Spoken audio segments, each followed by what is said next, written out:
WFAN FM HD1 New York, an Odyssey sports station. Evan Roberts. Tiki Barber. It's Evan and Tiki on WFAN, The Fan, 101.9 FM, and always live on the free Odyssey app. Hola! ¿Cómo está? Welcome to Thursday. Evan and Tiki on The Fan till 2 o'clock this afternoon. A variety of subjects to hit today. Are the New York Giants destined to actually make major changes with their roster? We'll get to a little bit later on. Plus an idea, just in case Lindor struggles on this 6-week timetable, I do have an idea on who the Mets could bring in potentially as a short-term solution. We'll get to that a little bit later on, but even I have to admit, as someone who's not fond of the New York Knicks, last night there was something fun about that. Anytime you go to Philadelphia and you spank that ass the way the Knicks spanked the Sixers. And I don't want to hear that Joel Embiid didn't play because, honestly, that's the issue with the Sixers. The biggest problem with the Sixers, the biggest reason I would not fear the Philadelphia 76ers or even look at them as a real threat to knock the Knicks off in the postseason is that he is injury-prone, never reliable, and whether it's a game on February 11th or a game in late April or early May, Joel Embiid doesn't play. So I don't want to hear it as an excuse. The New York Knicks, to their credit, in the final game before the All-Star break, where they easily could have taken a vacation, from top to bottom, whip that Philadelphia ass. They even showed toughness with Alvarado getting in my boy Trenton Watford's face.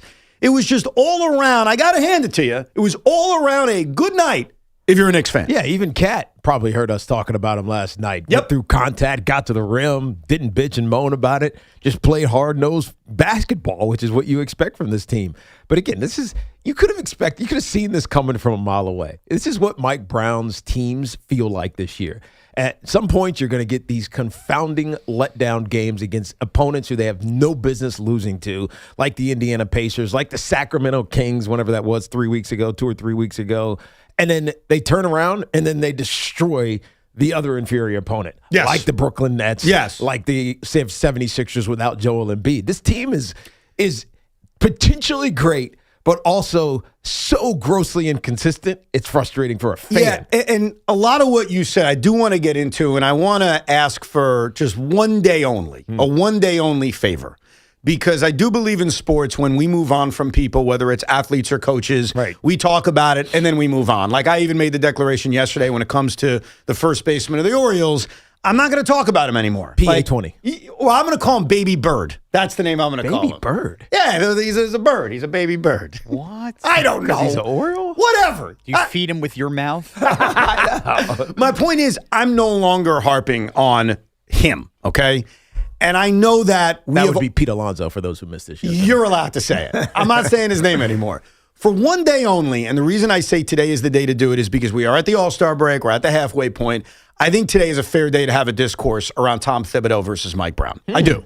Because in what context? In the context of we are halfway through this season. We're more than halfway through the season, but you know what the All-Star game kind of commemorates? Right. It's like the halfway, the unofficial halfway point of the season. It's a chance also to take a deep breath. Like the Knicks aren't going to play another game for 8 days. They're going to go to the All-Star game, and then we will reconfigure ourselves on February 19th against the Detroit Pistons.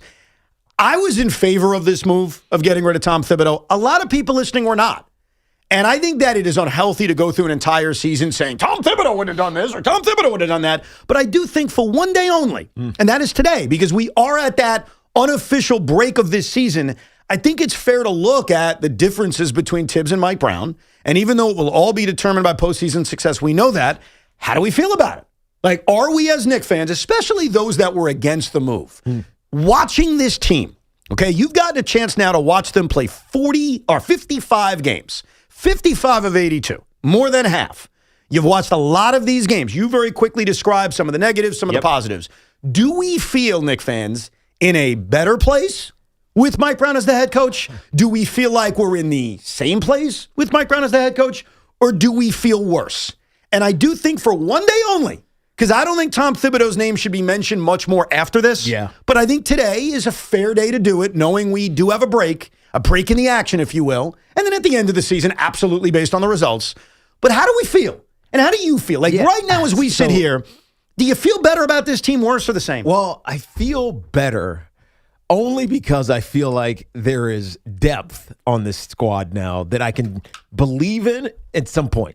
Whereas with Tom Thibodeau, let's say at this exact point, you probably felt better in the moment, like better in right now, better at the All-Star break because they played well, but the minutes were stacking up. And the only thing you're thinking about is, this is awesome, but somebody's going to get hurt. Right. Like you just knew somebody was going to get hurt. And then when that person, whoever it may be, Jalen Brunson, OG Anunoby, doesn't matter, somebody gets hurt, there was no solution. There was no trusted solution because that bench had never seen the light of day, basically. And so you were happier last year, but probably more cautious because you were scared something was going to happen. This year, I don't think you're worried about the injury issues because these guys can play without some of their stars and still dominate because they develop the bench so much. So I think you feel better, but the inconsistency just kills you. Yeah. Look, the number one thing that you just touched on, and I think this is the number one thing that jumps out at people when comparing this new era of Knicks basketball or the new administration of Mike Brown versus Tom Thibodeau, is the usage of the bench and the overusage of your starters. I was crunching the numbers, and dude, they back up everything we think. Right. So, for example, last year, the leader in minutes per game for the New York Knicks was Josh Hart. He played 37.6 minutes. Mikal Bridges played 37 minutes. OG Anunoby played 36.6. Jalen Brunson played 35.4. And Karl Anthony Towns played 35. That's last year. What have I told you? All of those minutes I described is greater than the Knicks minutes leader this season. Is that right? Absolutely, that's right. The leader in minutes this season is Jalen Brunson at 34.6. That would rank 6th on last year's Knicks team. Yeah. So you're right. Like sometimes we have these opinions, but they're not really backed up by the facts or by the data. This is absolutely backed up by the data. Josh Hart went from 37.6 minutes to 30 minutes. Now, granted, injuries have played a role in that. Of course. But that is a huge jump down of 7 minutes. Mikal Bridges went from 37 minutes to 34.5. That's also pretty significant. 2.5 minutes per game over the course of 55 games? That's 110 minutes. And we've talked about Mikal Bridges and his lack of aggressiveness and his kind of being afraid of contact. And I have theorized that a part of it is the man has played so many games and so many minutes. So if Mikal Bridges is going to continue to play every single game, which he has, it probably behooves him and the team to cut down on minutes. OG Anunoby last year averaged 36.6 minutes. It's down to 33. That's 3.5 minutes. Again, that's a huge kind of fall down. Even Jalen Brunson's gone from 35.4 to 34.6, which is not as big as the other guys, but that's a minute change. And Karl Anthony Towns has gone down nearly 4 minutes from 35 to 31.3. So your stereotype, everyone's stereotype about Tom Thibodeau versus Mike Brown is 1,000% backed by the data. Yeah. These guys, the guys that you're going to need to play big basketball in April, May, and June, are playing significantly less minutes than they did a year ago. It's interesting because last year you would be okay with it because at least I would. This is how I would address it to those that were concerned about the injuries, is that you're conditioning yourself. You're getting yourself in position so that when you come to the postseason and the bench gets much shorter, so instead of playing 12 guys, you're playing maybe 8, that your starters would be prepared for it. Right. They'd have the conditioning, the physicality to last through the postseason because it gets really long, especially when the bench gets short. But you also then couldn't help but worry about the injuries. Yeah. Because everybody on this team felt injury prone 1 year or depending on whatever year it was. And so it's interesting. This year, I feel like you're saying the opposite. Okay, they don't have the conditioning, but at least they're fresh. I'm not worried about the conditioning. I'm not either, but that was the excuse last year. Right. No, and you brought that up a lot, that was actually one of the positives of having a head coach that overworked his guys, that, hey, come the grind of mid-May, they'll be ready for it. I think that this is a good thing.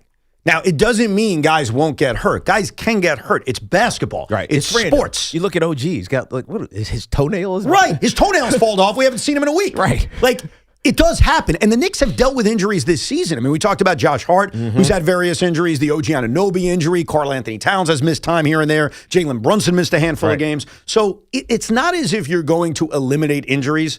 But as a whole, when we're comparing this Knicks team to a year ago, the cut down on minutes is obvious and it's real. The other thing, and again, I think it's backed up by fact, is that, and this is a compliment and a negative, so it's really up to you to determine if it's a good thing or not.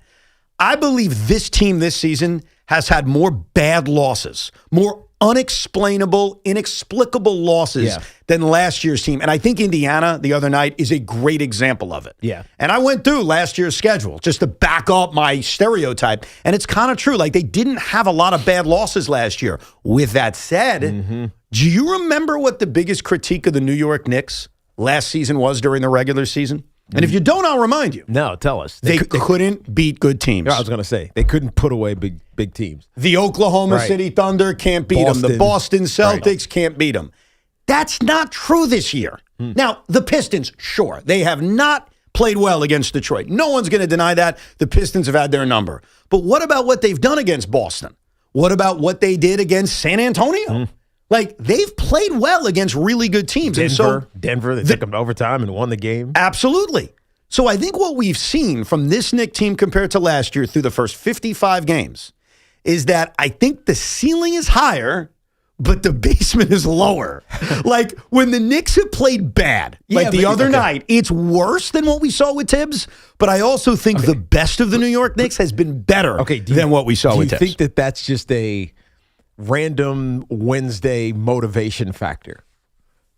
You know, so like, what do you mean by that? So they play the Indiana Pacers on Wednesday, yesterday. Oh, gotcha. Or 2 days ago. I didn't know you were being literal. No, literal. Yeah. And it's just, it's Wednesday. We're a couple days away from the All-Star break. Yeah, you know what? We can beat this team without trying. And so the one thing that you knew you were getting from a Tom Thibodeau coach team is that you're playing hard the whole game. Right. He was going to grind your ass. You were grinding. And if you're half-assing it, he's into you. Well, whereas Mike Brown is kind of just accepting of, all right, you guys will figure your way out of this. You know, I trust you all to play at the right level, and when it matters, you'll turn it on. And sometimes you just can't turn it on. We talk about this in all sports. You can't just flip the switch and all of a sudden get to a heightened level, especially when you've become a team, unlike last year with Tibbs, you become a team that is almost solely dependent on the three-point shot. Okay. And then when that's where I would think is more of the answer. But keep going. And so when you're off, you're off. Yes. I mean, and we know what the cliche is in basketball. Hey man, got 3-point shooters. You're missing them. Just keep taking them. Well, that's what the Celtics tried last year. Right. That's what and it cost them. Yeah. But I feel like the Knicks getting to that point as well. Yes. Mike Brown doesn't have yet. At least we haven't seen it. The plan B should.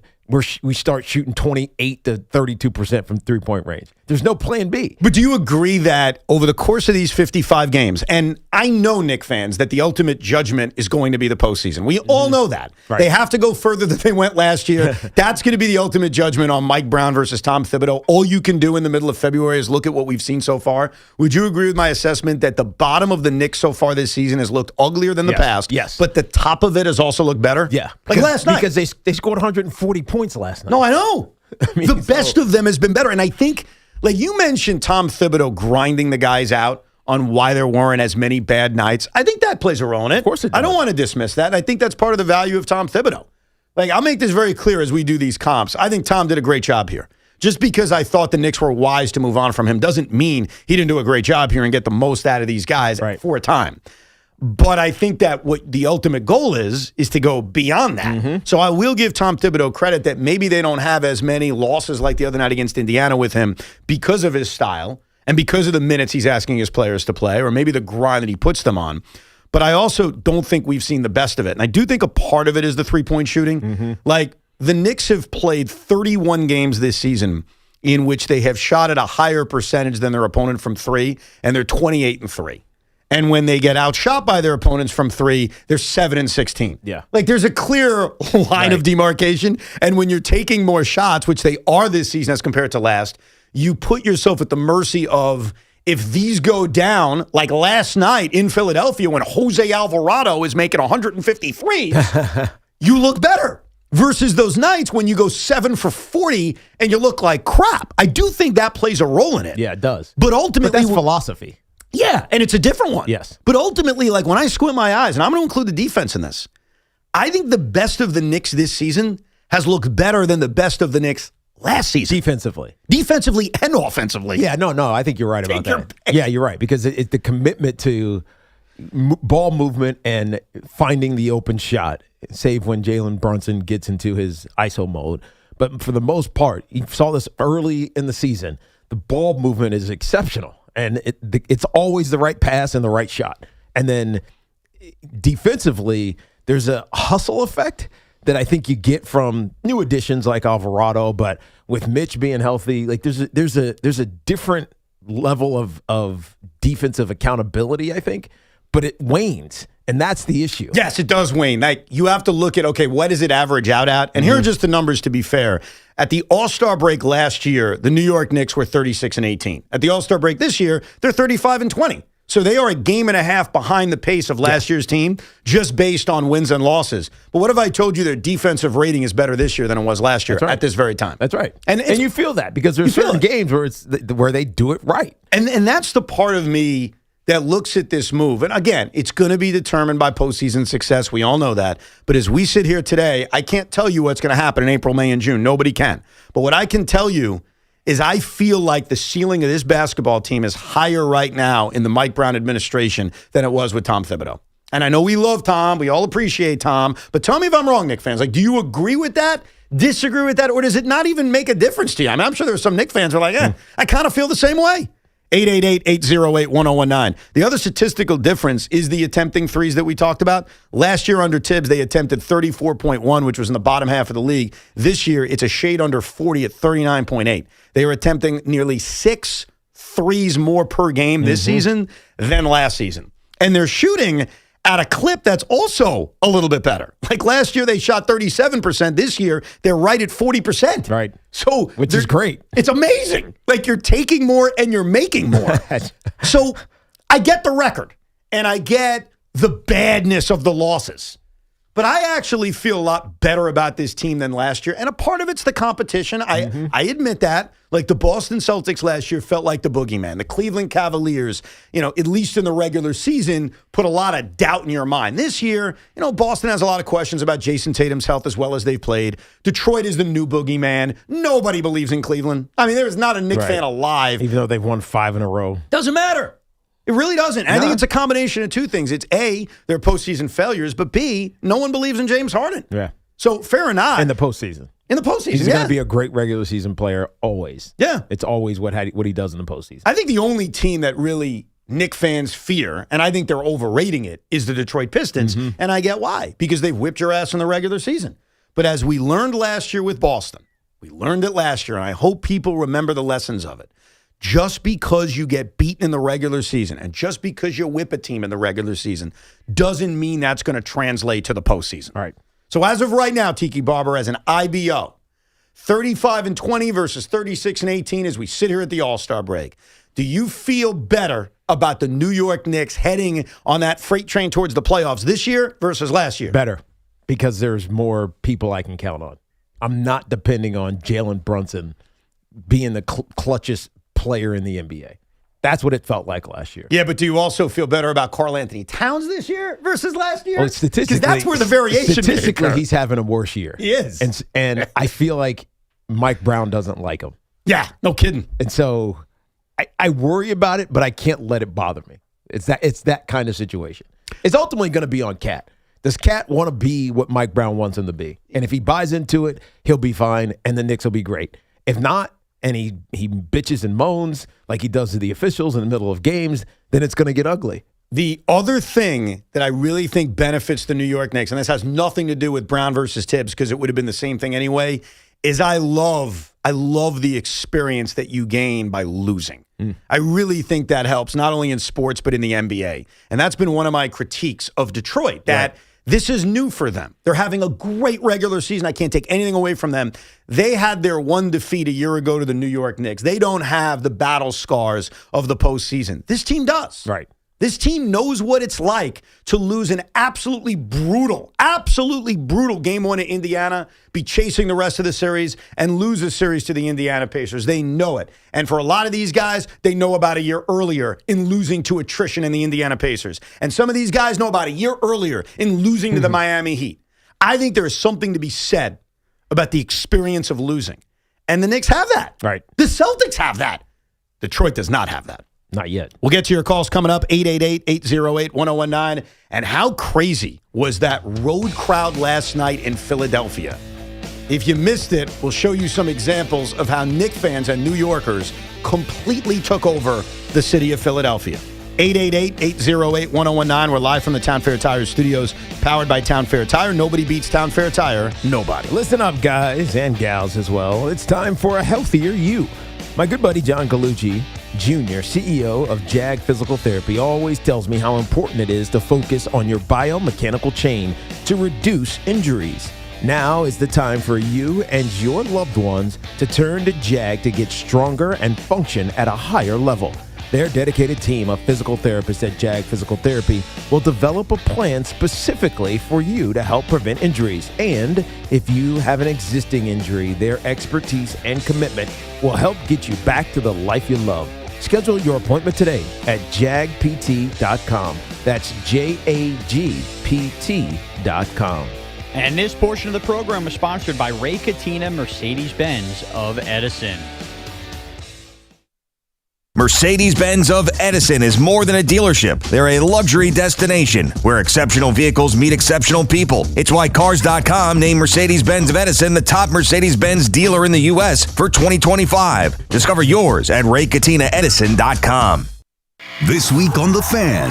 Keep listening for your chance to score a pair to see Bert Kreischer at the Westbury Music Fair April 26th. Get your tickets at livenation.com. Brought to you by Live Nation. The Fan, 101.9 FM, and always live on the free Odyssey app. Why does it matter to members that Aetna was named a Best Medicare Advantage company by U.S. News & World Report? Because they chose a plan that gives them real support, real people, and real care. We show up on calls with members and doctors' offices when needed. We show up with access to convenient care options and coverage that fits everyday life. We don't show up for awards. We show up for you.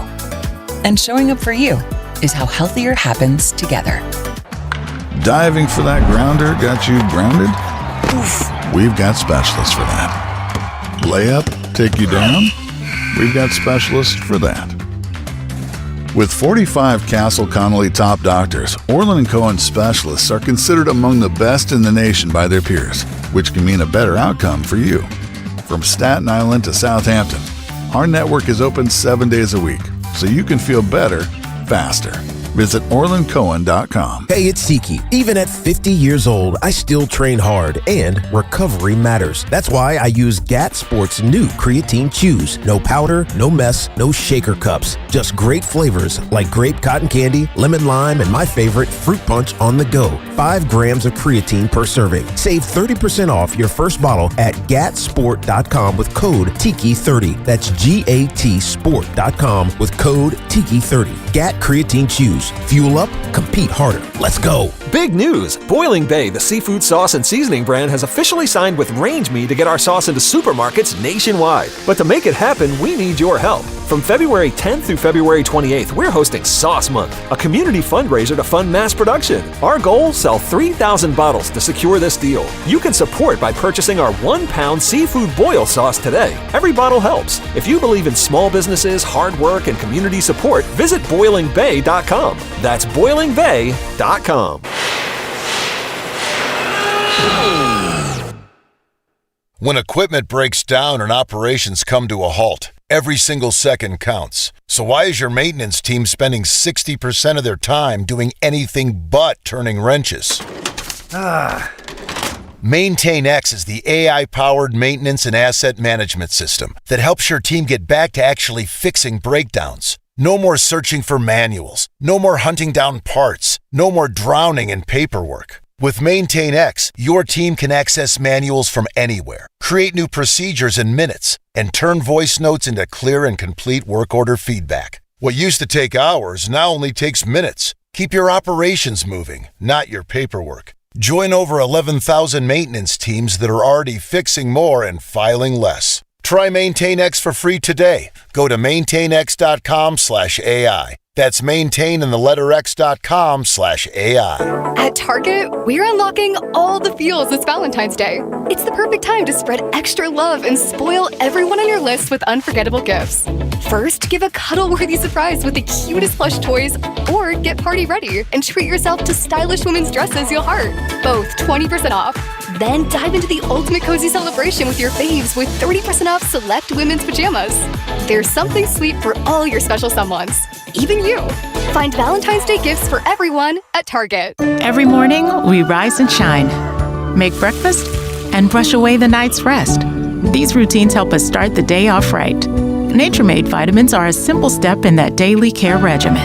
Multivitamins with daily essentials, clinically studied probiotics for gut health support, magnesium to help relax the body. Nature-Made is made to care for you every day. These statements have not been evaluated by the Food and Drug Administration. These products are not intended to diagnose, treat, cure, or prevent any disease. Operating engineers Local 825 are the men and women who make our region move. So whether it's roads, bridges, or our favorite team stadium, they build and maintain the critical transportation, water, and energy infrastructure we rely on. That's why their advocacy organization, ELEC, the Engineers Labor Employer Cooperative, fights for those priorities every day. That's ELEC, representing the signatory contractors and the hardworking men and women who build both New York and New Jersey. MSC Cruises feel so stylish and European. Let's espresso and gelato. Espresso and gelato? Those aren't verbs. Yeah, on MSC Cruises they are. Oh, well, in that case, I'm into the American stuff. Let's coffee and soft serve. Sounds like a plan. Maybe later we can chaise lounge and espadrille? I think you mean pool chair and flip-flop. Get up to 40% off cruises, plus get up to $750 onboard credit and kids sail free. To book, visit msccruises.com or contact your travel advisor. Restrictions apply. Ships registered in Panama and Malta. Saturday on the CW. Driver, start your engine! The new NASCAR season roars into action at the Daytona International Speedway with all new drivers, new rivalries. Somebody needs to break his teeth in. And a brand new name. The NASCAR O'Reilly Auto Parts Series. Buckle up for pure raw racing live from Daytona. Let's turn loose! The NASCAR O'Reilly Auto Parts Series. This Saturday at 4 p.m. on Pix 11, the CW. Kohl's gets it. Valentine's Day comes with expectations. Grand expectations, telepathic expectations, and heart-shaped everything expectations. Yes, even waffles. Kohl's has gifts that rise to the occasion. From romantic to playful, sparkly to sweet, or all of the above. Plus, get 15% off some of your finds. So go ahead, exceed those Valentine's Day expectations with Kohl's. Select styles, offer ends February 16th. Some exclusions apply. See store, kohls.com for details. Get connected with WFAN to talk about your favorite teams. The Fan on the Odyssey, iHeart, and TuneIn apps. The other incredible part of the Knicks butt-whooping of the 76ers last night, and I know it's going to happen, and yet it's still alarming when I hear it, is how many Knicks fans invaded that building. Now, we know full well because Tiki, myself, Sean, Loogie, we invaded that building for a playoff game. Right. And so we were there. We know what it's like. I remember being up on the Revolutionary Row with Tommy, and, dude, we were just, and I'm not a Knicks fan, so when I say we, I mean New Yorkers. We took over that building. No, we did. I mean, when they won, just watching how quickly the 76er fan just got the hell out of Dodge. Oh, big time. It was insane. But here's the thing, like, I get why we were motivated and others were motivated to go down there. It's the postseason. Last night, and I cut a couple of things so you could hear it, just in case you tuned out in the second half because it was such a blowout, of how loud this crowd got. Here's example number one. This is when Jose Alvarado was putting the finishing touches on what was an all-time day for him. Alvarado has another steal. Can they cap it off with a three? Yes, they can. What a night in Philadelphia, and Jose Alvarado has his first big moment as a Knick. This is what they alluded to, that he could take over a game. You're seeing it now. 7 threes and 5 steals for Alvarado. In the corner. Three-pointer. Got it again! Listen to this. 8 3-pointers for Jose Alvarado. What? Much to the delight of the crowd. The Knicks fans energized. Sixer fans heading for the exits. If You didn't know better. Yeah. And I just played these clips, and maybe you didn't watch the Knicks game last night. You didn't care about it. You would think that game was at Madison Square That Garden. sounded like home. Is that not unbelievable? That is unbelievable. But that's par for the course. They don't necessarily believe in that 76ers team. No, I know. They're skeptical. And then Sean Morash a few days ago said it's inevitable that during the postseason, the Garden crowd is going to chant the singy-songy Jose, Jose, Jose, Jose at Jose Alvarado. Well, he's half right. It wasn't Madison Square Garden, and it wasn't the playoffs, and it wasn't officially the song he described, but listen to this chant in Philadelphia. 26 points in 18 minutes.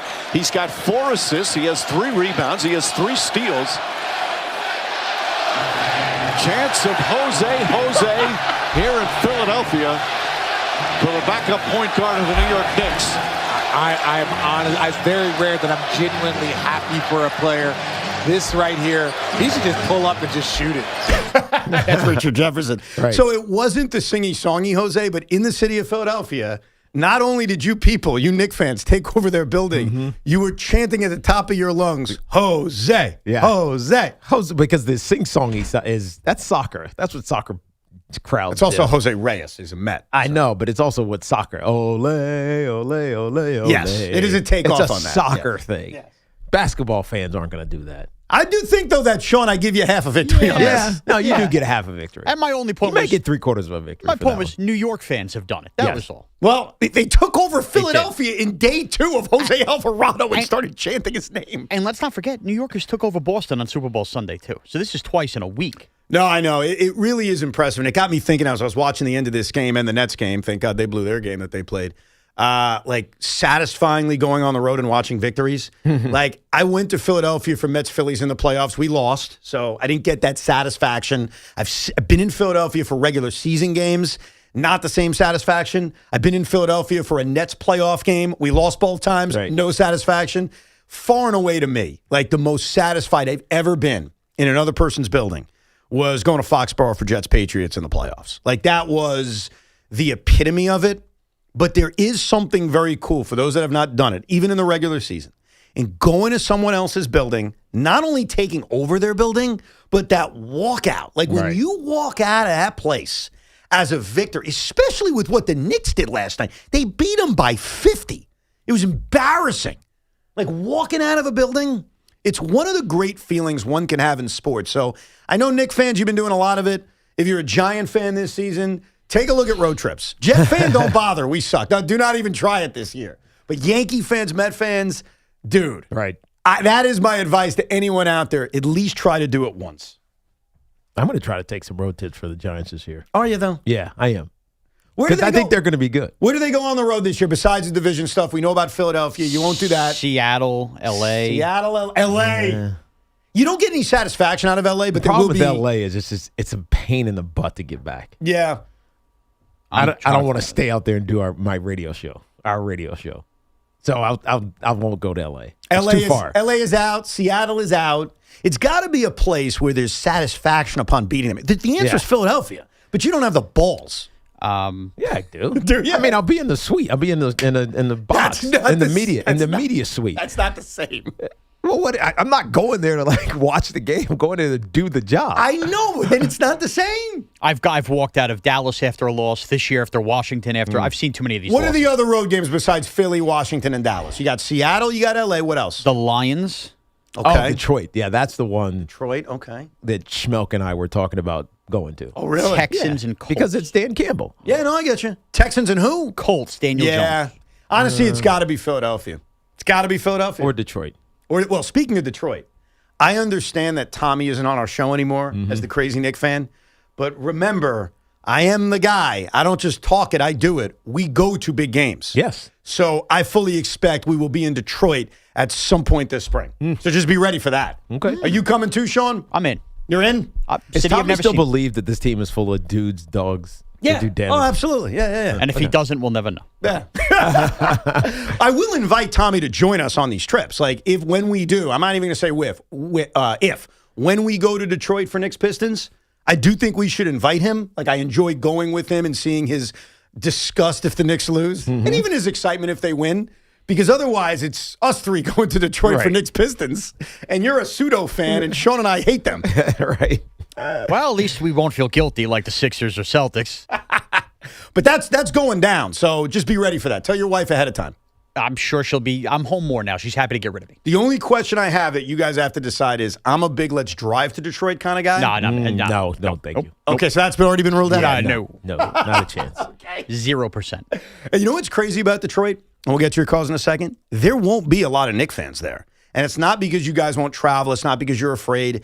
That fan base is so rabid right now and so excited about what this team is doing. I think it's going to be almost impossible to get tickets to get in the building. Like, we're going to have to finagle our way in. Yeah, I can see that. We might have to media credential our way in. We may have to do that, yeah. And then put the credential away, find the seat, and be a New Yorker. Yeah. You think Little Caesars tastes different there? Why? Why would it? Well, because that's the origin home. It's Little Caesars Arena. We've had Little Caesars here. Does Uno taste different in Chicago? I think so. Does it? Yeah, because you're getting a more authentic experience. We'll have to try that. 888-808-1019. Alan is in the Bronx. Hey, Alan.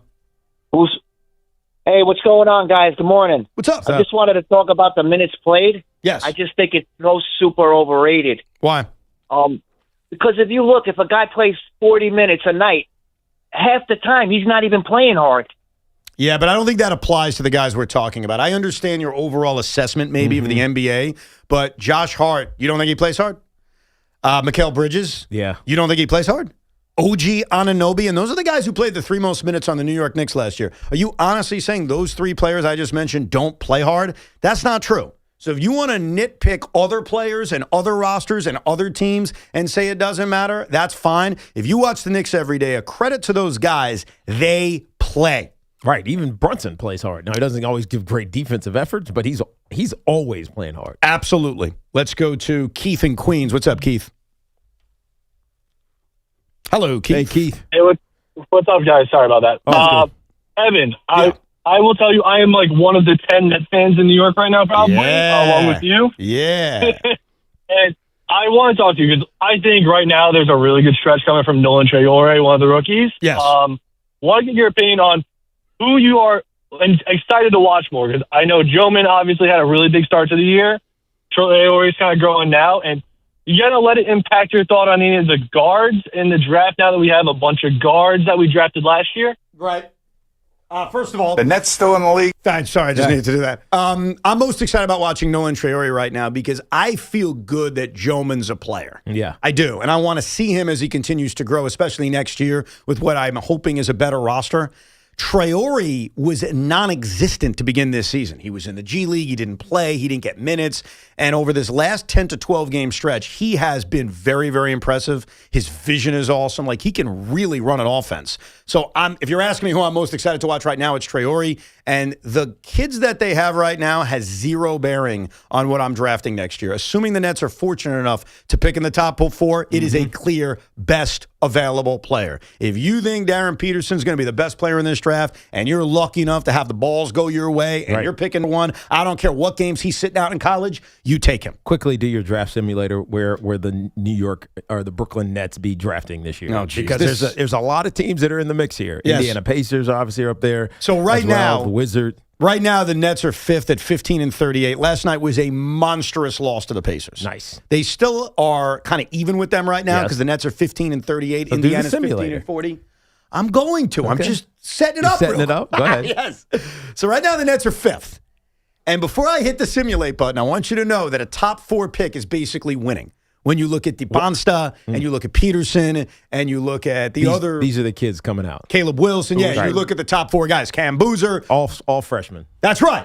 So if I'm in the top 4, I'm going to be very excited. If I'm not, I'm going to throw this tablet across the room. Okay. Even though this isn't real. I'm about to simulate the lottery. Let's hear it. Here we go.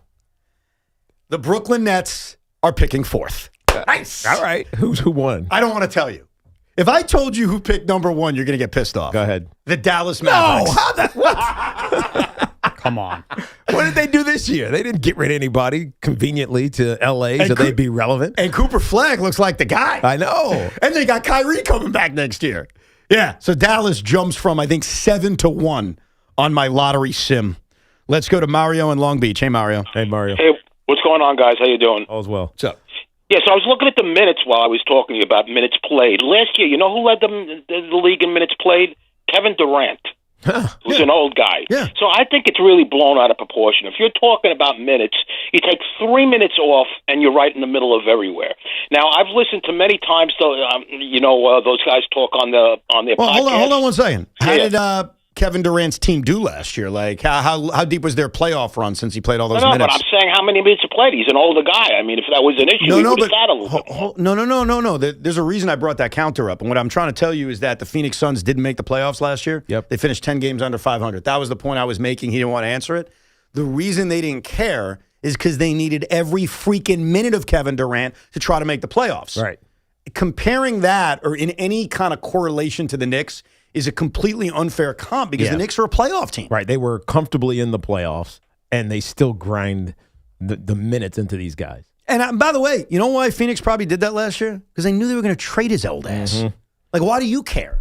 Right. Like, I'm being dead serious. Yeah, and I hate it was to be a short-term proposition. Right. I mean, just like James Harden in Cleveland. It's a short-term proposition. You care about two things. You care about the future, and there was no future for KD in Phoenix. And B, you care about right now, making the postseason. What happens in April, May, and June? As much as people get so pissy about it, so upset about maintenance days, like it's incredibly bad and it's offensive, or sitting guys in certain days. I've had this argument with a lot of people, and I'll make it very, very clear. I know you don't like it. I know you prefer the 90s. I know you're old school. I know Jordan's better than LeBron. I know all the cliches. You're doing it with the grander plan of this season of, hey, this guy's older in the case of Durant or the case of LeBron or the case of whomever. This guy's older. I'm managing them to maximize April, May, and June. So if you're the New York Knicks, who are a lock to be a playoff team last year and this year, you have to have a bigger view. Right. It's what they're doing with Mitch. Think about the way they're handling Mitch right now. 12 to 15 minutes a game. And that's what he's getting. Sitting on back-to-backs. Of course. Now, why do they do that? Do we agree with why they do that? It makes complete sense why they do that. But do we know what the issue is, other than the existing lower body, whatever it was, ankle issues that he's had? Well, that's it. That's what it is. And It's still keeping the same him stuff. healthy. It's just keeping him healthy because he's injury prone. Yeah. Don't run him into the ground. Right. Now, and by the way, that's smart. Of course it's smart. So why do we freak out about the other examples? You know what I mean? Like, every view is the grander view of making sure you maximize your team. It's also, and you dismissed it when I said it yesterday, it's also why you didn't worry necessarily about the horrendous defense that they played against the Indiana Pacers. Because OG is obviously out. We talked about his Did I dismiss that? You did. What did I say? You were like, no, it doesn't matter. I forgot what your bigger point was. Yeah, what? But I need context. But my point was, okay, they looked like crap on defense. It's because OG's been out for 2 weeks now, and Mitch didn't play. Right. And so if he doesn't play, they are compromised defensively. You see it, and they're compromised on the boards. They're just different without Mitch in the game. And so they held it tight. They played horrible, shot horrible, still almost won a game they shouldn't have won. But they missed the biggest part of their defensive rim protection with him out. I know I dismissed it. Why? You're right that when they don't have those guys on the floor, it's different. But the effort level was still not good enough the other night. So I dismissed it not because you're wrong about the point, but because that can't be the excuse. Look, where was OG last night? Look, Mitch only played like 13 minutes, and it was a different effort. It was a different intensity that you saw last night in Philadelphia. Yeah, because Philly stinks. Well, I think it was. What is Without Indiana? Embiid. Without Embiid. Well, what's Indiana? They stink without Embiid. What is Indiana? They're a tanking team. Okay, so then how could you explain Indiana and say, well, Philly stinks? I mean, come on. Because they feel like they have the Knicks number. Naismith is locking down Jalen Brunson in overtime. He didn't score any points. Yeah, but it's more than that. Let's go to Mark in Mineola. Hey, Mark. Hey, guys. Tiki, what's up? All's good, dude. Listen, I wanted to bring up satisfying away games. Yes. So, second to your Jets-Patriots game, I went to the Jets against Pittsburgh in Pittsburgh. Okay. So, same year with Mark Sanchez as the quarterback, Rex Ryan is the coach. They take the opening kickoff, the Jets in for a touchdown. The place is like you could hear a pin drop, except me, who's sitting there with green Hulk hands. The only reason I made it out of that place alive, because as the game was going on, the fans were getting more and more drunk, and hey, he's got a Jets jersey. Hey, look at this guy. A guy I was there with had the Steelers jersey on. He stepped in about 20 times to say, he's okay, he's with me. So anyway, talk to you soon, guys. Take Thank it you, easy. Mark. It's funny when you say Jets Steelers 2010 in Pittsburgh, I do not think of Week 15 regular season victory. I think of the playoff game, which is the one I was at, the AFC Championship game a few weeks later. Unfortunately, I didn't get to experience what Mark got, which is being and winning in Pittsburgh. Yeah. But I'll never forget, I was sitting there for the AFC title game, and the guy behind me puts his arm around me during the national anthem and says, I hate you guys during the game, but right now we're all Americans. And he gave me a hug, and I said, okay. Right. And I was concerned. I was like, okay, this is good, but what happens if the Jets kick this guy's ass? Right. Like, are they going to turn on me? Right, he's already hammered. Yeah, I wasn't sure. I'm in danger. I think there is also, even though there isn't necessarily a rivalry between Pittsburgh and the Jets, I think when you go to the building of like an iconic franchise, right, and a stadium that's become iconic. I mean, Heinz Field, I know it's still relatively new. There's been a lot of moments there. It feels big. And you're there with like this well-known, well-regarded fan base. And you make them quiet, and you beat that team. Well, it also depends on how obnoxious you are.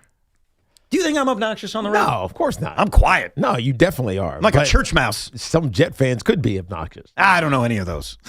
I don't know what you're talking about. But, like, I think for the Giants equivalents, it would probably be Green Bay. Like, if you were at the NFC divisional round after the 11th season, or the NFC championship game, obviously, from 07 into 08, and I don't know how many Giant fans were in that building. Maybe there's someone in the audience who was. Yeah. I would assume the satisfaction after Brett Favre throws an interception to Corey Webster, and oh my God, we're going to kick a field goal and go to the Super Bowl, and then celebrating an NFC championship at Lambeau Field? Yeah, but the difference is the Lambeau fan is not obnoxious.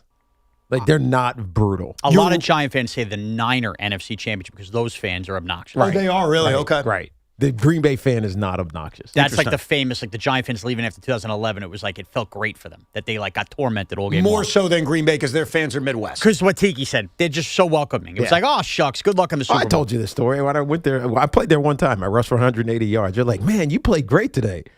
And it was a Green Bay fan. I'm like, what the hell? What's going on here? Yeah, some fan bases are strange. Like when the Jets beat the Chargers after the 2009 season, Joe, and he'll admit it if you ever ask him, he was very, very obnoxious leaving the stadium. Like he kept saying, winning streak over!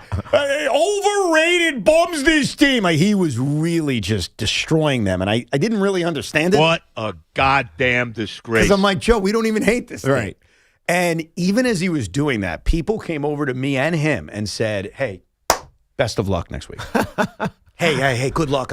You're going to take out Peyton Manning. Good luck next week. And I was like, this is the weirdest thing ever because I wouldn't do that. No. Like, I got to be honest with you. If someone beats me in my building, I'm not going to yell at them or curse them. You're just going to leave. I'm just going to leave. You're going to be a sourpuss. Yeah. It would just be completely different. Let's go to George in Brooklyn. Hey, George.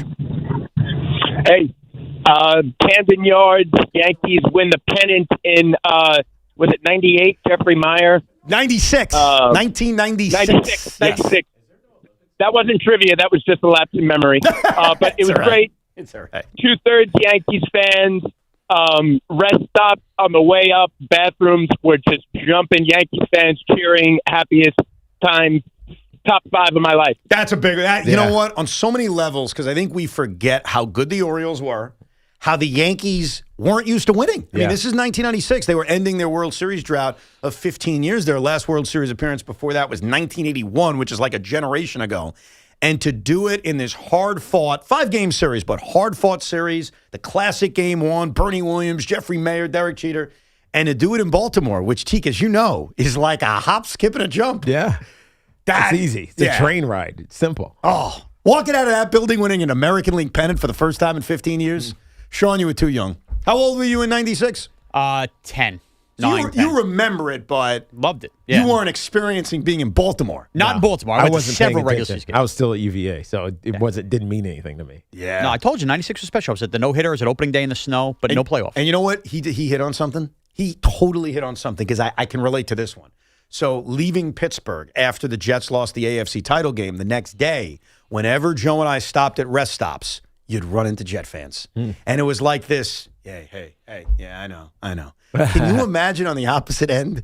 You've left Baltimore, you're stopping on, the Chesapeake rest stop. Right. And there's just Yankee jerseys everywhere. And you're going to the bathroom and you're high-fiving. You don't even care if they wash their hands. Right. Like the rest stops must have been like an extension of the celebrations. That is cool. Get us back. Get us back? I told you we're going to go follow the Knicks. Well, get us back to teams that we root for, too. I'm trying to think. Knicks, Boston. I mean, that's a must. Yeah, we did. Me and Lukey did it last year. Does it feel? I mean, Boston's good, but it doesn't feel like it was as intense as it was a year ago. Yeah, but you're right, and I'm going to tell you something. You're not right, actually. What did you just say? Boston's good. They're second, right? They're second in the East right now. Yes. But it doesn't feel like the same intensity as it was a year ago. You will be proven wrong about this, and I'm going to tell you why. Jaylen Brown and the Boston Celtics freaking hate the Knicks. They are bitter about what happened last year. Yes. And Jaylen Brown has already been passive-aggressive with some of the comments that he's made. Remember before the season, we lost to the Knicks. Right. How do we even lose? There's no way we should have lost that and whatever. All those, I heard it. We remember. You remember it. Yeah. When we get to Knicks Celtics, assuming it happens in the second round or the conference finals, obviously, depending on where the seeds fall, I think the intensity for the rematch is going to be through the roof. It's not there yet. I totally get it. Knicks fans are focused on Detroit. They don't take Boston seriously, kind of like Boston last year with the Knicks. But I think when we get there, that is going to be on another level compared to last year. And throw in the fact you had Yankees Red Sox a few months ago. You had Knicks Celtics a year ago. You got stuff building. It's like a wrestling angle. It just takes time. That's the one I still have to do. Never. What do you mean? Never been to Fenway. How have you never been to Fenway? I know. Camden Yards. I've done all of these. I've never been to Fenway. Do you want to check out the Yankee schedule? Let me know when they go to Boston. We could pull that trip off. Let's do that. That's an easy one. McMonagle gets to do it. Sign me up. When did he do it? With you. Oh, that's right. Man, you really remember a lot, don't you? I didn't. I forgot the context of it because I've done Boston a lot. Yeah, me and Big Mac went to the wild card game in 2021, and then we got COVID. What? Yeah. Actually, we didn't get COVID. I think his wife got COVID, and then we had to isolate. Well, that's a much different story than you both walked out with COVID. Yeah, luckily we didn't. Let's go to Frank in Brooklyn. Hey, Frank. Hey, good morning, guys. How we doing? It's always good. What's up? All right. There's 2 points here, real quick. So, big Knicks fan, walk Linden Boulevard the whole night after the Knicks lost to the Rockets. Yeah. Man, still something in my brain and my heart. But just a quick point. It definitely makes a difference with the minutes being played with Mike versus Thibodeau. I just wanted to bring that out. Well, I'm glad you agreed. I'm glad that research paid off, and at least you're like, yeah, that's a very good point. Yes. I'll give you another. Well done, Evan. Thank you. I will give you another stat about the Knicks that maybe you guys won't like. A stat that proves that the New York Knicks are very unlikely to win the NBA championship. I will give you that stat coming up. Let's more of your calls at 888-808-1019. And this Fan Focus is sponsored by Chef IQ Precision Cooking. Effortless results, chefiq.com. We've been talking about it throughout the hour. No tiredness from the Knicks off an overtime loss. They went into Philadelphia and egged the Sixers like they were an Eagles offensive coordinator's house. 138-89 was the score. Obviously, Jose Alvarado was a dude, a dog. He did his damage last night, scoring 26 points, 8 of 13 from three-point range. He is the first player in NBA history to have 25 or more points, 8 or more threes, and at least 5 steals while playing less than 30 minutes in a game as he logged just 19 minutes last night. Oh, he's going to be loved here if he plays like this for the rest of the season. Grand Theft Alvarado. Yeah, steal. If you're looking to level up your wardrobe, check out Collars & Co. You might have seen them on Shark Tank where they landed a deal with Mark Cuban, or you could just check me out on YouTube because I'm wearing a Collars & Co. shirt today. They're the team behind the dress collar polo that sold over 1 million shirts.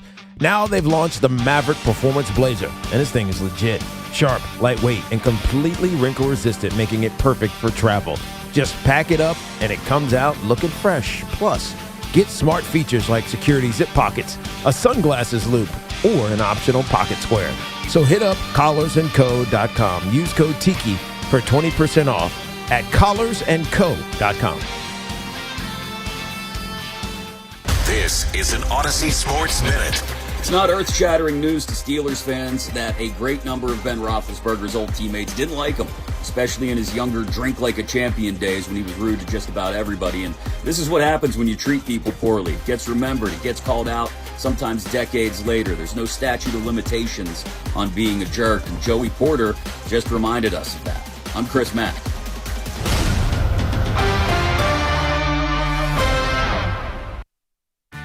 This is the story of the one. As an HVAC technician, he and his digital multimeter are in high demand. So when a noisy office HVAC turns out to be a failing blower motor, he doesn't break a sweat. With Grainger's easy-to-use website and product information, he selects the product he needs to keep everything humming right along. Call 1-800-GRAINGER, click Grainger.com, or just stop by. Grainger, for the ones who get it done.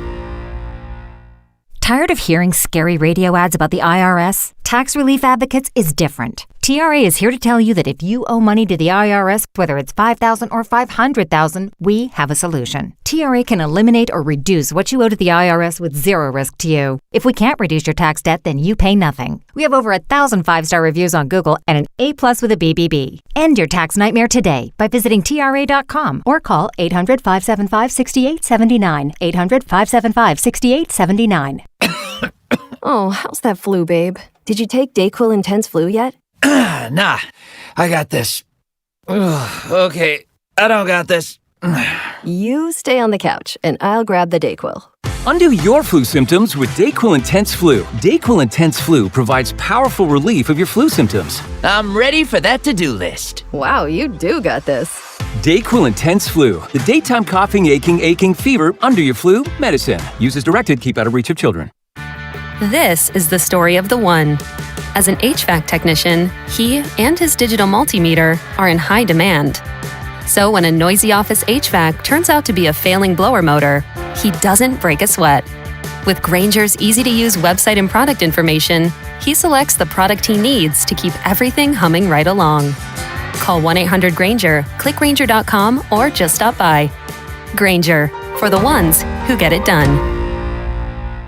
Teller's, an American chop house, has spent more than 25 years defining excellence and has become a true Long Island institution. But have you experienced their Gold Bar, paying homage to the time-honored bars of years past? The Gold Bar is the perfect setting for a before-dinner cocktail or an after-dinner nightcap. Their whiskey, bourbon, and scotch collections are handcrafted and meticulously selected because Teller's takes their drinks just as seriously as their steaks. Teller's is more than a restaurant. It's an experience. Reserve today at tellerschophouse.com. Hi, it's Chuck Devine with SnowCountry.com. Prioritize your self-care and switch to Cricket for unlimited plans starting at $35 a month. Smile, you're on Cricket. Everything's falling into place for a great 3-day President's Holiday weekend at the slopes. We have beautiful pack powder on the ski trails and seasonably comfortable weather moving in. Shawnee does Paint the Mountain Pink Saturday in the Poconos, a promotion to fight breast cancer. Camelback has Winterfest with the Torchlight Parade and Fireworks Saturday, and Blue Mountain on 16 miles of trails. All 3 spots along with Mountain Creek, New Jersey at or near 100% skiing, riding, and tubing day and night. Fresh snow is falling at Windham in the Catskills Wednesday with 52 trails. Gore Mountain and Whiteface had 5 inches fresh in the Adirondacks Wednesday, and Jiminy Peak in the Berkshires got 3 inches with action day and night. In Vermont, Stratton, Killington, Pico, and Smuggler's Notch all got 5 inches of fresh snow Tuesday into Wednesday.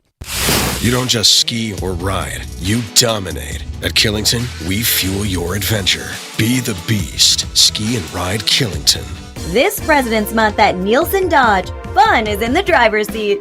We're celebrating all month with special presidential savings, plus 0 down payment. We have your new Jeep, Chrysler, Dodge, or Ram at extra special fun is in the driver's seat savings. Lease a new 2026 Jeep Compass Limited 4x4, just $187 a month. Or lease a new 2025 Jeep Grand Cherokee L Laredo X 4x4, just $295 a month. Plus, choose from a wide selection of certified pre-owned vehicles. And if you need credit help, we're here to make it fast and easy on Route 10 in East Hanover, or shop online at nielsendodge.com.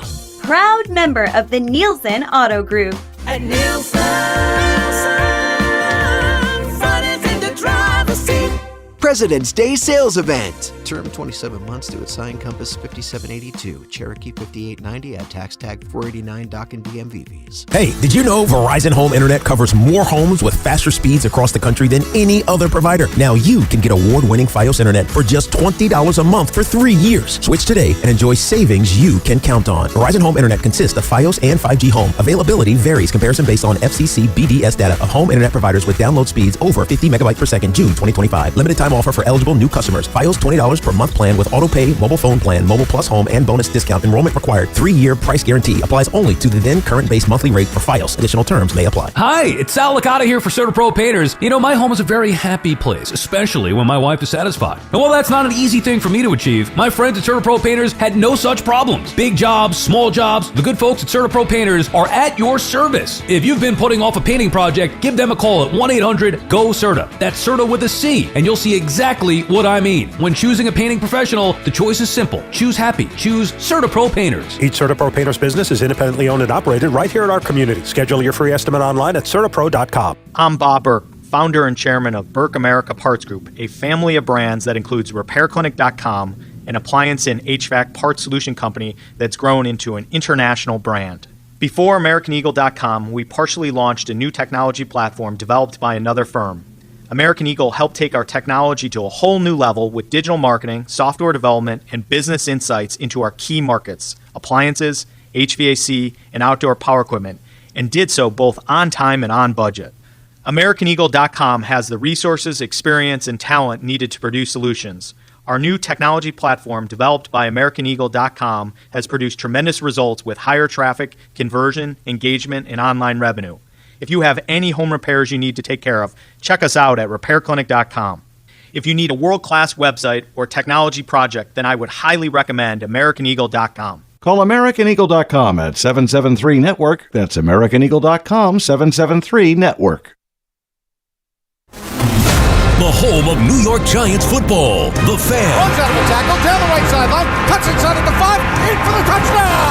1019 FM WFAN. WFAN FM. WFAN FM HD1 New York. An Odyssey sports station. A lot of Knicks fans were down in Philadelphia yesterday, so we were talking about other great moments as a New York sports fan where you invaded another stadium. And coming up in a few minutes, a guy on hold who was at Giants-Packers in 2007, and a guy on hold who was at Giants-Packers in 2011. So we'll hear from them in a couple of minutes. But I mentioned a stat that if you believe it, if you buy it, if you trust it, is evidence that the New York Knicks are very, very unlikely to win an NBA championship. But I'm going to give you the facts. You tell me if you believe it or not. This is history lying to you. Well, this is stats not accounting for anything that happens when you put on a jock strap and roll a ball out. Can you listen to the stat before you judge? Sure. Are you aware of Phil Jackson? Yeah. Okay. Phil Jackson created the 40-20 rule. Sean, have you heard of the 40-20 rule? I have never heard of the 40-20 Never heard of the 40-20 rule? Maybe I've heard of it, but I don't know what's called this. Yeah. So apparently Phil Jackson's reasoning is that truly elite basketball teams demonstrate their consistent dominance, health, their balance, how good they are over a long 82-game season. Mm-hmm. And so he believes that winning roughly 2/3 of your games would prove that. And so his rule was you have to win 40 games before you lose your 20th. And if you do that, you're a truly elite team. Now, Phil Jackson made this claim. In the history of the NBA, there are only 4 teams that were able to win an NBA championship despite not fulfilling the 40-20 rule. Okay, so who were those 4 teams? Are you ready? Yeah, let's hear it. Number 1, the 2021 Milwaukee Bucks, which does not count in my opinion because it was a COVID-shortened 72-game season, and it was a weird COVID season. Right. So would you agree we're not going to count them? No energy in arenas. It was weird. Yeah, I agree with you. Bingo. So now we're down to just 3 others. The 2006 Miami Heat. How about that one? The Shaq D-Wade Miami Heat. The other example was actually a few years earlier, the 2004 Detroit Pistons, who were slowly emerging as an Eastern Conference threat. So we have a theme so far. Yeah. And then the other one was the 95 Rockets, who I would also exclude because they were coming off a championship. And so that was also a shortened year, right? No, it was not a shortened. Oh, I'm sorry. Hockey was 95, 99 was NBA. Thinking of the wrong sport. Yes. Right. So What do you think? I mean, this is a Phil Jackson thing. He has talked about it before, the 40-20 rule. And just so you know, the Knicks lost their 20th game the other night against the Pacers. They are now 35-20, so they fell a few games short of qualifying for the 40-20 rule. So basically, the only team that can win in the East is the Detroit Pistons. Yes. Because they still haven't lost 20 games yet. Yeah. Because the Celtics lost 20, right? The Boston Celtics, let me check where they are. 19 or 20? Let me confirm that. It's close. I know that. All right, right now the Celtics still qualify. They're 35-19. So if they could win 5 games in a row, they would get to 40-19, and they would still qualify. But right now, I think this is going to be disproved this year simply because the mediocrity. Well, or not mediocrity, the parity. Okay, and by the way, just for the Western Conference, just to include them as well, the Thunder have already done it. They're 42-13. Yeah. And the Spurs are 38-16, so they're very likely to accomplish it. Right. So right now you're looking at the Thunder, the Pistons, the Spurs, and maybe the Boston Celtics as the only team, according to Phil Jackson, who can win an NBA championship based on his 40-20 rule. Tiki's nailed it, though. All of those teams, the exceptions you put in place, all happen to be the most parity-driven seasons we've probably seen in the last 30 years. And this season feels a lot that. So you guys are disputing it? I'm just asking. I don't think I'm disputing it, but the Knicks would fit the bill of those other teams those years that did it in the kind of years that the NBA is in. Okay, so your prediction right now on February 12th is that the team that eventually wins the NBA championship will not have qualified under the 40-20 rule. I didn't say that. I'm asking you. Okay. I think the Thunder will repeat, but I would not be So then you shocked. agree with Phil Jackson? Yeah, I'm sticking with my preseason prediction. The Thunder repeat. So you guys agree with Phil Jackson? I agree, but I don't think it's ironclad this year. Okay. Yeah. By the way, aren't the Knicks better? Than whom? Than where they were, I don't know, 3 weeks ago. Are they better today? I mean, it depends on the moment. Like, when they whip the Sixers' ass, you feel that way. I'm just saying, when they lose to the Pacers, you don't. don't. Like Jose Alvarado on that team. Aren't they better? Yeah. Their roster improved, yes. And so their trade of acquiring Jose Alvarado roster, I probably would agree with Phil Jackson. Oh, by the way, they feel a little bit different right now. Fair enough. I want to apologize to everybody. Why? All the Knicks fans out there. Remember how Giannis didn't get traded? And the whole point was, and I made this point, others certainly followed, which is, hey, this is the best. No, this is the best case scenario because he doesn't go anywhere else. And then during the offseason, if you guys underachieve, you could always reconsider and trade for Giannis. I apologize. That's not going to happen anymore. Why? They're not trading Giannis Antetokounmpo anymore. Why? Because Giannis Antetokounmpo is very, very happy now. Why is he happy now? Because Cam Thomas is his teammate. There's no failure in sports. Cam Thomas dropped like 35 last night, and there's videos of Giannis looking as if he just saw a naked woman for the first time. Right. Like, wait, hold on.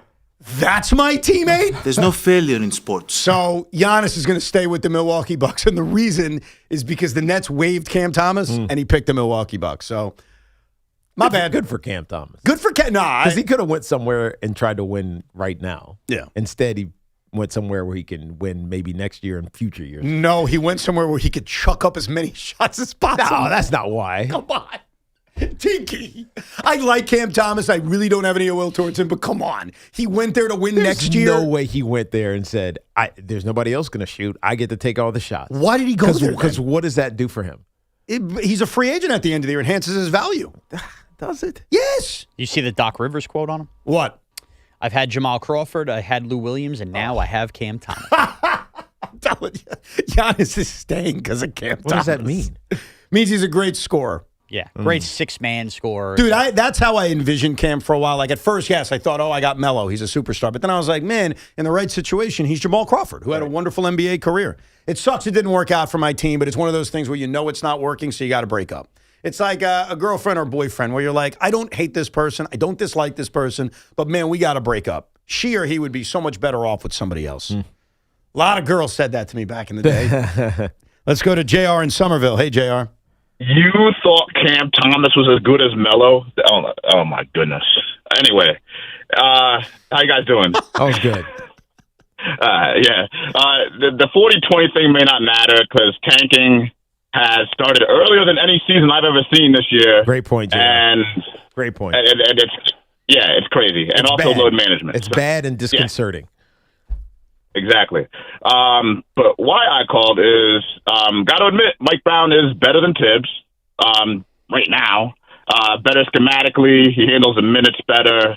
But the positive with Tibbs, and I think you asked yesterday, Evan, why people are not enamored with Cat, is because Cat's not in championship shape. I think if dudes like Cat playing for Tibbs, he's going to be in championship shape. There's a difference between Mike Brown shape and Tom Thibodeau shape. But the good news is Cat can get there before the playoffs.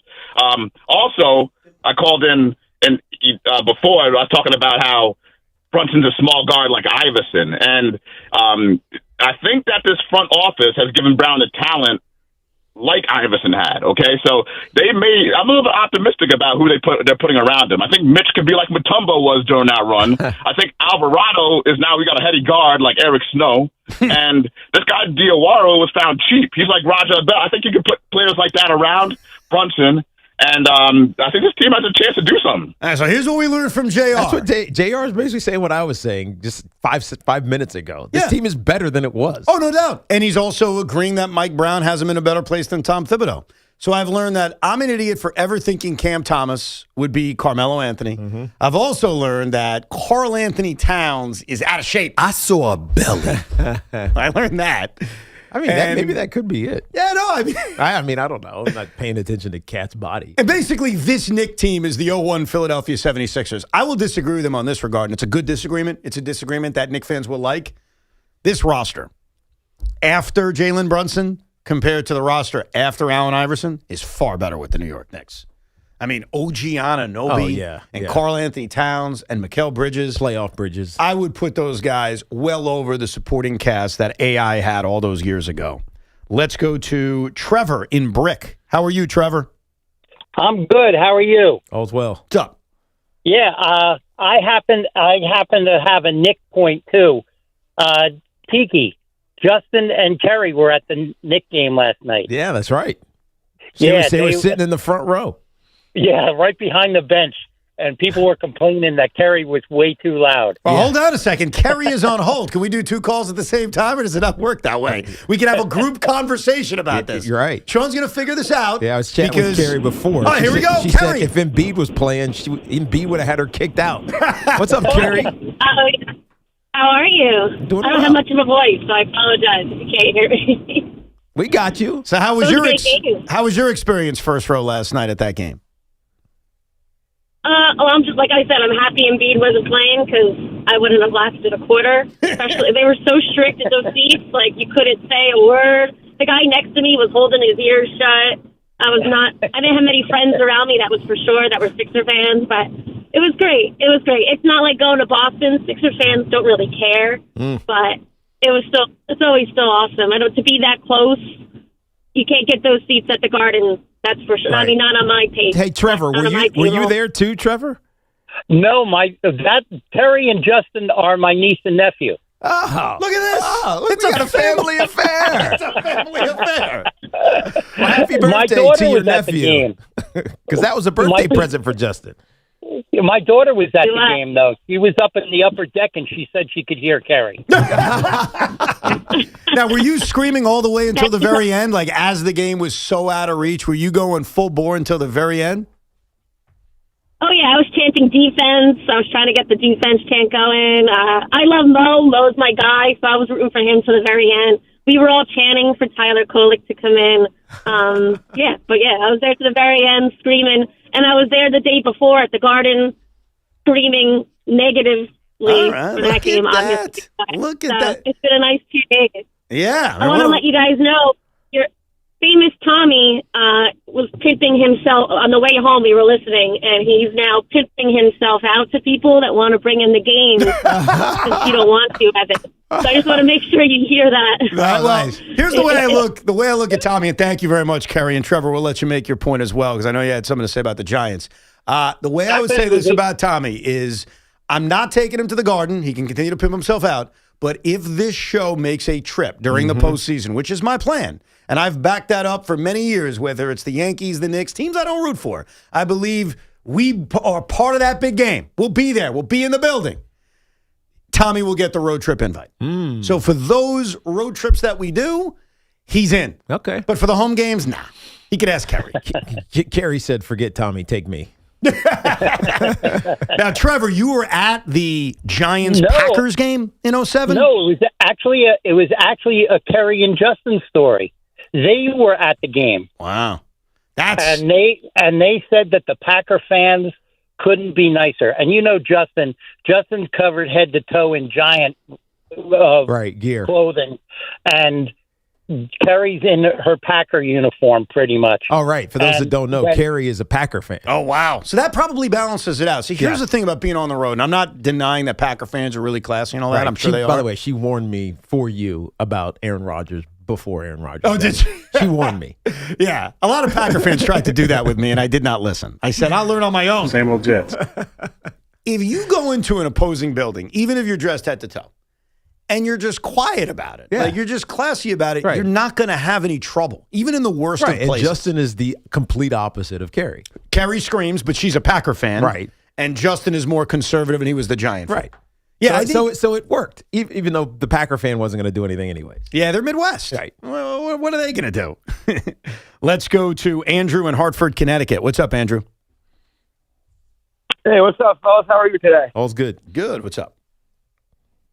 So I'm a huge Giants fan, obviously. I went to the 2011 game when Hakeem Nicks had that catch and he did the spin around and he did like an 80-yard touchdown. That's the first time we scored. And if you look at the Blu-ray of the Super Bowl run, which is a glorious watch, I must say, you can see me and my boy stand up and start going crazy right as soon as Hakeem Nicks did the spin. Wow. Now, as you just said about the Packers fans, yes, they were very, very, very nice. Now, we went and bought cheese heads the night before, and I painted mine blue and red. Oh, get out. So I have a blue and red cheese head, and everybody, they were looking at me, and then they kind of did like a double take. And there was two reactions. I was either like shunned and hated, but I guarantee you, I am on the mantle of like probably 50 Packers fans that all took pictures with me because they loved it. Oh yeah, because it's like you're respecting their tradition, Andrew. Is that and more, you're just taking it in like you're stealing it a little bit. Is that more respectful than what I guess it was what the Bear fans were doing this year, which I had never seen until this year? Which was what? Wear cheese graters on their head. See, I think that's much cooler than like Bills fans coming up with wing hats and copying the Packers with the cheese. I like the cheese graters. But is it also disrespectful? Because now you're telling the Packer fan, we are going to destroy your cheese by grating it, as compared to our last caller who said, I'm respecting it by changing the color. That's a rivalry. You wear the cheese heads, we're grading them. I love that. Am I? Yeah, because it's a rival. I think that makes sense. Yeah, it's their biggest rival. So it also makes sense with the Giants because you're not a rival. Right. You just had goofing off, having fun with it. Was that the first you've ever seen of the cheese graters? Because I had never seen that before. I had never seen it. I know it was the first I've ever seen it because I openly laughed out loud seeing it. Oh, I thought it was brilliant. I thought it was one of the more creative things I've ever seen a fan base do. Right. Why has no one done that before? I don't know. The cheese thing's thing's been the around. obvious thing. Hard to come up with a hat that's shaped that way. Is it? Probably. Is it? All you I need don't know. is like a top hat, and then you just like put the thing on the Think side. about it. We didn't have that technology in 2002. Stop it. Come on. They come up with a cheese grater hat? No. It's one of those ideas, and this happens every once in a while, where there's a brilliant idea. And we all look and say, how come we didn't think of that? It seems so basic. So simple. So simple, and yet no one did it. And that's the way I looked at the cheese grater hats that these Bear fans were wearing. Let's go to Eddie in Rockland. Hey, Eddie. Hey, what's going on, fellas? Well, Teak, I haven't been on a away game, but I was at the NFC Championship game in 2001. Yep. That was the single most in Giant history, the most amount of Giant fans cheering at one time. Because in 86, they didn't give the trophy. They did it in the tunnel. They gave the trophy to Mara on the field. Do you remember the speech? Yeah, he was like, "We're the worst." What did he? I forgot what he said. Now we're the worst team to ever go to the Super Bowl. And he also said on this field of painted mud. Yeah, that's right. Would you rank that moment the biggest moment in Giant fan history? I know the Super Bowls are the biggest, but as all the fans cheering at one time. In Giant Stadium, 100%. Yeah, and mainly because there was nothing negative about that game. Well, except for the fact that you guys cheated. We did not cheat. We were not stealing signals. That's what I heard from Minnesota. We went over this a few weeks ago. That's what the disgruntled 41 donuters are feeling because we beat that ass so bad. But, I mean, from jump, that game was great. Like, you cheered from start to finish. And then, obviously, at the end when we lifted the I forget what the NFC Championship trophy is called, but that was, I mean, it was start to finish. Is it George Hollis trophy? Oh, look at that. Yeah. Jinx, I got you. Yeah. Yep. It's the Papa Bear trophy. Yeah, no, that's a great moment. I mean, it was a party. There are certain games that it's not even about the game. It's just that whole game was one giant party. Right. That's really what it comes down to. Peter is in Cortland Manor. Hey, Peter. Hey, how are you guys? First time caller. I appreciate you. Thank you, man. Appreciate it, man. What's up? Welcome. You know, I'm going to tell you something about 1986. Roger Clemens pitching in Yankee Stadium for the Red Sox. They're holding the lead for a long time. And the Boston Red Sox took over Yankee Stadium that day. They were screaming and carrying on. And in particular, we had two guys sitting next to my friends and myself. And the Yankees were down for the whole time. And they came back to win the game 8-1. And the Yankees took it back. And it was the most exciting game I've ever been at, other than Chambliss's home run. Not bad. That's a pretty good one. Not too shabby. Rick's in Massapequa. Hey, Rick. This is Rich. First of all, Rich, sorry, I want to. Yeah, that's okay. Is Sean there? Yeah, Sean. Rich would like to talk to you. Yeah, what's going on, Rich? Sean, I think you remember me. You helped me and my grandson lift a barbecue in the back of my pickup truck in a parking lot at Lowe's. I do remember you, yes. Look at you. You're a good Samaritan, I am. Sean. Yeah, people don't realize I'm a good guy. That's why I wanted to tell that story. He's a good guy. You guys probably already know that. All right, mine is a quick one, though. Yeah. I was at Raymond James Stadium for Daniel Jones's first game. Oh, yeah. And a couple of things. We shouldn't have won that game. We were terrible. Matt Gay missed a field goal kick at the end of the game, and we won it. So we thought we had a future with Daniel Jones, and boy, were we fooled. And then the other thing is the stadium was rocking with Giants fans, but one guy walking to the parking lot looked at me, he goes, "You guys are not going to win another game this year." And I looked at him, I said, "You may be right, but we won today." Right. That's all that matters. That's the perfect answer. And, well, he was sort of right. Guy is in Sandy Hook. What's up, Guy? How you doing? This is my first time calling in. I have a little backstory. 2011, my son and I went to two away games. One in Dallas and one in New England at Foxborough. Mm-hmm. But the backstory is there was a weird year. My son, 6 weeks before he got married, was diagnosed with cancer. Sorry and to hear that. it was a rare cancer. And I don't know if you remember the giant Herzog. Yeah. Mark Herzog, yeah. My son John had the same diagnosis as he did. Fast forward 15 years, he's in remission, etc. And so he's all good. He's That's got great. 3 kids, That's beautiful awesome, wife. man. It's a blessing, man. Thank God, yeah. But thank you very much. But the big story, so he wanted to. I was with him a lot at Sloan Kettering the whole time, and he wanted to do something nice for me. So we went to Dallas, and I had never been in Dallas before, and we went to a game. And it was, if you remember, guys, in 2011, it was the game where the Giants came back, and JPP blocked the field goal. Yeah. Well, we walked out of there. It was a night game. It was some experience. We walked out there, and the fans never ever said anything. I was wearing my Mark Bavaro jersey at the time, and we walked out. But the only problem was a night game on Sunday, and all the bars were open, but they wouldn't let anybody else in. If you were in there, you were fine. So we had to go back to the bar, to the hotel, and have a drink. Right, at the lobby. And exactly. And then about a month later, we went to New England, went to Foxborough. Now we could drive there.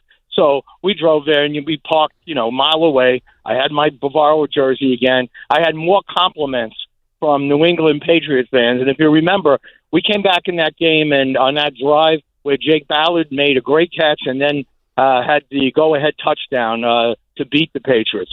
They were really calm with us and all that. But talking about great feelings that year, it was the low of what my son went through and the high. Yeah. Culminating in the Super Bowl. And my son John, if you knew him, he was so nervous during the Super Bowl in that last drive by Brady that he kept pacing. And I said, John, you just beat cancer. How are you nervous now? And he goes, Dad, this is the Giants. Right. Okay.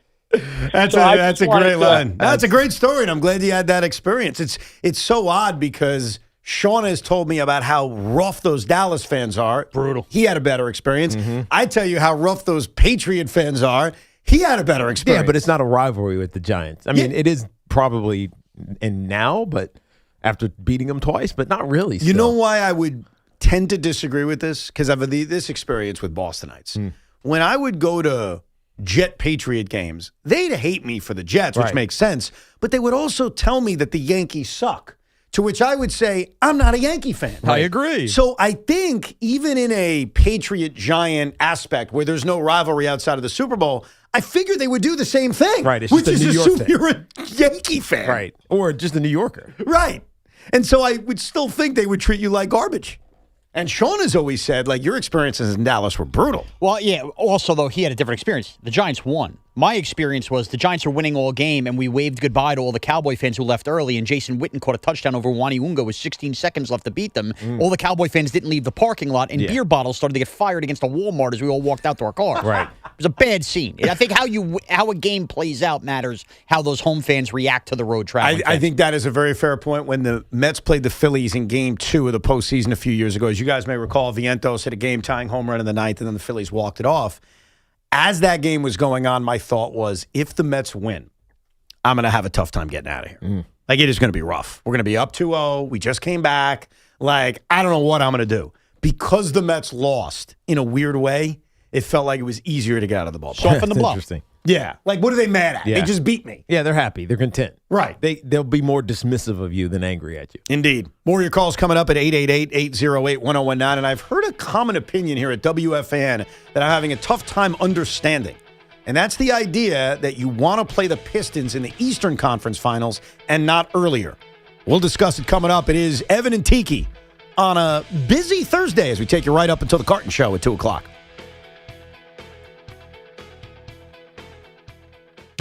It's pretty damn cold outside, so the fans got the hot stove keeping you warm. Giddy up, baby! Giddy up! Gone! A home run by Cody Bellinger! The Fan has you covered as the Yankees and Mets gear up for spring training. And we'll keep you covered. Your home for New York baseball is 101.9 FM WFAN. And always live on the free Odyssey app. It's Dunkin's world and you're living in it, which means breakfast is easy and costs $5 with Dunkin's $5 meal deal. You get 6 crispy hash browns, a wake-up wrap, and a medium hot or iced coffee. Whatever your mood calls for. Bring your friend, your brother, your mother, your cousin, or just bring yourself. Because at Dunkin', they make deals for everyone. Get Dunkin's $5 meal deal only at Dunkin'. No substitutions. Participation and times may vary. Offer price varies in California and Hawaii. Limited time offer cannot be combined with other offers. Exclusions and terms apply. My buddy dies, I show up to the funeral, open casket. We're still doing that? I've never understood open casket. I don't get it. It's like, you told me he was dead. I believed you. From the Monday Morning Podcast, his hit film Old Dads, and his latest Grammy-nominated special on Hulu, comedian Bill Burr, coming to Hard Rock Hotel and Casino Atlantic City, Saturday, April 25th, with all new material. Get tickets now at Ticketmaster.com. Hi, I'm Jonathan Ratliff, Engineering Director at Nissan. You know, some things are important to hear from an expert, not a voice actor. For instance, the Nissan Rogue is not only strong and practical, but it's reliable too. We've tested the turbocharged engine for thousands of hours, so it keeps going when you need it most. And 225 pound-feet of torque is what's going to allow this SUV to tackle those bigger, more ambitious adventures. Everything so you can go rogue. Nissan, #1 in new vehicle quality among mainstream brands by J.D. Power. Get 0% APR on the 2026 Nissan Rogue, Murano, or 2025 Nissan Pathfinder for well-qualified buyers. For J.D. Power 2025 US IQS award information, visit jdpower.com/awards. Awards based on 2025 model year. Example, 0 down payment, 60 months financing at $1,667 per month per thousand financed. Actual down payment may vary, subject to INMAC credit approval. Not all buyers qualify. Dealer contribution may affect actual price set by dealer. Contact dealer for details. Ends 3/2/26. Hey, it's Tiki. Back when I played, creatine was a locker room secret. Players knew, trainers knew, fans didn't. But now the secret's out. Creatine boosts strength, speeds up recovery, and even helps brain health. That's why I take GAT Sports' new Creatine Chews. 5 grams per serving, no sugar, no shaker, no mess. Save 30% off your first bottle at gatsport.com with code TIKI30. That's GAT Sport.com with code TIKI30. GAT Sport Creatine Chews. Fuel up, compete harder. At Uline, they know going the extra mile takes hard work. For companies pushing to go further, Uline will go the distance with you. 24/7, they answer the phone to get you the shipping and industrial supplies you need. Business can move fast. Unexpected large orders, adverse weather, new safety guidelines, and changing economic trends. Uline works hard keeping 41,000 items ready to ship, minimizing detours on your way to the extra mile. Visit uline.com. Hola, amigos! It's a big noise. Brad Evans from BetMGM tonight. Listen Monday through Friday starting at 6 p.m. Eastern on Westwood One Sports as we cover the biggest sports stories from coast to coast. Get insights on the NFL playoffs, college basketball conference races, and more. Download the Odyssey app now and listen from anywhere. BetMGM tonight, live and interactive, presented by BetMGM. Tune in, Team Huevos. Want to know why betting on the winter games on FanDuel makes sense? From game lines to medal counts to finding your angle on the events you care most about, FanDuel gives you more ways to stay connected to the action. The winter games are on, and there's no better way to follow them than with a bet on FanDuel. Curling matches that start slow and somehow get tense fast. Speed skating decided by inches. Hockey games that feel different from the opening faceoff, and so much more. FanDuel is the place to bet on the winter games. You can bet on who you think will take home the gold in alpine skiing, skeleton, bobsleigh, luge, and speed skating, just to name a few. The winter games are here, so stay connected to all the action with FanDuel. We all love the app around here. It is safe and secure, and when you win, you get paid instantly. FanDuel, play your game. FanDuel Sportsbook is the official sportsbook of WFAN. 21 and older, physically present in New York. For help with the gambling problem, call 877-8-HOPE-NY or text HOPE-NY 467-369. This week's football hot performer, sponsored by Edison HVAC, is Jason Myers. He kicked 5 field goals and 2 extra points in the win over New England. If your current heating system is over 15 years old, you need a new hot performer in a high-efficiency Carrier system. There's only one company to call, Edison Heating and Cooling. New Jersey's heating experts for over 38 years. Older heating systems waste gas, so make sure your system is a hot performer and save money now with Edison Heating and Cooling. Contact them at edisonhvac.com. MSC Cruises feel so stylish and European. Let's espresso and gelato. Espresso and gelato? Those aren't verbs. Yeah, on MSC Cruises they are. Oh, well, in that case, I'm into the American stuff. Let's coffee and soft serve. Sounds like a plan. Maybe later we can chaise lounge and espadrille? I think you mean pool chair and flip-flop. Get up to 40% off cruises, plus get up to $750 onboard credit and kids sail free. To book, visit MSCCruises.com or contact your travel advisor. Restrictions apply. Ships registered in Panama and Malta. Baseball or football, WFAN runs the city. Yankees bats, Mets heat, Giants defense, Jets dreams. It's all here every day. The Fan, 101.9 FM and always streaming on the Odyssey, iHeartRadio, and TuneIn apps. All right, this Fan Focus is sponsored by Chef IQ, precision cooking, effortless results, chefiq.com.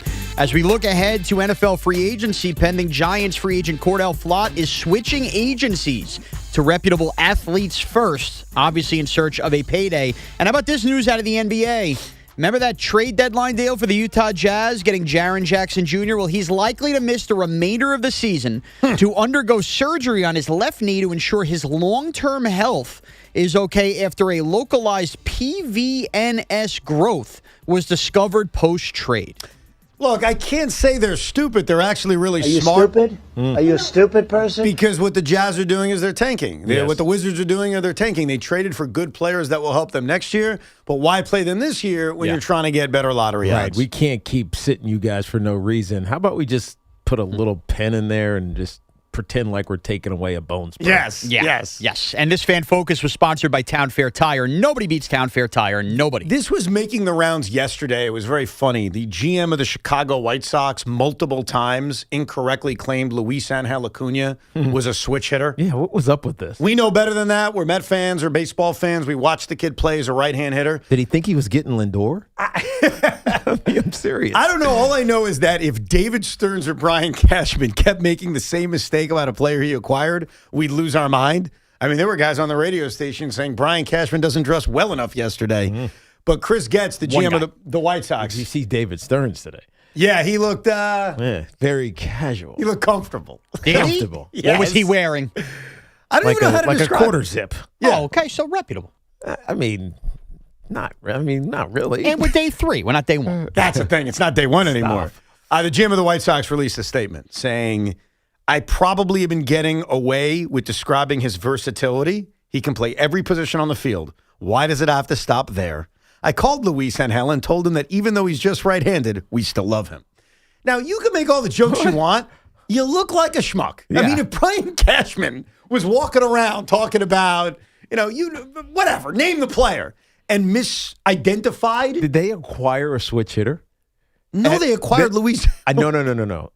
Other than Luis. I don't know. I got to go through the rest of their offseason. Stop making excuses for it. I'm just wondering how the hell you can keep making that same mistake over and over and over again. Because at some point, he had to have switch hitting in his mind. Yeah. It was not with Luis Angel Acuna, but it had to have been with somebody, because why the hell you keep saying that? Maybe. Now, Sean yesterday caused some anger from people because he was very tough on Brian Cashman's wardrobe. He was critical of his wardrobe. And I don't want to relitigate the issue. I'd like to litigate a new issue. And that is the fact that opinion that Sean Morash had was copied by one of his coworkers. What? Sean, go ahead. Make the case. I'm just going to play you the audio. You tell me. Okay? All right. Brian Cashman showed up to spring training in his PJs with a coffee in his hand, wearing a hat, looking like he was about to sit down at a table at the World Series of Poker instead of being the general manager of the Yankees. Wow. So Sean Tommy did it. Tommy took Sean's dumbass opinion. No biggie. Wasn't a dumbass opinion at the time. Do you feel like it's a dumbass opinion now that Tommy has it? No biggie. I hate the opinion now that Tommy has it. But the bigger issue I have is, all right, Tommy has the opinion. I think I observed something that clearly other eyes could see and people agreed with me. Mm-hmm. Did he really not see me have that opinion first, though? So you think he took it from you? He had to. Somebody that is different audience. He's the first one to complain. Oh, you're taking my bid. Texting me. Did Evan take my open idea? And you go on last night. I know Digital put out a clip of me saying it because I saw all the hate mail I got from it. You tell me he didn't see that? He didn't see that? Are you asking? Is that a rhetorical question? It's a rhetorical question. He didn't see my opinion? I don't know if he saw it, but it's How about just say, my good friend Sean had this opinion. He is so right. Right. That's all you got to say. I got you. So Tommy He's ripped assuming off. that nobody was going to notice. Yeah, and we noticed. And now I hate my opinion. I was going to say. No biggie. If anything, the biggest takeaway is Sean would like to rescind that opinion. I'd like to rescind it, cash, show up however you want. I don't know if Tommy heard it or not. I think the issue he runs into is when he accuses other people of taking his opinions. Exactly. He puts like a target on his back. I'm not going to take someone's opinion, but I would like to play the opinions of some of our fellow coworkers, and it's an opinion that I'm confused by. So I'm not mad at them, obviously. It's like a sports disagreement. And the two examples I want to use of our fellow coworkers are the bread of the sandwich that we are, the show that precedes us and the show that comes after us. So I got Boomer Esiason and Craig Carton, both offering the same opinion, and I don't fully get it. And maybe you can help me out because it's possible you agree with them, which is totally fine. Let me hear. Who do you want to hear first, Craig or Boomer? Boomer. All right, here is Boomer Esiason talking about the importance of the Knicks not falling seed-wise, so they have to play the Pistons earlier rather than in the conference finals. Just as long as they meet Detroit in the championship round. You don't want to see them in an earlier round. Doesn't want to see him in an earlier round. Here's Craig saying basically the same thing. New York Knicks have to be the 2 seed. You do not want Detroit in the semis. You want Detroit in the finals because they're the only real threat to me in a 7-game series. So, first of all, I'm not even going to argue that other point that Craig made. They're the only threat. Let's just say they are. I'm going to take Craig's point and say, okay, they're the only threat. Why would playing them later when they're more battle-tested, because they will have won 2 rounds prior to getting there, why would that be so important to Craig Boomer and I guess others that you got to play them later than earlier? I don't understand it. Just because it delays the biggest challenge. So you're getting the biggest challenge later as opposed to earlier. But why? Why is that important? Unless you think that they're going to get picked off. And if that's the point, that's completely different. Hey, I want to play Detroit later because I have hope that someone else will do our dirty work. Yeah. We learned an unfortunate lesson in the NBA with all of these minutes last year when it came to Tatum, when it came to Halliburton. You want to see teams later that are more difficult because of the pounding they take. Man, any injury could shake up. You may not see that in round 2. You could see it in round 3. Some of these series last year were completely altered. And I think the later you see a team... Oh, they definitely were. Yeah, the later they definitely were. The more games you see in a series, the later you see a team, the more crazy stuff like we saw last year can happen. That's fair. So you're saying basically they're better than us, which I don't agree with, but I respect that that's how they feel. That's fine. Mm-hmm. They're better than us, and our best chance of beating them is something kooky happening to them health-wise. Yeah, or at least it just enhances your chances. But can't you say the same about yourself? Yes, you can. But OG Anunoby's got another toenail issue, and he's out for another 2 weeks. You're assuming that health-wise you're going to be better than you have been previously. But you're assuming they won't. And Detroit won't. But ultimately, I think you're scared of the energy of Detroit. And so you want that as worn out as possible. So I will respectfully disagree with both of those guys, and here's my reasoning why I want Detroit earlier. And I'm pretty consistent about this.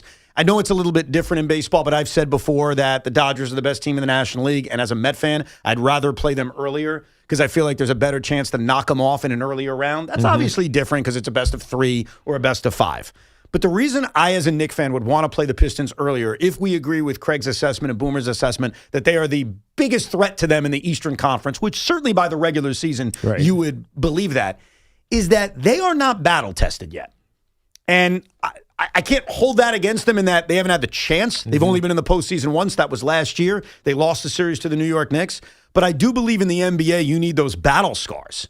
And I think that if you play them in an Eastern Conference Finals, they will have won 2 rounds of the postseason, including a round 2, that in theory is going to be difficult. Right. It could be against Boston. It could be against Cleveland, who's been battle-tested. It could be against Philadelphia, who's been battle-tested before. So they have more confidence at that point. Absolutely. Right. They believe that they're a team that's supposed to be in the NBA Finals. And I'll prove my point by using the Knicks as an example.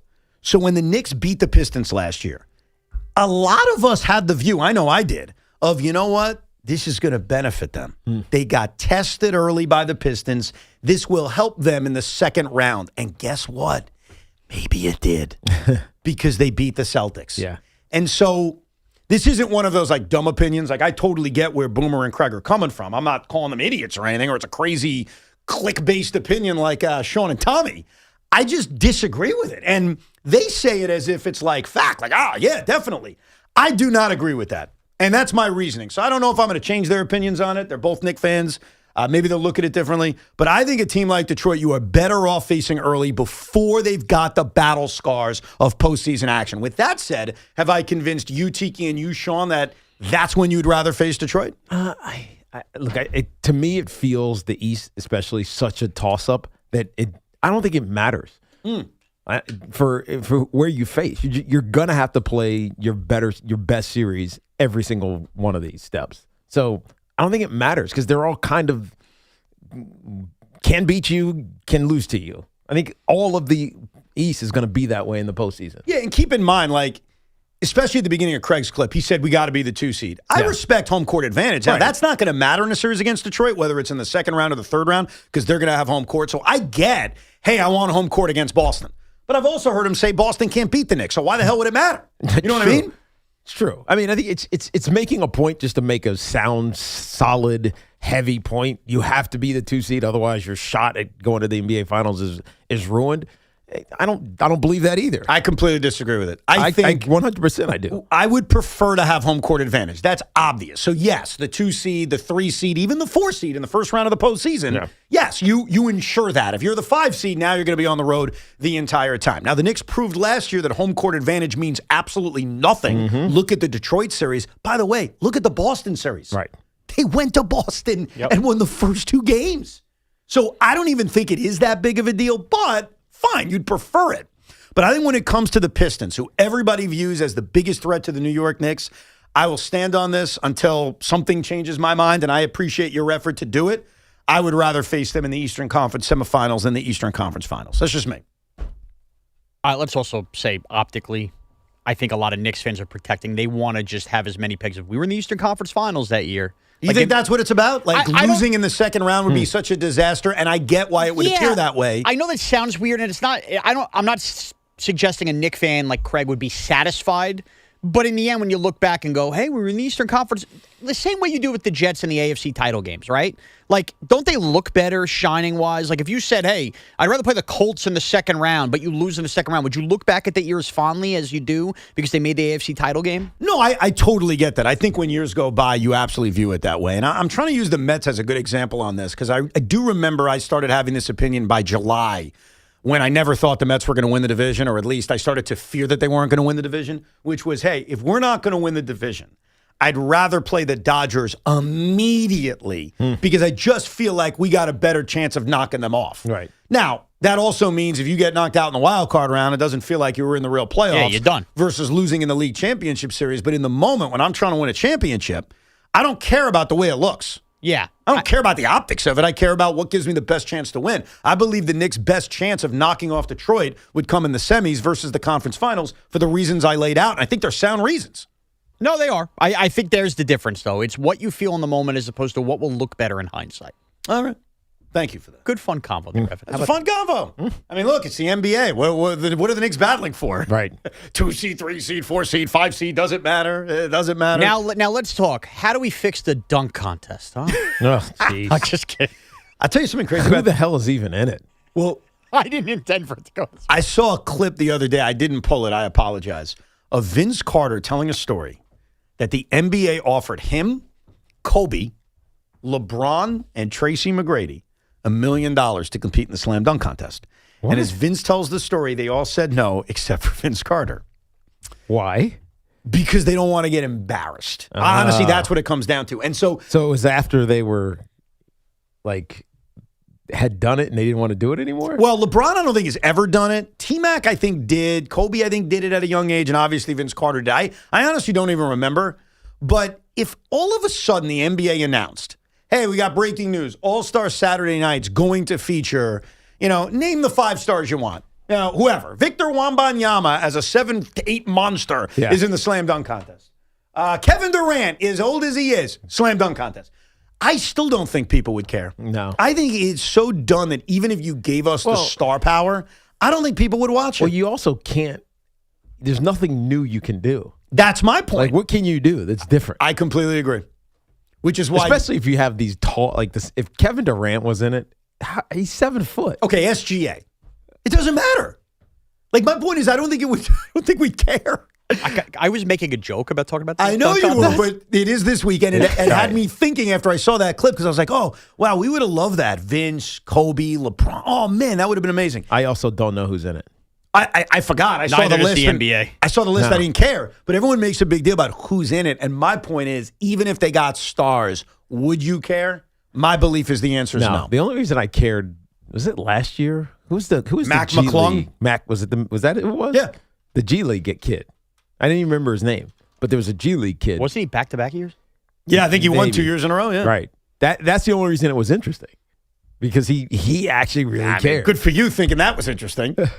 And would you agree that it still wouldn't be interesting even if they got the star players? No. It's also, they got to move the weekend. Not only should we be capitalizing off the NFL ending, asking dudes who just spent all year watching football on Valentine's Day to turn around and say, honey, I got to watch the dunk contest is a tough ask. No, I get you. Let's get to your calls, 888-808-1019. Brian is in Sleepy Hollow. What's up, Brian? Hey, guys. How's it going? I understand the point you're making, but, you're also discounting it. I mean, it happened last year with Cleveland that the Pistons could get knocked off and we could have an easier opponent. We didn't take advantage of that easier opponent last year. No, but hold on, Brian. I account for that, but it doesn't feel like that's the point. It feels like the point is I'd rather play Detroit specifically in the conference finals versus the semis as opposed to, hey, I'd rather put off facing them so someone else does our dirty work. That was never the point I heard made by anybody in that regard. So to me, it's different. Okay. Just one more thing.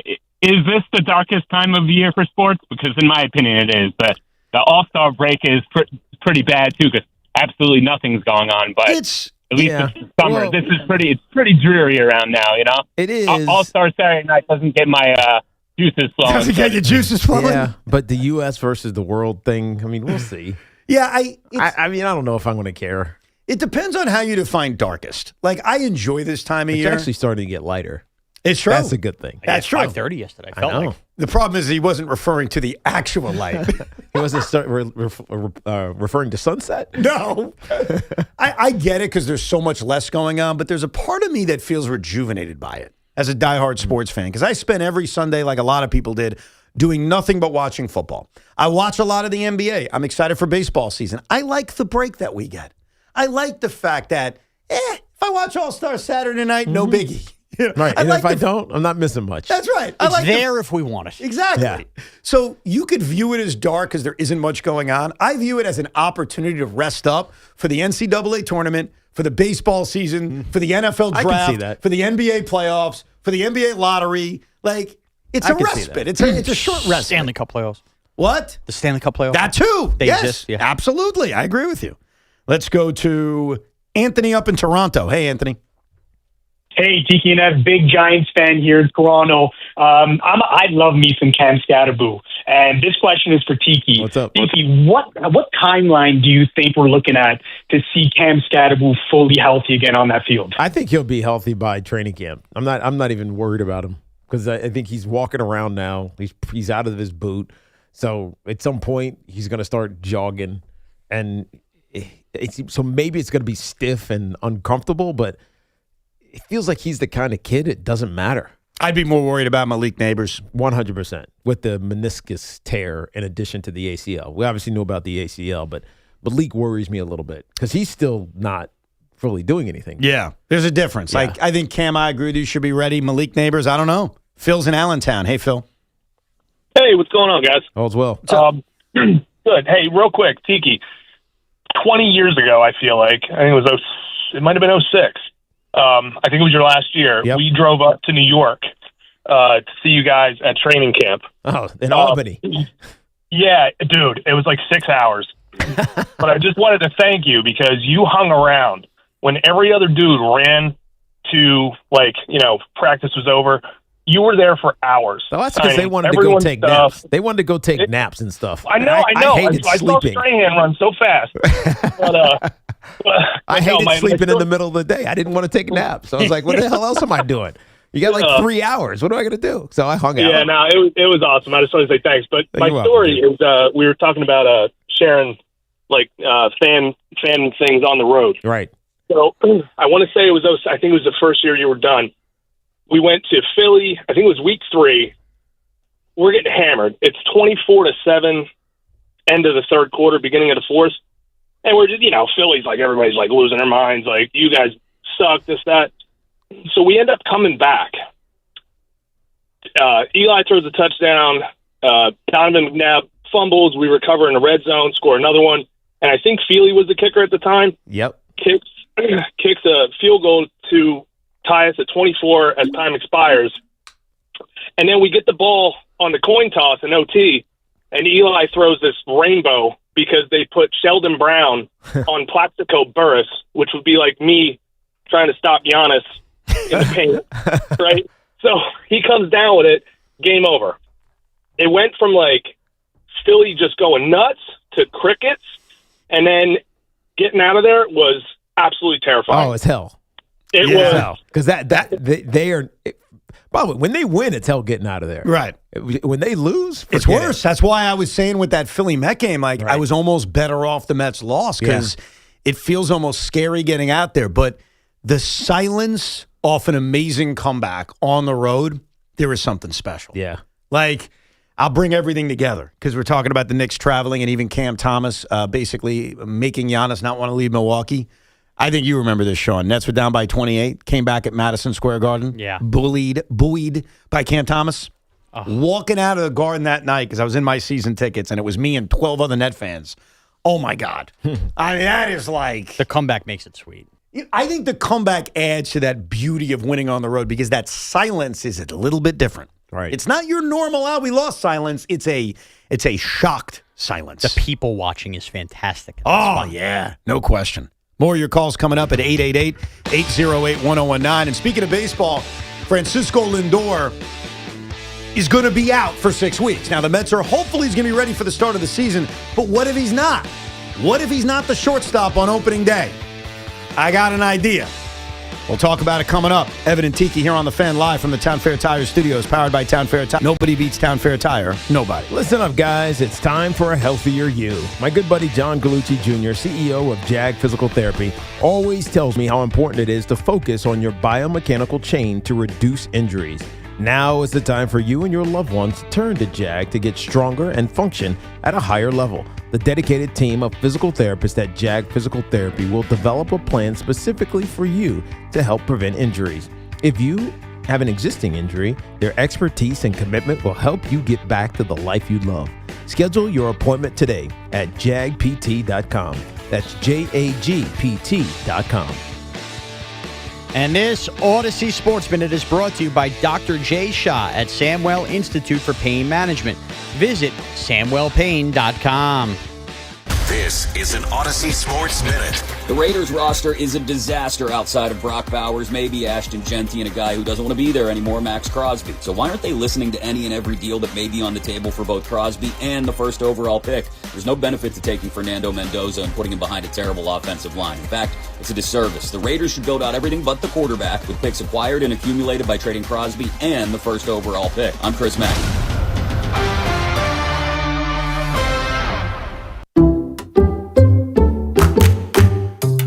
Allstate is Metro New York's trusted auto insurer, protecting cars across the tri-state area. We're by your side when you need us most, providing you with affordable auto coverage you can rely on. So, switch to Allstate today, and you could save an average of $713 on auto insurance. You're in good hands with Allstate.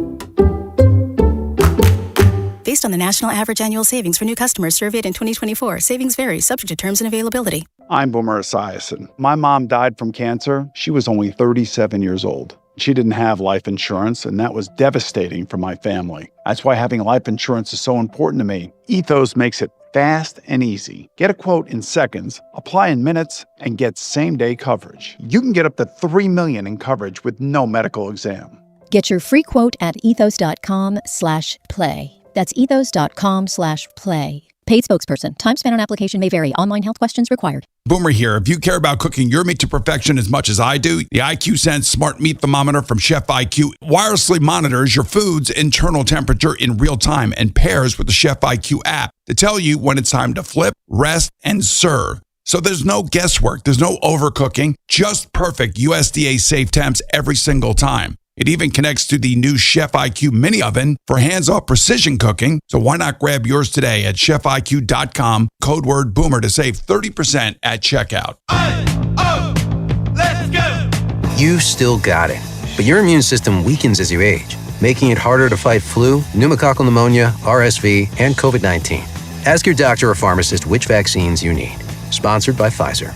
We asked parents to share their journey of adopting teens. They changed who I am because I can't see life without them in it. Visit adoptuskids.org to learn more. Brought to you by Adopt US Kids, the U.S. Department of Health and Human Services, and the Ad Council. Sun and clouds, breezy, high 37. Weather brought to you by Staples. From posters and presentations to labels and loyalty cards, Staples has all the print to boost your brand. Shop now in-store and online. Staples.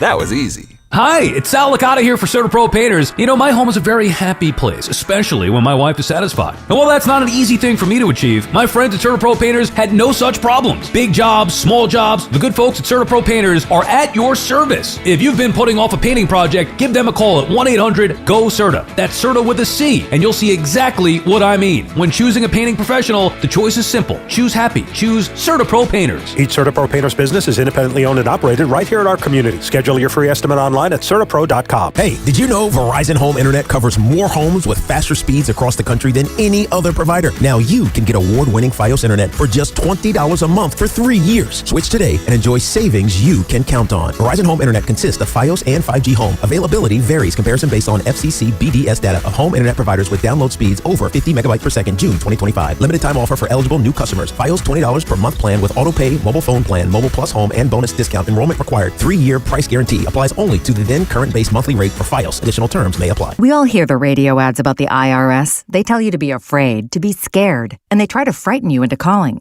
I'm not here to do that. Tax Relief Advocates is different. TRA is here to tell you that if you owe money to the IRS, whether it's $5,000, $50,000, or $500,000, we have a solution. It doesn't matter if you're sitting in your car, at work, or with your kids. No matter where you are, call now. 800-575-6986. Don't lose hope. TRA can eliminate or reduce what you owe to the IRS. Generous programs are now available that can give you a fresh start. Our passion is taxes and helping individuals fix their IRS problems. We have over 1,000 5-star reviews on Google and an A+ with the Better Business Bureau. You don't need to be afraid of the IRS any longer. End your tax nightmare today by visiting us online at TRA.com or call 800-575-6986. That's 800-575-6986. Tax Relief Advocates. Real solutions for real people. It all comes down to this, folks. Yep, the entire season is on the line. But my throat has officially thrown in the towel. Sounds like you need Vicks VapoCool drops. They're max strength and vaporize sore throat pain. Whoa! These VapoCool drops hit fast. Speaking of fast, did you just see that play? Yeah, he vaporized that ball. That pun should have come with a penalty. Vaporize sore throat pain with Vicks VapoCool drops. Use as directed. At the UPS Store, we know being a small business owner means holiday time is still go time. Still get those orders shipped time. And still re-up on stamps and supplies time. That's why this upcoming holiday, while others close up shop, we'll be open and happy to help you keep being unstoppable. Come into your local store today. Most locations are independently owned. Product, services, pricing, and hours of operation may vary. See Center for details. The UPS Store. Be unstoppable. Come visit the engagement experts at London Jewelers at any one of their 6 locations. Wake up with Boomer and Geo. Morning 6 to 10 on WFAN, WFAN FM, WFAN FM HD1, New York, and Odyssey Sports Station. Later on this hour, Sean has his Cinco de Luncho, and he told us that today is Championship Day, the closest teams to a title here in New York sports. And before he gives us that Cinco, Tiki and I are going to predict how he has it ranked, because I think I can get into the mind of Sean Morash. So we'll do that coming up in a few minutes, plus more of your calls at 888-808-1019. Yesterday, it became official that Francisco Lindor needs the surgery on his hamate bone, and the Mets have been pretty insistent that it's a 6-week injury on a return-to-play basis. 6 weeks from today is opening day, so the Mets are hoping that Francisco Lindor is ready to be ready for that first game of the season against the Pirates. Yeah. Yesterday, we all kind of predicted that he won't be, but not by a lot. I had him missing the first 4 or 5 games. You guys had him missing the first week and a half. And the reality is we don't know. Mm-hmm. And the Mets also have every right to be conservative about this. Yeah, you don't need to rush him back. No, absolutely. So Carlos Mendoza was asked yesterday, and him and David Stearns really don't want to give an answer in terms of, hey, if he's not ready, who's the shortstop? Because they're telling us, well, he's going to be ready, so don't ask the question. But I did find Carlos Mendoza finally naming names on who would be the shortstop for the New York Mets. And there's a really good chance that Tiki and most people listening are going to be like, I don't know who any of these people are, which is why I have an idea. But before I give you the idea, here's Carlos Mendoza talking about his shortstop options, just in case. Just a break glass in case of emergency. Just in case Francisco Lindor is not ready. The guys that we got in camp are going to get the majority of playing time, whether it's Kessingers of the Cliff and, Brujan and Mauricio, guys that we got in camp. Those guys are the ones that are going to get the reps early on. And then as we continue to get information, we'll make some adjustment if we need to. But on the early going, those are some of the guys that will get the playing time. So I don't Why did he not bring up Mauricio? Well, he did. He brought him up at the very end. He said Mauricio. Yeah. Who is an option. I prefer him stay in the minor leagues. But let's say this is a couple of weeks. It gets into the season just a little bit. I am not in favor of moving Bo Bichette. I've made that clear to you yesterday. I'm not in favor of moving Polanco or Simeon, other guys who have experience playing shortstop. So what do? I got a guy. Okay. And it is not that big of a deal. So don't think it's a big deal, but it's very simple. There is someone out there right now. Out there? On the streets. Oh, on the streets. Saying, I don't mind doing it. Do you know who I'm talking about? Jose. Why not? Is he really on the street? God, yeah. He's a free agent. Wow. Why not? Like what? Here's what I would ask you, Tiki. Because I know that I can be. That was Mindy's first year, right? Yeah, 2024. Yeah, of course. I mean, that's familiar to him. What do they have to lose? They have nothing to lose. Because if you bring him in and he stinks and he sucks, whatever, get rid of him. Yeah, I don't think. See, that's like some concern of, but if you bring him in and then Lindor's healthy, you're just going to release him. Who cares? You're going to end up releasing him anyway. Didn't they release Jose Reyes? I mean, right. Why does it matter? And also, like, I was going over the Met roster. I did a Rico predicting the 26. There's a world in which he's on the team as a backup. Like, it's not that unimaginable that Jose Iglesias stays on this team and bounces between third and short and comes off the bench. But like, it's not that crazy. Yeah, but wouldn't you rather just have Mauricio do that? No. I want to play him every day in the minors. Good idea, but I disagree. Do I rather have Greg Kessinger doing it, who you didn't hear of until that clip? But do you think that there's a long-term plan for Ronnie Mauricio? Yes. With the Mets? Yes. Would you like me to tell you? Yeah, I would love to, because he feels like he's being marginalized and ultimately a trade target. Well, look, I can't predict the trade market. It's always possible he'll be traded. I certainly wasn't planning on trading Jet Williams. The Mets did. But my long-term plan for Ronnie Mauricio is he needs to play every day in the minor leagues. It's very important he plays. While in the minor leagues, I believe he should play first base. He should play shortstop. He should play third base. Obviously, if he tears the cover off of the ball, I can see a DH avenue for him in the short term. In the long term, I think he ends up as the third baseman. I mean, Bo Bichette signed, let's face it, a one-year contract. Right, and he was pretty good last year at third. So I think Mauricio does have a future here, but the reason I don't include him in this discussion as much is that I want him playing every day in the minor leagues. Right. The other guys he mentioned, Jackson Clough, like that's really a human. I didn't make that name up. Greg Kessinger. I see him now on the non-roster. See, Tiki knows. How would it not be a good idea to just bring this dude back? Like, he had a bad year with San Diego. Okay, fine. He doesn't have to be what he was in 2024, but he's capable of playing the position. He was a good force in the locker room. I mean, that's all we heard. So why not? And in this fear of, then they'd have to release him. Who cares if they release him? If he's hitting 185 and they don't have room for him, we'll get over releasing Jose Iglesias. And I am not suggesting this because of that song. Like, that song was great that Sean played it. It adds color to the conversation. Right. But I'm not doing this because of OMG. I'm doing it because why not if you need a guy to play shortstop for a week or two? Right. It's really just not a big deal. Jackson Clough has a minor league career average of .219. So I've convinced you. Yeah. You're in favor of bringing Jose back? Yeah, I don't need Clough. Thank you. I don't need Clough. I don't know if the Mets will, and I am curious if there's more to the story. Remember how last year the story was, the Met locker room had issues. They were fighting over politics, all that kind of crap. Yeah. I wonder, is there more to the story on why the Mets really had no interest in Jose Iglesias? Huh. You know what I mean? Like, why? Because what I would repeat. What more could there be? I thought, like what I would say on the air when people asked about it was, you know what? He wants a major league deal. They've got a lot of young middle infielders. He didn't fit. And that made sense. But was there more to it? Was it more like, we just want to move on from the OMG vibes? I don't know.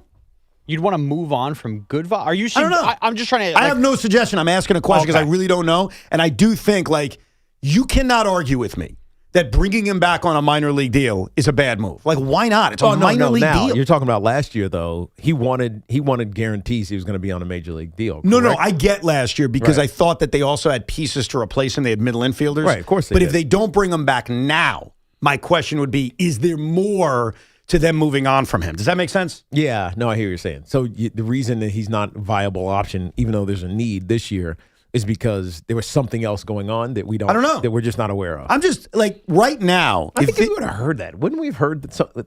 I don't know, because he was a big part of that 2023-24 season. Yeah, I mean, so I think we would have heard it. Do you think there's a world where the song hurts him because it feels like you don't want to go back to the same old gimmick where it's less about the player and more about the vibes in the song? Sort of what I was saying about releasing him. Like there's a fear of, well, we can't release OMG guy. Mm-hmm. And maybe it almost made him so famous that bringing him back now, I'm talking about in this moment on a minor league deal where he may not make the team because let's say Lindor's healthy and Iglesias doesn't hit. He doesn't make the team. Like almost like, oh, we can't do that to OMG guy. So it's sort of what you're saying in a way. And I disagree with that. Like, if they cut him because they don't need him, who cares? Like, it wouldn't be a big deal. No biggie. So I just suggest that on a minor league deal, there's no reason not to. He's out there right now. He's hanging out. I'm sure he'd walk here to come back. Right. I'm with you. I think this would make all the sense in the world, and I think every Met fan would rejoice and be happy. There you go. Well, we'll hear this again. And it would be time, as you said. He could stick on the roster after Lindor comes back. Well, yeah, no, I was going through. I did a geeky Rico earlier today. You could download wherever you download your podcast, projecting the 26-man roster, like you're going to do projecting the 53-man roster with the Giants. And there's room, like absolutely, especially if Carson Bench doesn't make the team. Like what? Vidal Brujan's got to make the team. Yeah. By the way, there's no chance Sean's doing that. What, the 53? Yeah, no chance. Oh, we'll do it in early July. Well, that's like me doing it right now in late February. It's easier than you think, Tiki, because you rip off 30 names you don't even because you don't. Yeah, because they're already on the roster. It becomes a back end conversation. Yeah, but then who cares about the back end? The people who download Talking Giants and the people who download One Giant Step and the people who download the Rico do care about that. They're the nuts. It's more you're better off saying which one of these rookies is going to make the team and or contribute. We do the surprise cut episode too. Yeah, predicting those. I'm curious though. I want to get inside Evan's brain. Evan, you think you're doing stronger Ricos now that you're doing them in the morning as opposed to late at night? That's a great question. Yes and no. Okay. I feel mentally stronger because I'm awake as opposed to being, tired.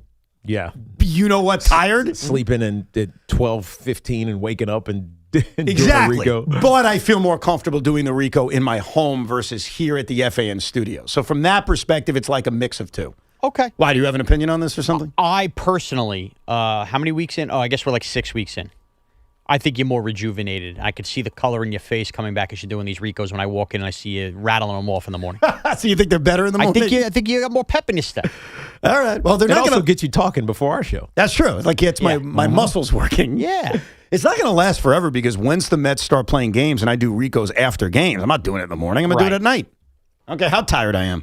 And then when you do those day game end of series reactions, Pete is still doing 6:30. Yeah, during the Big Mac last stop, he'll do the Rico. All right, because he's just playing commercials, so he's not really doing much work. He's dumping spots. So he's not working. He's not doing anything.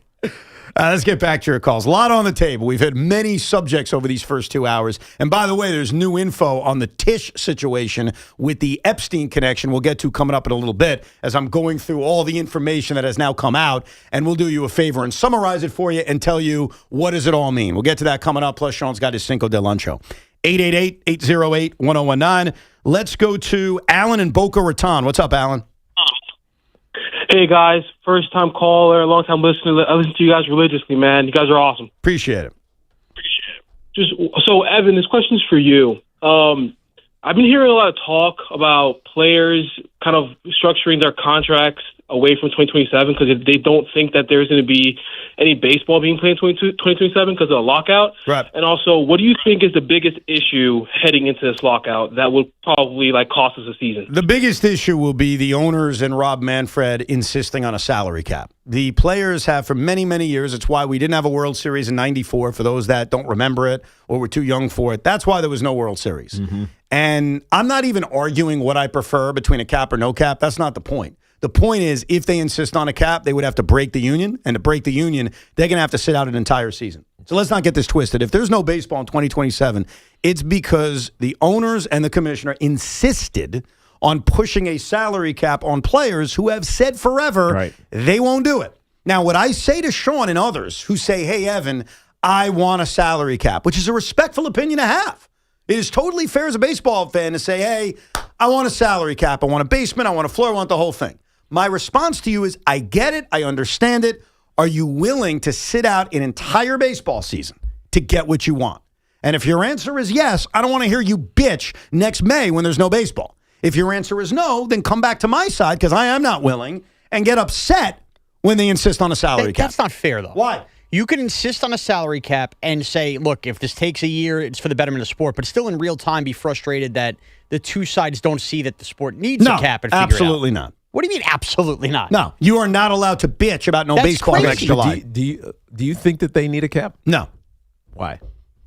Because I just don't think. Why do I think they don't need to? Yeah. Because I think their biggest issue isn't necessarily the spending of the big market teams. I think their biggest issue is the lack of spending from the small market teams. And I think there are other ways to make that happen besides putting a cap on the top end. Okay, but when we say salary cap when we have this conversation, aren't we also putting in the assumption of this means salary cap floor as well? Well, that's you doing it. But you can have a floor without a cap.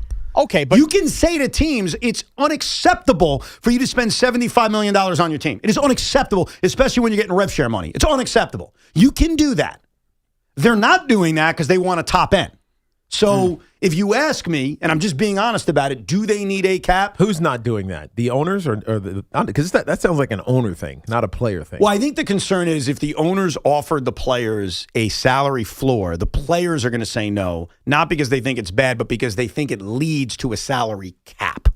And so it's this unhealthy relationship between the owners and the players where the bottom won't even exist because they're so afraid of the cap. Does that make sense? Yeah, I know what you're saying, but I feel like the issue, because this was the quiet issue with the NFL when they did their CBA, not this past one, the one before, because there were small market teams not spending money on marketing, and the big market teams were basically floating the small market teams. And so they created tiers. Right. And so the top tier spenders shared revenue, the middle tier shared revenue, and the bottom tier shared revenue. So the richest who would spend the most money would make the most money. So it almost feels similar because the Dodgers and the Yankees and these big spenders, they're crushing it, right? Yeah. They're bringing in tons of revenue, but it's also because they're spending money to make their product successful. Right. Whereas these other teams, these other smaller owners are just kind of like, all right, we'll just take this money and stick it in our pocket. Yeah. And to me, that's the bigger issue. My bigger issue with the status of baseball right now is what the small markets are doing more so than what the Yankees, Dodgers, and Mets are doing. Right. And am I biased? Or not doing. Or not doing. Absolutely. Ozzy and Woodridge. What's up, Oz? Hey, Ozzy. What's up, fellas? How you doing? Doing well. Wonderful. Before I provide more receipts about Tommy being a biter, remember, I warned you about this a long time ago when his show first started, that the first take he took was about Sean and the cold weather and let's dome everything. He stole that one from day one on his JV hour. So wow. All right. I tried to tell you that, and I have more receipts, but I need to ask Tiki a Super Bowl question before the Super Bowl totally goes away. Go ahead. Hey, Tiki, because if you know, you know. Mm-hmm. How many times do you think the dark side took it to the dark side out there on the field and mentioned Cardi B to Diggs to get in his head? Not only were they playing him physical, but they got so much in his head that he was throwing fists on the sideline. But did they know that they were breaking up in the midst of the game? Like, we found out about that after the Super Bowl. Apparently, it happened at halftime. Oh, that's right. So how would they know? I mean, people have their phones. I mean, it's not like my era where you just went in the locker room and talked to your teammates and they guys pull out social media. What is social media saying about me right now? Oh, I've been balling. Yeah, that's awesome. Oh, wait. Stephon? But Evan, Cardi it's not B's even putting him on blast? What? It's not even them talking smack about the breakup part. It's just them talking smack in general about Cardi B. Like KG saying Honey Nut Cheerios to Primelo. I was thinking about that, actually. When I think of trash talk, I think of Kevin Garnett and Carmelo Anthony. It's so true. And I imagine what Josh Norman was saying to OBJ, causing him to while out, kick, field goal nets, and then Copycat League, all the other DBs did the same to Beckham Jr. and made him totally lose it. Right. Yeah. No, you're right. But Tommy wanted his own show just to steal takes. Remember when the caller called in about the Jets should go for Cousins? He was on his show that night. And now this take that you're talking about now that you just played, yeah, he's stealing takes left and right, starting from Sean's take with the cold weather games and build domes everywhere. But don't you think if it's true, if your accusations are true against my dear friend Tommy Lugauer, don't you think he should steal good takes? You know what I mean? Well, I think he thinks he can do them better. Oh, is that it? Yeah, Right. He stole a good take about Cashman. He thought he could do it better. So you agree that Tommy was stealing Sean's Brian Cashman is dressed as a slob I opinion? think he just said it's a different audience. Most people who are listening to me did not listen to the midday show. Gotcha. Like it's the flip of the clock. Which, by the way, may be true. I mean, Right. we're on 24 hours. Right. So it's 12-hour difference. It's the other side of the clock that Tommy's making this take. I just think he should steal better ones. It was a good take. That Brian Cashman is dressed as a slob. Really, 24 hours later, you still think that was a good take? But here's the thing: you could have a Not take. after Tommy did it. No, exactly. But you could also have a take with understanding. Like, I get that it's not the biggest thing in the world and doesn't really have an impression. But yeah, I do think the general manager of the Yankees shouldn't show up to work like that the first day of the Speaking year. of which, as you said that yesterday, I told Tiki, boy, I got a great idea. Maybe every Friday we'll go around the radio station and pick the 5 dumbest opinions and kind of pick which one was the dumbest of the week. Right. Well, and I don't think Gio stole it, but Gio did something very similar this morning where he said, hey, there's been some crazy baseball opinions. So I want to tell you then, Boomer, which one's the dumbest. So we had Sean's. Tommy said something about Soto, went after you with Soto moving to left field. And then they bring up mine, and I took very big issue with this, that Lindor may be sapped of power, and it's a big story, especially if he struggles early. So Boomer sits there and says, Evan's opinion's a good one. What do you mean a bad opinion? Right. It's actually smart. And I said, thank you, Boomer. But as I was listening to it, it reaffirmed my belief that Sean ridiculing Brian Cashman's fashion was the worst opinion of the week. Though Craig did call for LeBron to be suspended yesterday for not playing against the Spurs. Okay. That may actually win now that I think about it. Why? Oh. Because he was sitting, because they were doing the strategic resting that I mentioned earlier in the show is smart for the Knicks and other why should he teams. be suspended? Because he's LeBron's a pig. I don't know. Because of the rule that they instituted a decade ago that they don't enforce anymore? No, I think he just doesn't like LeBron. Oh, Point is, I would give that the edge over the Brian Cashman one. But Boomer and Gio's were just, what is the worst baseball take to start? No, I know, but what we said we were going to do yesterday is we're doing all sports. We have 1,000%. Craig's take's the worst. You think that one's the worst one? Yeah, I mean, I didn't love Keith's Weaver bag take either. Keith's Weaver bag take. Yeah. But you know what? Can I tell you why I wouldn't put that one up there? It seems like every Yankee fan kind of went with that. I think that's why I hate it because I don't feel it was a Yankee fan. Like, what are we doing? It was like a common opinion. And you know what I mean? It was a nonsense take. Yeah. I hear what you're saying. I wouldn't include that one. Okay. Right now in my mind, going into Friday, the dumbest opinions on WFAN this week. And by the way, one of which with Tommy, and this is why I'm not going to include this, was Tommy said Aaron Judge is thrilled Soto's moving to left because now he's the best right fielder. You know why I don't include that? He was screwing around. He was being funny. Yeah. Like, Sean, you were being funny He when was you the better said right field anyways. Right, of course. We know. Of course.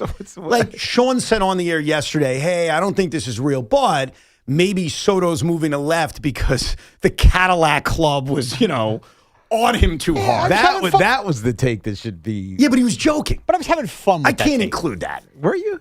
Well, Yeah, hold on. No. There's an art to a take. He was Were kidding. you? Yeah. There was an art to a take. There was so much made about him interacting with fans last year, but I don't think that's really why he'd moved to left field. That was just, it's having fun with a take. I just can't include that because it would be disingenuous. You weren't actually arguing that, nor was Tommy actually arguing that Aaron Judge is having a party last night in Tampa because Soto's moving to left field. So in my mind, going into Friday, and things can change, the dumbest opinions at WFAN were either Sean's thing on Cashman or Craig saying LeBron should be suspended. So those are the two leaders in the clubhouse. We'll see.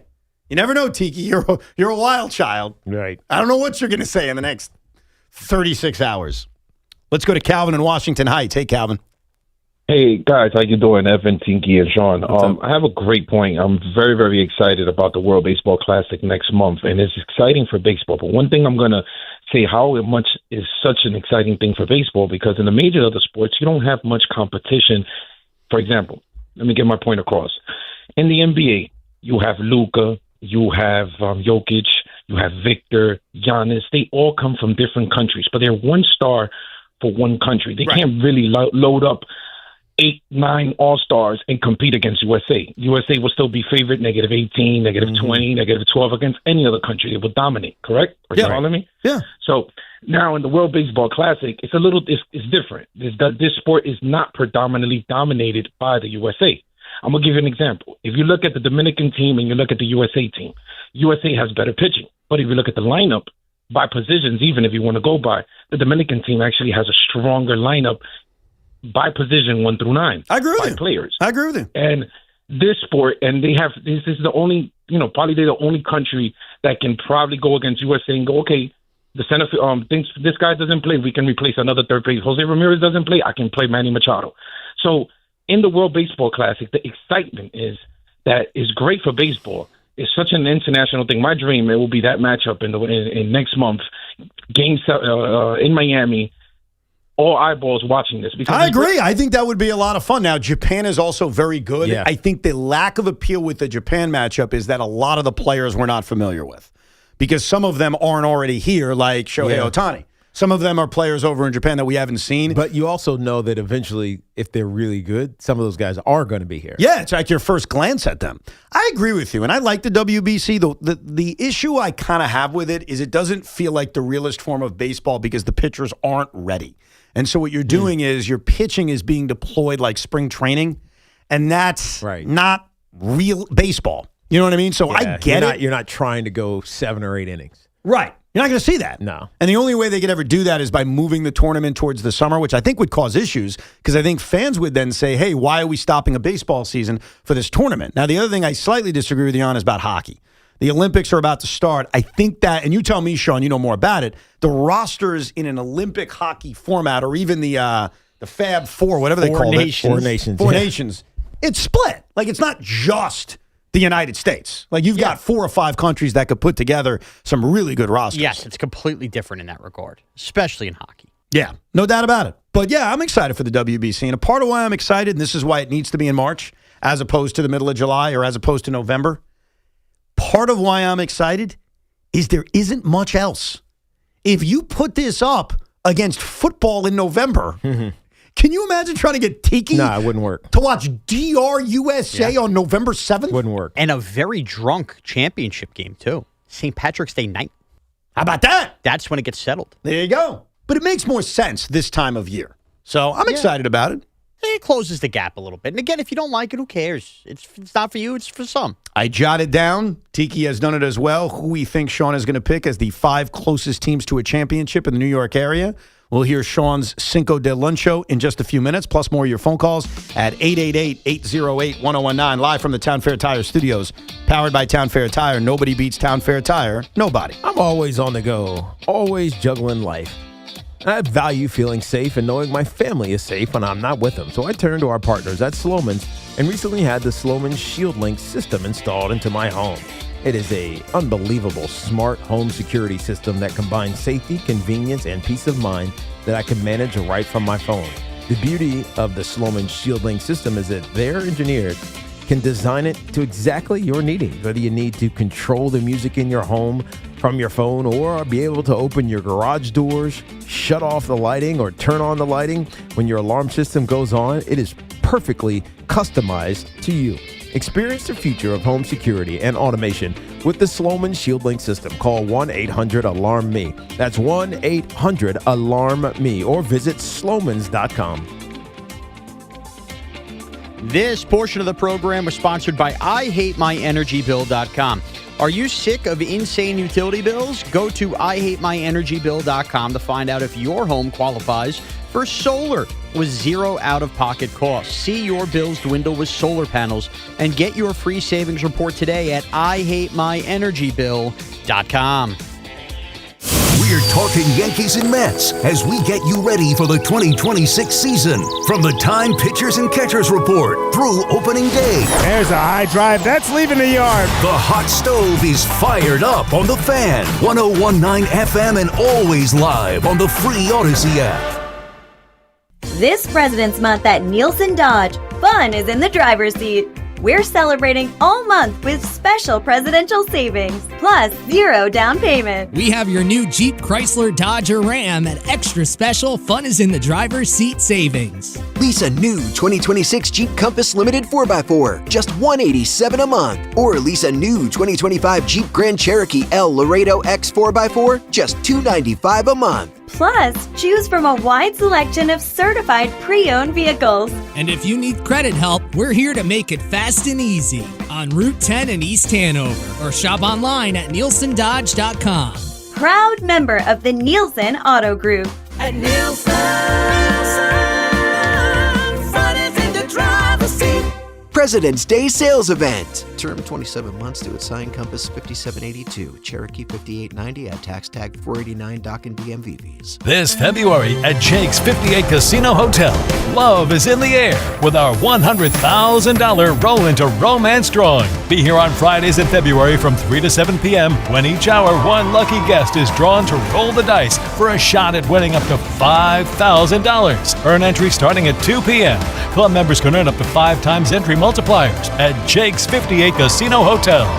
If gambling is a problem for you or someone you care about, please call the 24-hour toll-free helpline at 1-877-8-HOPE-NY or text HOPE-NY. Looking for the lowest price on name brand tires? Get to Town Fair Tire and get the guaranteed lowest price on any name brand tire. Nobody beats a Town Fair Tire deal. Nobody.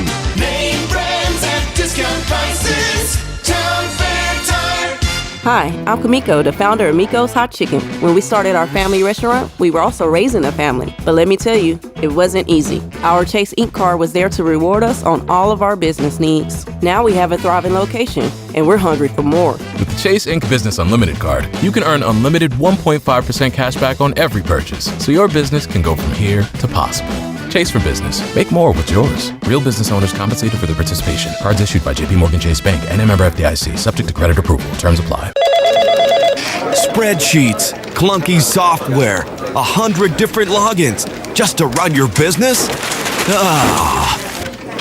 There's a better way. Odoo.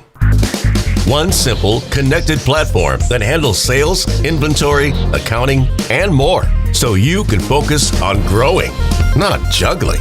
Make the switch today at odoo.com. That's ODOO.com.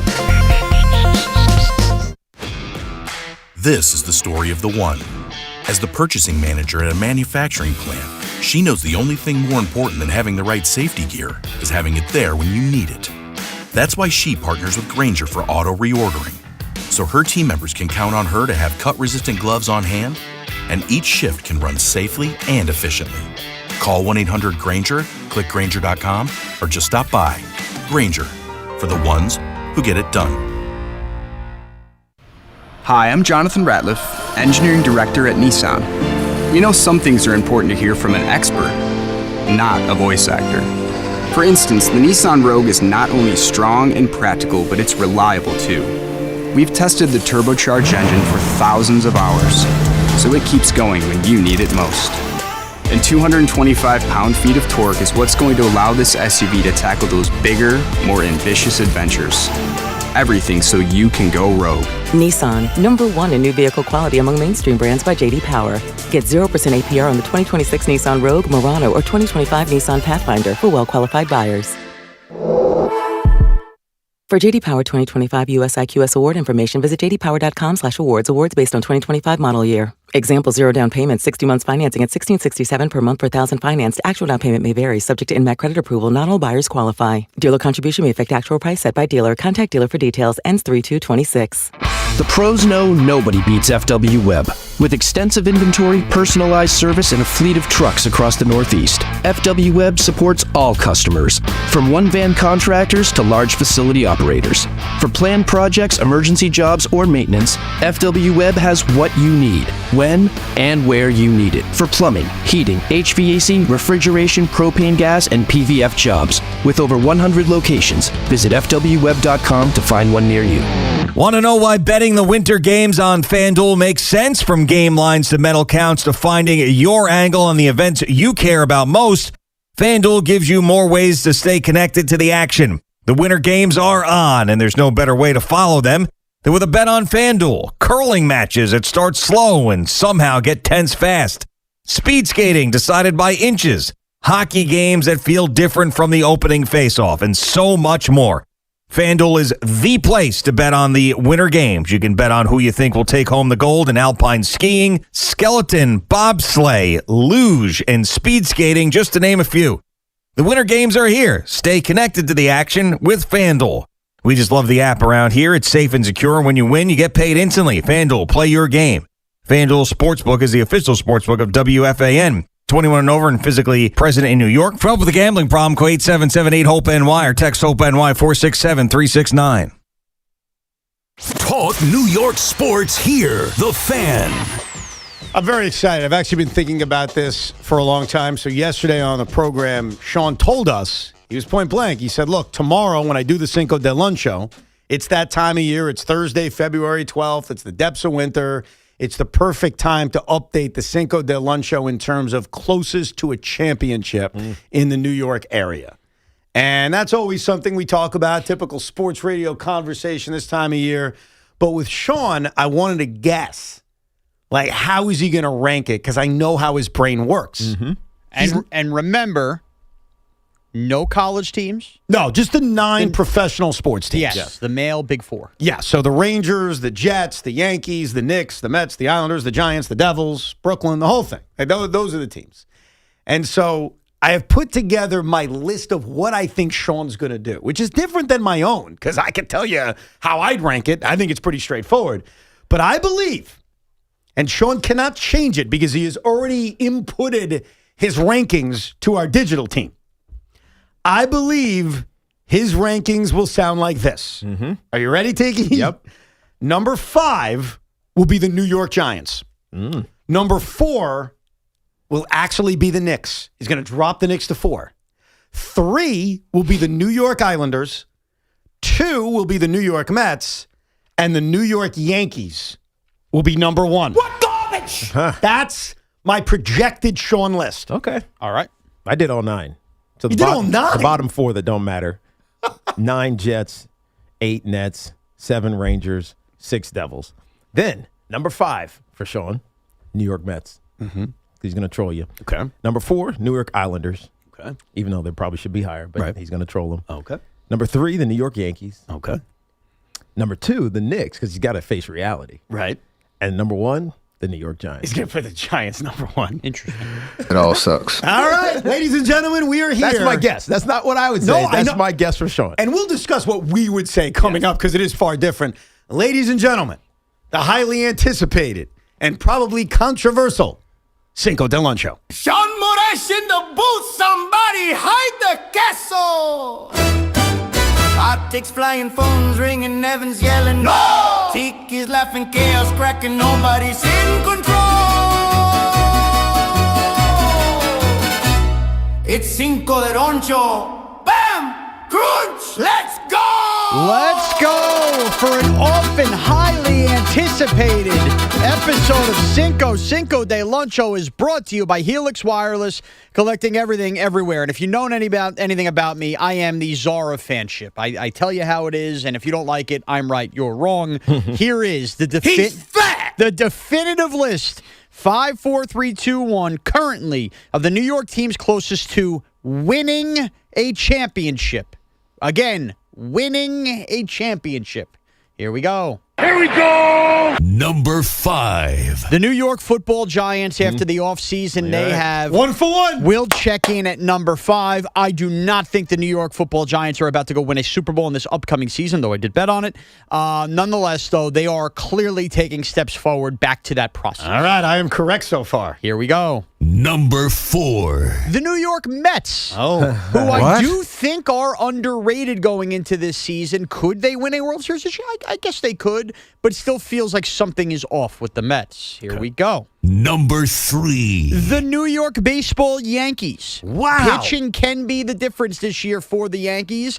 I'm probably being a little too harsh, but Nailed that one. I'm being consistent in my list. There's still Let's a behemoth. go Yankees. A behemoth in the Dodgers standing in the Mets and Yankees ways ultimately. Here we go. Number 2. The New York Knicks. What? At number 2. I do think to start the show, we talked about Mike Brown versus Tom Thibodeau.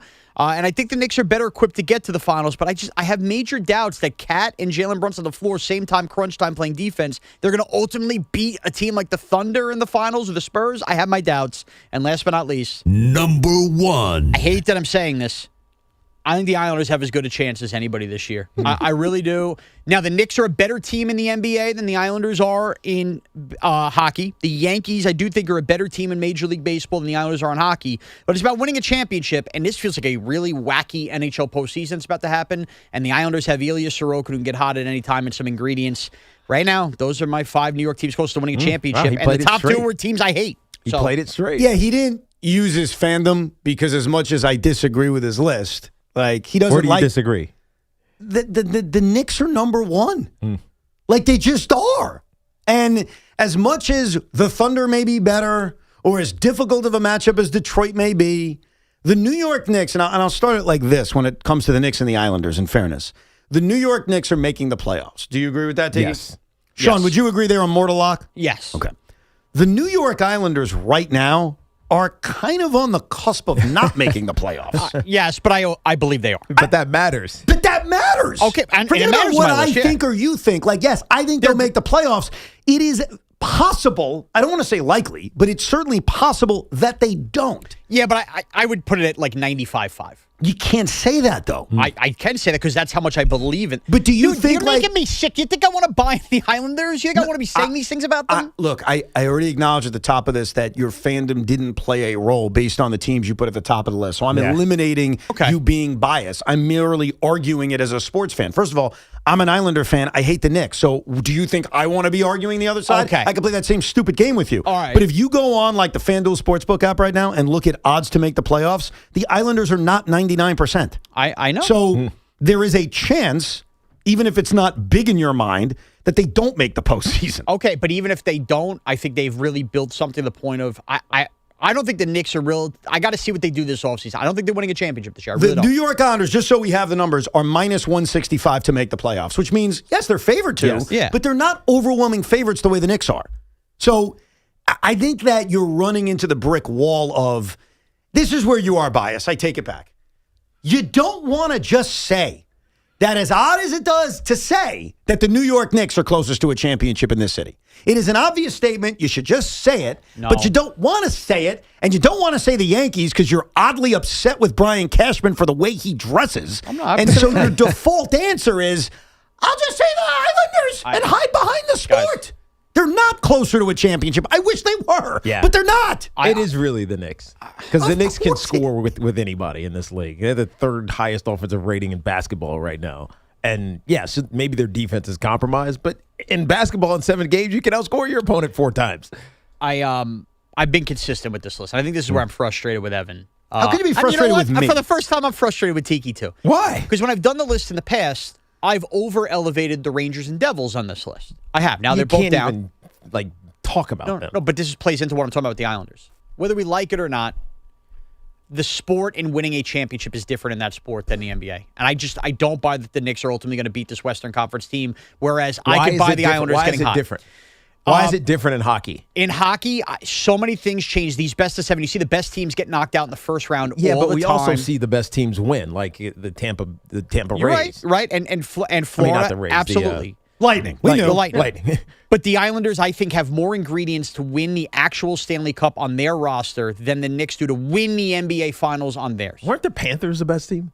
Yes. I'm saying there's not always a perfect science, but there's more evidence a team like the Islanders can win than a team like the Knicks can win. I just feel like the last couple of years, the best team in the NHL has won. Yeah. No, they actually have. And also, the New York Islanders right now are 65-1 on odds to win a championship. And they're not the best team. No, they're like ranked 15th in the sport. And that's fine. I'm not going based on odds. And the I'm going based on my eyes. The Giants, who you have every reason to just pop up the list, they're 75-1. Yeah. They basically have the same odds to win a championship.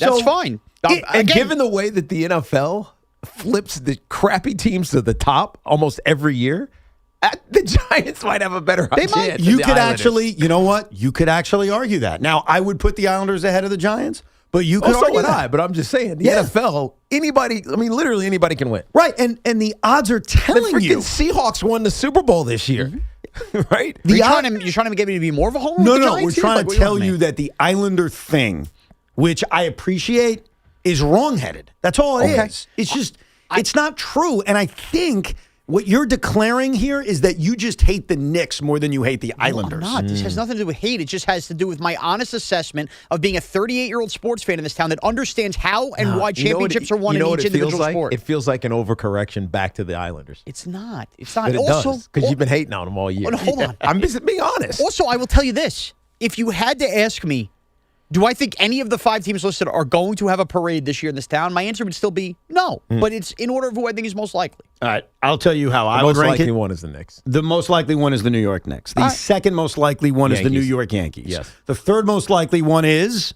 see if you agree with me, The Mets. the New York Mets. And then the most likely is the Islanders. Right. That's how. And, And how then many? you throw the Giants in there. The Devils, Rangers, Nets, Jets are just...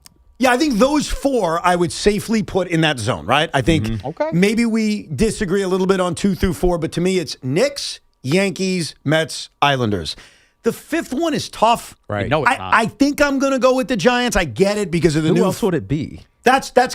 I don't know. It's almost like you can't have 5. You Yeah. need 4. Yeah, the And the only divider reason I list- would say the Giants at 5 is because of what I just said. Yeah. Like 2 years ago, the Commanders were in the NFC Championship game. The Patriots stunk a year ago with a rookie quarterback. What if they Jack were in Hughes? the Super Bowl? What if Jack Hughes is healthy and the Devils go on a run? But see, that's why I have the Islanders elevated. Like, I don't buy the Devils' goaltending situation. Okay. Now, it's probably not. It probably is the Giants. I think you're right that there's a drop-off. Like right now, as we sit here in the middle of February, in terms of can someone win a championship, the New York Knicks legitimately can.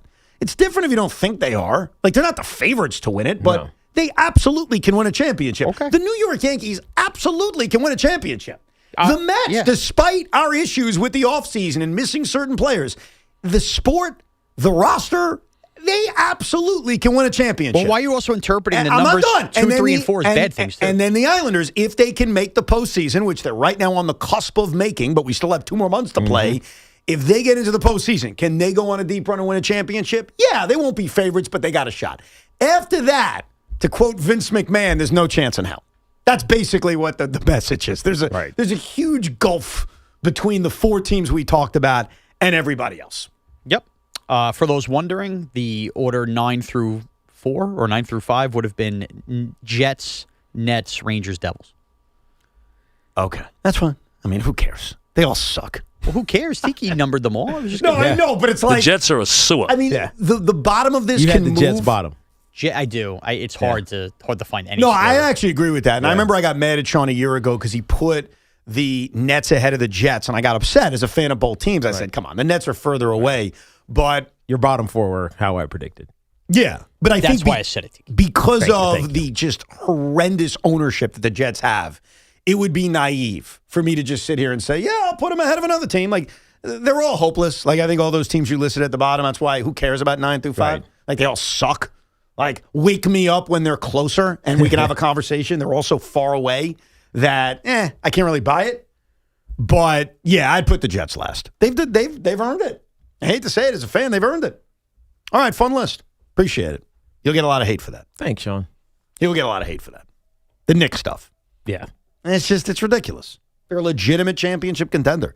As flawed as they may be, they are the team with the best chance of providing this parade for us in a couple of months. Let's go to Justin in New Brunswick. Hey, Justin. Hi. How are you doing? What's up, man? What's up? So I was thinking, Evan, bring back Wilmer Flores. Why? Why? Yeah. Because just bring, if Lindor's going to be out for a couple weeks, to 6 weeks, and if it has to linger, Wilmer Flores is such a good feel story. I know it's a blast from the past, but Wilmer. Yeah. Instead of Candelita. Nah, but here's the difference. Wilmer Flores doesn't play shortstop anymore, so it's not like he's filling in. He'd be a first baseman DH, and I just don't think he's any good anymore.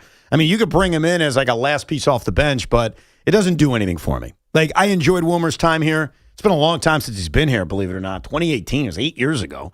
And I'll never forget, the crying and the tears and all that kind of crap, but it doesn't do anything for me. Like, you could bring him in, and I'm like, oh, okay. Because I'm not bringing Candelita in for the vibes. Yeah. I mentioned him. He's a viable fill-in. Yeah. He can play. He's a replacement level player. He can play the position and fill in for Lindor if he misses a period of time. Wilmer Flores, he serves a purpose. I think he's very different than Candelita because you're looking more at it as a first baseman, DH, but he's not good defensively. He hasn't hit that much the last couple of years. It's just it doesn't do anything for me from a baseball standpoint. Constantine in Homedale. What's up, Constantine? Jose, baby. I'm at the Knicks, baby. Woo! Hey, listen to what Tiki was talking about before. This year feels different. You don't have to rely on Brunson to give you all the buckets. We got some other guys. We got Alvarado, Cat stepping up, Mikel. How about Mikel last night? Yeah. Iowara? Yeah. This is a championship team. Get the Philly out of here, man. Get them out. Go Knicks, baby. I think the best part about Brunson last night is the amount of shots he didn't take, the amount of scoring he didn't have. Mm-hmm. He ended up only taking 6 shots in the game. He scored 88 points. He played a little shade under 30 minutes, obviously less minutes than normal because of it being a blowout. And it didn't matter because everyone else was performing. Now, that's not going to happen every single night. No. There are going to be nights in which you need Jalen to be your king, Jalen to be your hero. But on nights like last night where your defense is so good and you're getting contributions from everybody, it's nice to have a night where you don't need Jalen Brunson to play hero ball. You can just chill for a night. We got you. Yeah. That's what it felt like. No doubt. And it is I was looking at his game logs this season before the show, like, all right, was this his fewest output in a game? And it is, but it isn't. There's one game, the game he left after 5 minutes earlier this season with the ankle issue, in which he obviously scored less, took less shots. But outside of that, like in a full game, and that he has doesn't played, even count, really. I wouldn't count it. Right. Because it's not under the spirit of this kind of game in which Jalen didn't leave with an injury. He left because they were kicking ass. They asked him to do so little when it came to carrying the load offensively. That's not going to be most nights, but it is nice to have a night like that here and there. John in Valley Stream. Hey, John. Hey, guys, what's up? Sean mentioned before that he put a future bet on the Giants, and I just had a theory that I wanted to run past you. Yeah. More of a conspiracy theory. Yeah.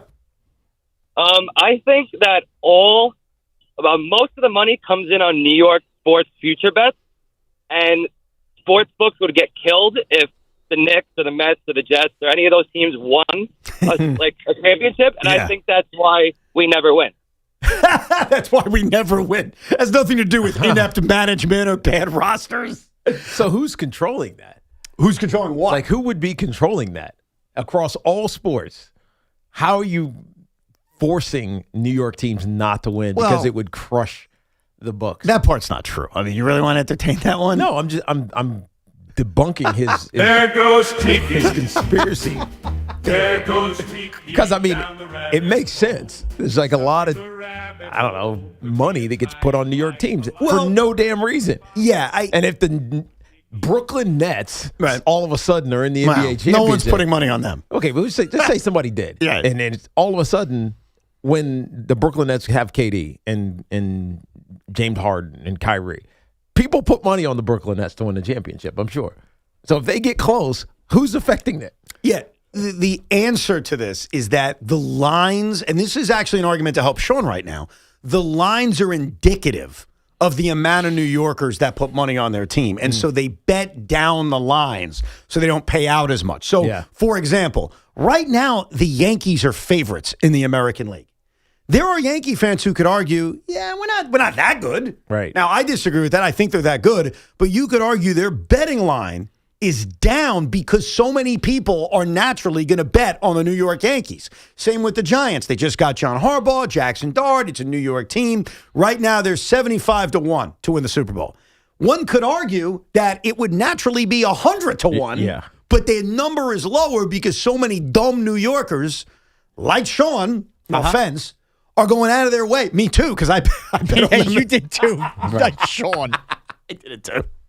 That's what it is. So, no, it isn't fixed against New York. That's not why we don't win. I can give you many reasons for why we don't win, and it usually involves incompetence from the people who make decisions. But I do think that the betting lines are impacted by the amount of dopey New Yorkers that want to bet on the teams they root for. That I absolutely believe. Same thing as the Notre Dame Laker and like Cowboy effect. The Cowboy one, yeah, absolutely. No question that happens. More of your calls coming up at 888-808-1019.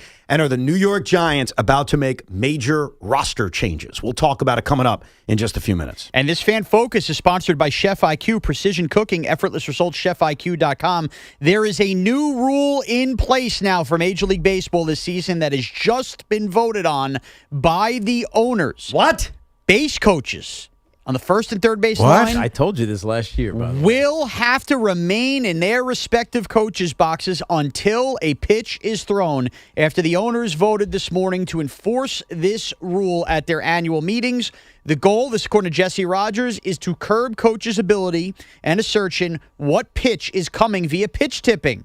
They don't want them running up and down the line, getting better angles on the batter view, the angles of the pitchers. They must stay put in their box. Obviously, this came to play in Game 7 of the World Series between the Blue Jays and Dodgers, as they were asked to stay in the box, and now that is it. You must stay in the box. Do you remember me talking about this last year? Yes, I do. So this is the Toronto Blue Jays. Were they cheating against the New York Yankees? Right. And so the answer was no, but yeah. Look at where the base coaches are. Yeah. And all teams do this, by the way. But the Toronto Blue Jays, especially at home, did it exceptionally well. And now, the reason you get away with it is because the only way you can have it stopped is if Aaron Boone or whoever the opposing manager is complains about it.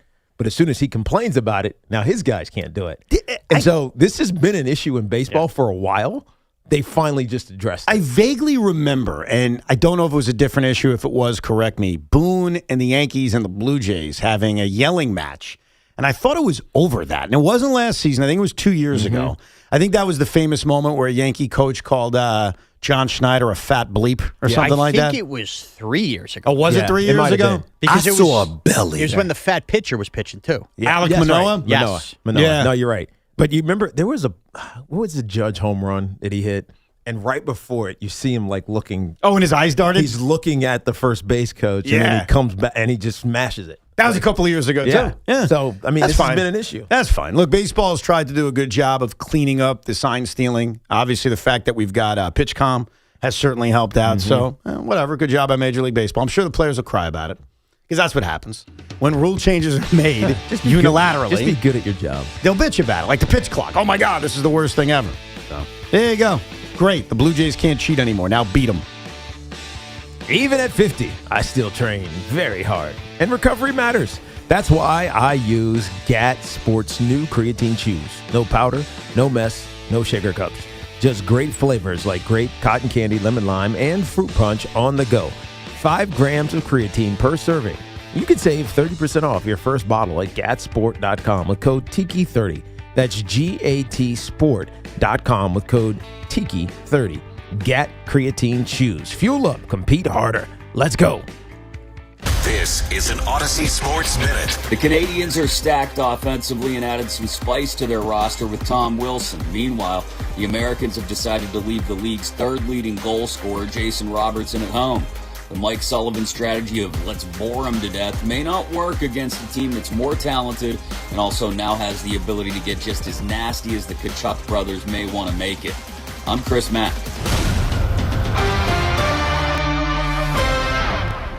My name is Whitney Allen, and I'm a widow. My husband, Ryan, died. We never thought we'd ever have to use life insurance, but the unexpected happened. With Ethos, signing up was fast and 100% online. You can get a quote in seconds, apply in minutes, and get same-day coverage. No medical exams, and you can get up to $3 million worth of coverage. I'm grateful we were prepared. Get your free quote at ethos.com/game. That's ethos.com/game. Paid spokesperson. Time spent on application may vary. Online health questions required. DQ presents The Spicy Menu. For a limited time, try the new Flamethrower Chicken Strip Basket for $6.99 with spicy, bold strips that heat you up. Served with a side of famous DQ soft serve as a dip to cool you down. That's right, dip those spicy chicken strips right into soft serve. Plus fries and toast, all for just $6.99. And add a new pineapple lemonade sparkler or cooler made with tahini. It's the limited time only Spicy Menu. Get it delivered in the DQ app. Happy, tastes good. Participation may vary. Wesley Financial Group is not a law firm, and Chuck McDowell definitely not an attorney. This is Chuck. If someone talked you into buying something really silly and you want to get out of that silly little thing, my advice, get the facts. Call me and I'll send you our timeshare exit kit absolutely free. Inside, you'll learn how timeshare works and all your options for cancellation. Call Wesley now for your free exit information kit. 800-948-7878. That's 800-948-7878. Finding great candidates to hire can be like, well, trying to find a needle in a haystack, but not with ZipRecruiter. Its powerful technology actively finds and invites qualified candidates to apply to your job. So while other companies might deliver a lot of hay, ZipRecruiter finds you the needle in the haystack. See why 4 out of 5 employers who post a job on ZipRecruiter get a quality candidate within the first day. Try ZipRecruiter for free at ZipRecruiter.com/free. That's ZipRecruiter.com/free. ZipRecruiter. Hey, Joy. Oh, you are glowing. Oh, hey. More like Mira Joyed. That Miralax helped me go. I was so backed up. Tried mega coffees, prune juice, everything. Then Miralax. And hello, gentle relief without the harsh side effects. Ooh, how does it work? It works naturally with the water in your body for constipation relief. Find Miralax today at your local retailer. Use as directed for occasional constipation. With Grubhub, there's no fees on restaurant orders over $50. You eat the food, Grubhub will eat the fees. Wait.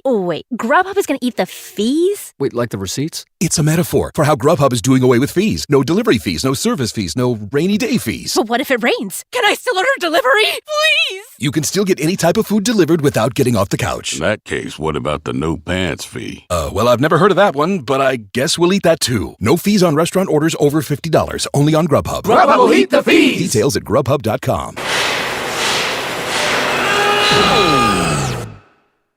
When equipment breaks down and operations come to a halt, every single second counts. So why is your maintenance team spending 60% of their time doing anything but turning wrenches? MaintainX is the AI-powered maintenance and asset management system that helps your team get back to actually fixing breakdowns. No more searching for manuals. No more hunting down parts. No more drowning in paperwork. With MaintainX, your team can access manuals from anywhere, create new procedures in minutes, and turn voice notes into clear and complete work order feedback. What used to take hours now only takes minutes. Keep your operations moving, not your paperwork. Join over 11,000 maintenance teams that are already fixing more and filing less. Try MaintainX for free today. Go to maintainx.com/AI. That's maintain in the letter x.com/AI. Get exquisite finds at Whole Foods Market. Prime members save 20% on all caviar and blinis through February 14th. Serve a romantic Valentine's dinner topped with this special savory treat. While supplies last, shop in-store or online. Terms apply. All-star coverage across Odyssey Sports is powered by Factor. Factor meals make it easy to feed your performance. Factor. Eat like a pro.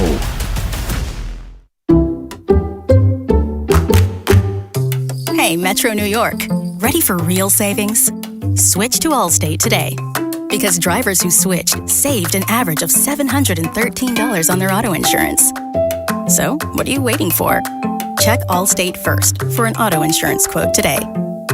You're in good hands with Allstate. Based on the national average annual savings for new customers surveyed in 2024, savings vary, subject to terms and availability. Straight Talk Wireless presents Pickup Truck Wisdom. The smartest way to spend your money is not to. Straight Talk offers free 5G phones for new and existing customers on Verizon's 5G network. So the refund money I don't spend on that free phone is the refund money I get to keep for my family. Smart. Find us at straighttalk.com and Walmart. Straight Talk Wireless. Straightforward. Always. Taxes and fees apply. Plan purchase required for free phone offers. Copyright 2026 Verizon.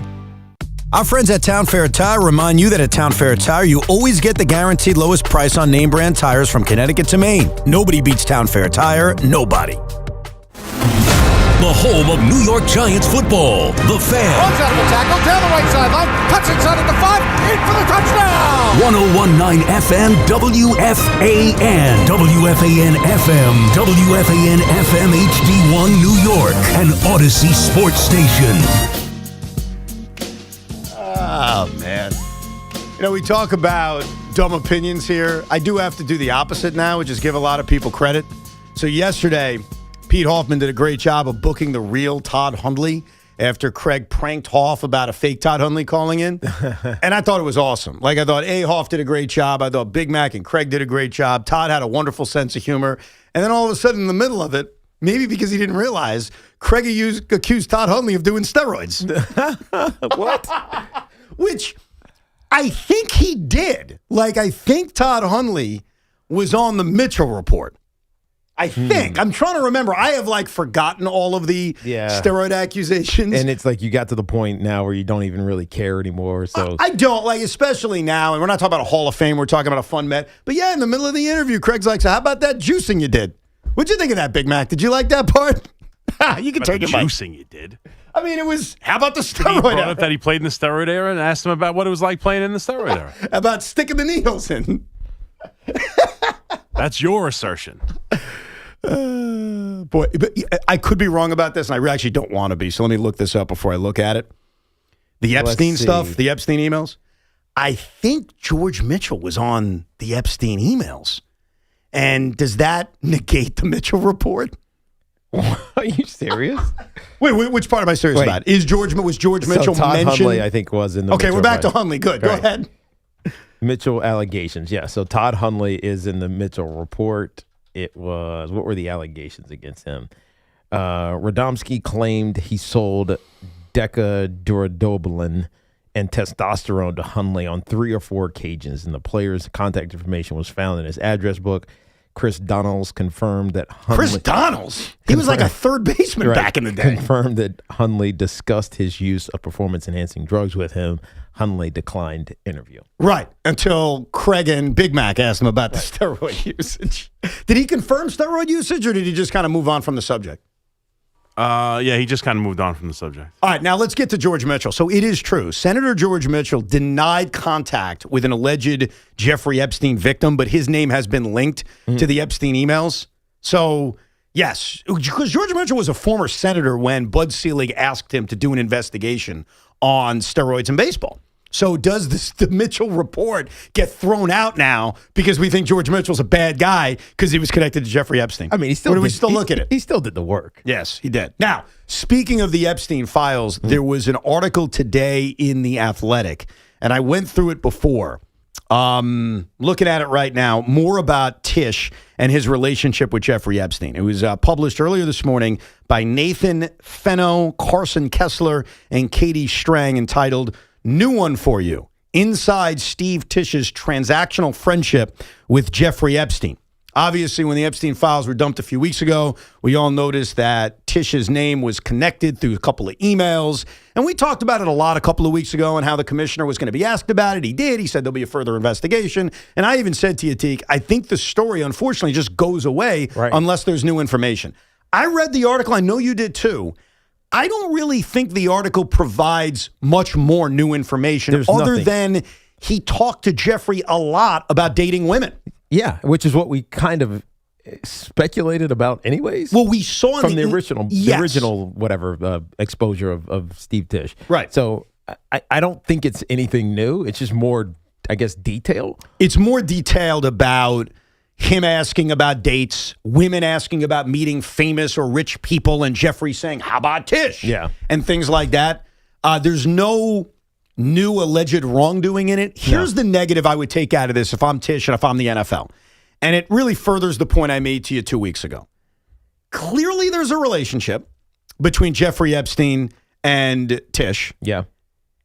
And clearly he should know at this moment in 2013, 2012, when they're communicating, that Jeffrey Epstein is a bad freaking guy. And I think that's the negative with Tisch. Like, these emails don't prove anything. They don't prove any wrongdoing. No. It literally just proves he's dating women. Right. But he's dating women through a guy. He's asking Jeffrey Epstein for dates with women. Right. And from these documents, they're of age. And they're of age. Right. And adults. And I guess these women want to be introduced to influential, in Steve's case, Hollywood executives who can help them do whatever, get in the movie industry or whatever you can imagine is going to happen. And he was looking for women. Yes. So that part is the only thing that's untoward is it was with Jeffrey Epstein. That to me that's the thing. There's nothing else. I mean, you should read the article if you have The Athletic. You could check it out. But we did it. I did all the reading on it, and I felt like I was not wasting my time, but it was like, okay, here's all I know here. Tish was communicating with a really bad guy about women who's had accusations against him that are disgusting. And so were a lot of people, by the way. So were a lot of people, but in this case, this is about Tish's relationship. Yeah. But there's nothing in this article that says, oh my God, Steve Tisch did that. It's just more of the same, but it's more, okay, he was communicating with a really bad guy. And as I said to you a couple weeks ago about this, the NFL has every right to say, this is bad for the Shield. We don't want you involved in an NFL team. I don't think they're going to do that. I guess they're going to continue their investigation. But that's the latest on Steve Tisch and Jeffrey Epstein that came out earlier today. To me, just a lot of more details on something we already knew. Yeah, and it feels like there's going to be very little, if no, accountability for anybody associated with this. There was something that came out the other day. I sent this to you guys, and I can't help but be on a rabbit hole about it now. Oh, boy. And this is the idea that Jeffrey Epstein was a spy. Oh, yes. Working for Mossad. Yeah. And the reason he has all this dirt is because they were instituting a blackmail campaign against whoever, government officials, high-moneyed individuals. Because we kept asking this question. This is off air. Evan and I, how the hell did he make his money again? Yeah, it's weird. It's like, where did he get his info from? And what was his expertise that made him a billionaire in order to have an island? And even on that island, every room had like a camera in it. Right. Even the bathrooms. And so why would you do that? Unless you were trying to get dirt on people. Yeah, no, it makes sense. Would that surprise you? Yeah, so I'm in that rabbit hole. Forget the other stuff. I'm in the rabbit hole of, was he a spy? Yeah. I'm at the point now in life, and maybe this is everybody else's fault, where I'll believe any conspiracy theory you tell me. Yes, that's like right. The other day, where was El Paso, Texas, had its airport shut down, and it was going to be for 10 days, right? Yesterday. Right, yesterday. It's going to be 10 days. And so naturally, it's like, why are they shutting the airport down? And Boomer and Gio were funny because they were speculating what could it be. And Joey even said, it could be aliens. And I'm like, you know what? Disclosure, that great documentary, the movie coming out. Like, would it really surprise anybody if we shut down an airport for 10 days? Because, hey, there may be aliens attacking. It comes out that it's a party balloon. And we weren't sure if it was from the Mexican drug cartel. So we shot this bad boy down. No big deal. No problem. We're going to reopen the airports. And as much as I don't want to believe in conspiracy theories, all I can think about yesterday is that story's not true. Yeah. A party balloon. A party balloon. Okay, sure. Like, well, didn't they think it was a party balloon when the Chinese balloon was? Or that's what they said it was. Is that what they said? Remember? And it turned out to be Chinese spy balloons? It was a spy balloon. Right. They said the same thing. Well, they said the opposite. Right. But they thought it was it and it wasn't. Right. Yeah, I'm at the point now where and I don't know, maybe it's society. Maybe it's just not trusting anybody. Maybe it's my own problem. I don't really believe anything. Yeah. And I'm not going to It's hard to. It's hard to, and I'm not telling you what it is. Like, I don't have a conspiracy other than the alien joke of what it truly is. All I know is I don't believe that. So maybe it's something not a big deal. Maybe it's nothing. Maybe it's we're trying out new weapons, right? I don't know what the hell it is. Maybe it's AI. I don't know. All I know is, I don't believe anything anymore. That's where I'm at. I mean, we didn't even shut down Newark for all the drones in Jersey. That's a great We're point. shutting down El Paso for a party balloon? That's a great point. And speaking of drones, whenever I think of the drones in New Jersey, I think of Al Dukes because he's the one who takes videos of it and is obsessed with it. Al Dukes this morning on the beginning show, the warm-up show, which I love. I just have a mental block. I say, why can't you remember the name of that? Do they not say it enough? I don't think they say it enough. Oh, that's probably it. But either way, I love their show. Al's very inquisitive. He's like, Jerry, all of a sudden I got 300 new followers on Instagram yesterday. I wonder why. And Jerry's like, I was listening to Evan Tiki. Tiki's obsessed with you, started following you, told everyone in the audience Al Dukes is fascinating. And Al's like, that's great. And now he's going to do, I think, a Cribs edition like Sean did. Nice. With his refrigerator. Yeah, so today, I remember I said that yesterday.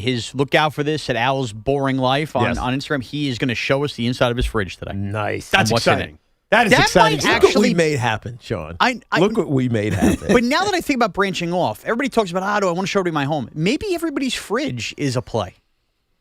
Are you interested in fridges? It's not the medicine cabinet. Yeah, I mean, you know what? Maybe I don't know. Look, I think our phones listen to us. I'm positive of this in some capacity. Or I just got an ad for party balloons. I got something for fridges this morning after that conversation yesterday. Did you really? And it was how we're using our fridges the wrong way. Like how we're using the wrong way. Yeah, how at the top it's supposed to be like your milks and cheeses, and then as it gets lower, the temperature is less stable, and then the drawers are just for high humidity. It's like what? It's like where the hell did this come from? Based on you talking about how this just because we were talking about this yesterday. Wow! I get served this ad about how you're supposed to actually use your fridge. That's crazy. Should we guess what's in Al's fridge and figure out if we're right? I'm going to go with very healthy stuff. Like he feels like a very healthy lean. man. Yeah, he's lean. But I'm also going to guess it's empty. Like there's not a lot of stuff I in bet it. there's dog food in there. Oh, okay. Dog food in there, yeah. Because keep in mind, he's a single man. And I remember when I was a single man, I had like nothing in my fridge. That's probably true. So I'm going to go with a very empty looking refrigerator. Does he cook? Salmon. He makes a lot of salmon, I think. And And he makes turkey sandwiches. Oh, so there you go. So it'll be like a little thing of turkey. And And I guess maybe a jar of Hellman's or something. Yeah, I can see There'll it. be bread in there. You think so? Bread in the fridge. You can leave the bread out. You don't eat it in the fridge. Yeah, but either one. You think he's a fridge bread guy? We leave bread in our fridge. All right. I guess it stays better longer. Yeah. Well, this is where we are, ladies and gentlemen. We're very excited about Al Dukes' refrigerator. Thank you, Seahawks Patriots. Let's get back to your calls. 888-808-1019. Rob is in, how do you pronounce this again? Setauket? Jesus, Evan. Setauket. You're a Long Island guy. Yeah, kind of. What's up, Rob? What's up, guys? You guys mentioned the Chiefs shredder hats. I was just wondering if you guys knew how that actually all began. How did it begin?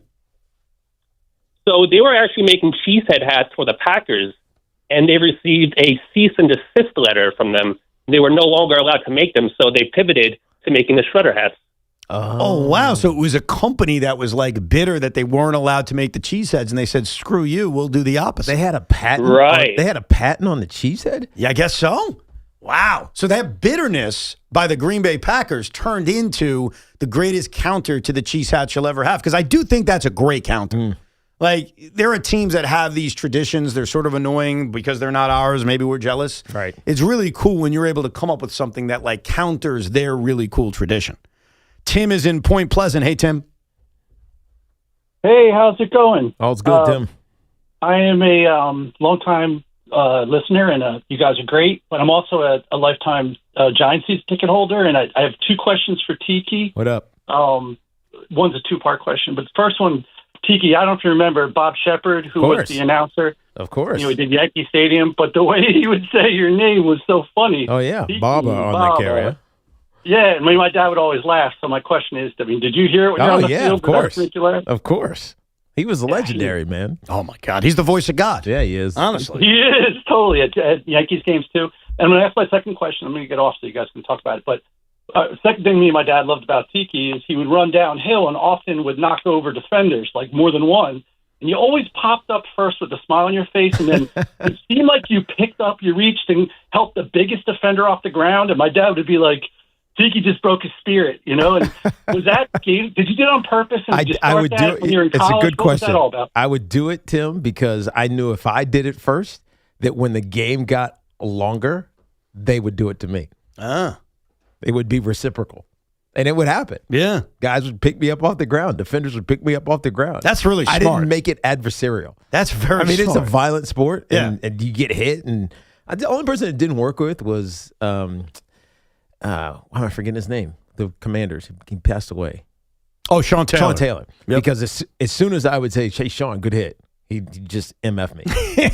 He was such a competitor. Nephew. I'm like, dude, I'm just saying, good hit, man. I tell you, Nephew. I am now obsessed, and I don't know how I'm going to find it, but I got to find it. A clean version of Bob Shepard saying, Tiki Baba. I got to find that. Carrier. Because that is the cool, and I know AI could probably do it now, but it's not the same.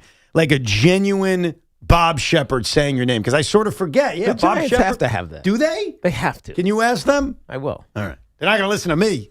Maybe Sean. He's got a lot of ties now with the New York Giants. A clean version of Bob Shepard saying, Tiki Baba. Run by Baba. Run by Baba. Nah, Bob Shepard was the greatest. His quote was, "A public address announcer should be clear, concise, correct. He should not be colorful, cute, or comic." You know what? I'm friends with his niece. I'll ask her. Oh, beautiful.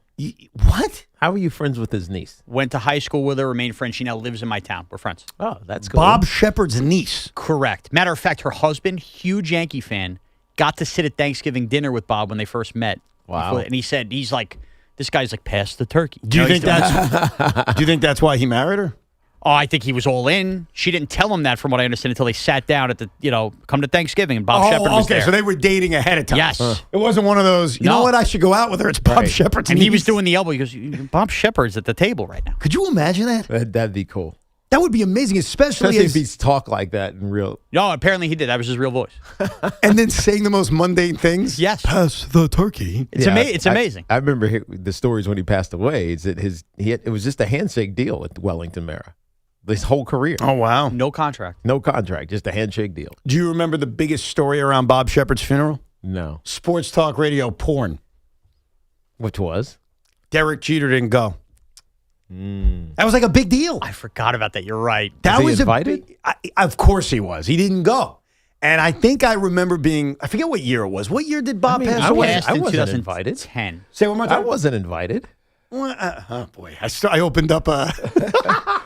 I'm just wondering if July 11th, 2010 is when he passed. Okay, so I remember defending Jeter because the point I've made to you guys is I don't believe in funerals. And I was the one guy saying, yeah, it's a funeral. He probably called privately the Shepard family, said, I love you, I'm sorry, the whole thing. He doesn't have to go. But what we learned from all this is that Tiki wasn't invited. Right. And unless I'm crazy, wasn't his funeral the day George Steinbrenner passed away? Is that true? I don't remember that. Or was I'm telling you, they were right around the same time. You have a computer. Right, you could look it up. Hold on. Instead of just asking us. I mean, time-wise. How are we going to remember that? I don't remember it being connected, but maybe you're right. Okay, so he passed away on July 11th, 2010, 3 months and 9 days shy of his 100th birthday, and 2 days before the death of George Steinbrenner. Oh, wow. So the funeral was probably in a couple of days? Within that, yeah. So I think I was right on that. Yeah, and I think it kind of like George Steinbrenner's death ended up overtaking. People kind of forgot Bob Shepard had passed away. Wow, that's crazy. Yeah, Bob's a legend, man. Like New York voices or just voices in general, he's towards the top of the list. Agreed. Back to your calls in a minute, 888-808-1019. And are the Giants destined to make big moves this offseason? We'll discuss coming up. It is Evan Tiki here on The Fan. You know, we've got a big thing coming up this summer. I know Tiki is excited. I know everybody's excited because it is the return of Fanatics Fest, the world's #1 sports festival. Returns to the Javits Center in New York City from July 16th to the 19th. See celebrities and athletes from all your favorite leagues, including Aaron Judge, Tom Brady, Kevin Hart, Jalen Brunson, Diana Taurasi, Mike Tyson, and so many more. Live panels, autographs, photo ops, rare trading cards, and memorabilia, plus exclusive merch drops you can only get at Fanatics Fest. This is the ultimate weekend where sports and culture collide. Tickets are on sale now and will sell out. Grab yours early at fanaticsfest.com. When you're always on the go like I am, you value safety. More importantly, knowing that your family is safe when you're not with them. That's how I feel, and it's why I turn to our partners at Sloman's, who recently installed the Sloman Shield Link system in my home, and it's been a game changer, combining safety, convenience, and peace of mind that I can manage right from my phone. And it's also a lot of fun, like playing Apple Music from wherever I am, whether I'm pulling into the driveway or sitting in my living room. I don't even have to get up to turn on some Teddy Swims. Just do it right from my phone, and it takes over all of the sound throughout the house. It is amazing. And they can customize your home security system any way that you need it. Experience the future of home security and automation with the Sloman Shield Link system. Call 1-800-ALARM-ME. That's 1-800-ALARM-ME, or visit slomans.com. And this portion of the program is sponsored by Downtown Nursing and Rehabilitation Center. Hey, healthcare workers of New York, are you looking to make a difference? Downtown Brooklyn Nursing and Rehabilitation Center is actively hiring nurses and CNAs. Call 718-636-1000. That's 718-636-1000. I'm Pat Boyle, here to help you beat the books with Westwood One Sports. Thunder and the Bucks square off tonight right before the All-Star break begins, and I think Isaiah Hartenstein becomes a point center god tonight. He's dropped at least 6 assists in the last 4 games, and if Jalen Williams gets ruled out tonight, he left last night's game with the same hamstring that has caused him issues all year. The last 2 games that J-Dub did not play in, Hartenstein had 10 and 11 assists. His total right now is 4.5. Let's go over on Hartenstein's assists. I'm Pat Boyle. Bet smarter and beat the books. Download the BetMGM app today. I'm Boomer Esiason. My mom died from cancer. She was only 37 years old. She didn't have life insurance, and that was devastating for my family. That's why having life insurance is so important to me. Ethos makes it fast and easy. Get a quote in seconds, apply in minutes, and get same-day coverage. You can get up to $3 million in coverage with no medical exam. Get your free quote at ethos.com/play. That's ethos.com/play. Paid spokesperson. Time spent on application may vary. Online health questions required. Hi, it's Sal Licata here for CertaPro Painters. You know, my home is a very happy place, especially when my wife is satisfied. And while that's not an easy thing for me to achieve, my friends at CertaPro Painters had no such problems. Big jobs, small jobs, the good folks at CertaPro Painters are at your service. If you've been putting off a painting project, give them a call at 1-800-GO-CERTA. That's CERTA with a C, and you'll see exactly what I mean. When choosing a painting professional, the choice is simple. Choose happy. Choose CertaPro Painters. Each CertaPro Painters business is independently owned and operated right here in our community. Schedule your free estimate online at CertaPro.com. Got gold or silver just lying around? Estate Roadshow wants it, and they are paying top dollar. Monday through Friday in Staten Island at the Hilton Garden Inn, Old Bridge at the Hampton Inn, and in Toms River at TMT Cash for Gold. Go to estateroadshow.com. This hour is brought to you by Chase Ink Business Cash Card. Go from here to possible with the Chase Ink Business Cash Card. Chase for business. Make more of what's yours. This February at Jake's 58 Casino Hotel, love is in the air with our $100,000 Roll into Romance drawing. Be here on Fridays in February from 3 to 7 p.m. when each hour one lucky guest is drawn to roll the dice for a shot at winning up to $5,000. Earn entry starting at 2 p.m. Club members can earn up to 5 times entry multipliers at Jake's 58 Casino Hotel. If gambling is a problem for you or someone you care about, please call the 24-hour toll-free helpline at 1-877-8-HOPE-NY or text HOPE-NY. When it comes to affordable term life insurance, everyone's whistling the Big Lou tune. If you're over 50, maybe a bit porky, or have type 2 diabetes, $1 million of term insurance may only cost about $200 a month. Even if you're not in perfect health, call Big Lou, because he specializes in finding big chunks of affordable term life insurance for just about everyone. Don't let diabetes or other health glitches keep you from owning $500,000 to $1 million or more of term life insurance. For affordable term life insurance, call Big Lou. Don't hesitate. Call 800-700-6898, 800-700-6898, or visit biglou.com. Call Big Lou, don't hesitate. 800-700-6898. Call Big Lou, don't hesitate. 800-700-6898. Visit biglou.com. Never have I ever called my sister from the finish line of my first marathon. Hello? You won't believe where I am. Are you running? Mile 26. I'm gonna make it. Switch to T-Mobile's 55 Plus plan and get iPhone 16e with its advanced camera system on us. Plus 2 lines for just $30 a line. Guys, I can't believe it. I knew you could do it, babe. That was amazing. Mom, how do you feel? I feel great. I can't feel my feet. Let's take a picture, and then you may carry me to the car. Share every stride, every mile, every memory on America's best network. Switch to T-Mobile's 55 Plus plan and get iPhone 16e on us and 2 lines for just $30 a line. With 24 monthly bill credits and 2 eligible port-ins on Essentials 55 Plus for well-qualified customers with autopay, plus taxes, fees, and $35 device connection charge. Credits end and balance due if you pay off early or cancel. Contact us. Finance agreement 128 gigabytes, $599.99 required. Best mobile network in the U.S. based on analysis by Ookla of Speed Test Intelligence Data 1H 2025. Visit T-Mobile.com. At Citizens, we help make sense of your money and all your money questions. Do I keep renting or finally buy? Do I plan for a vacation or plan for a renovation? How big of a nest should my nest egg be? If money talks, what's it say to me? Is cash still king? Wait, when did a dollar slice go up to $3? Whatever money questions you have, Citizens has the answers. Make sense of your money at citizensbank.com/made-ready. Member FDIC. 1-877 Cards for Kids. KARS Cards for Kids. Ready to get rid of that old car? Donate it to Cars for Kids. Call 1-877-CARS-FOR-KIDS to reach a friendly live agent. Donation's super easy, and your car can be picked up as soon as tomorrow. Call us now, 1-877-CARS-FOR-KIDS. 1-877-CARS-FOR-KIDS. Donate your car today. Did you know you can donate real estate too? Want to know why betting on the winter games on FanDuel makes sense? From game lines to medal counts to finding your angle on the events you care most about, FanDuel gives you more ways to stay connected to the action. The winter games are on, and there's no better way to follow them than with a bet on FanDuel. Curling matches that start slow and somehow get tense fast. Speed skating decided by inches. Hockey games that feel different from the opening faceoff, and so much more. FanDuel is the place to bet on the winter games. You can bet on who you think will take home the gold in alpine skiing, skeleton, bobsleigh, luge, and speed skating, just to name a few. The winter games are here, so stay connected to all the action with FanDuel. We all love the app around here. It is safe and secure, and when you win, you get paid instantly. FanDuel, play your game. FanDuel Sportsbook is the official sportsbook of WFAN. 21 and older, physically present in New York. For help with a gambling problem, call 877-8-HOPE-NY or text HOPE-NY 467-369. Get connected with WFAN to talk about your favorite teams. The Fan on the Odyssey, iHeart, and TuneIn apps.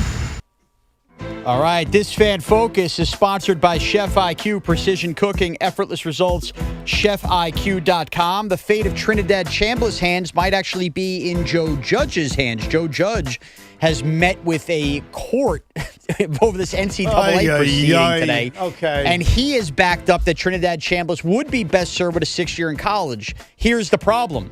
In this court appearance, Joe Judge was asked by the judge, ironically, to slow down, in which case he was asked where he's originally from and that they don't talk that fast down there. Joe Judge claimed Philadelphia as his home.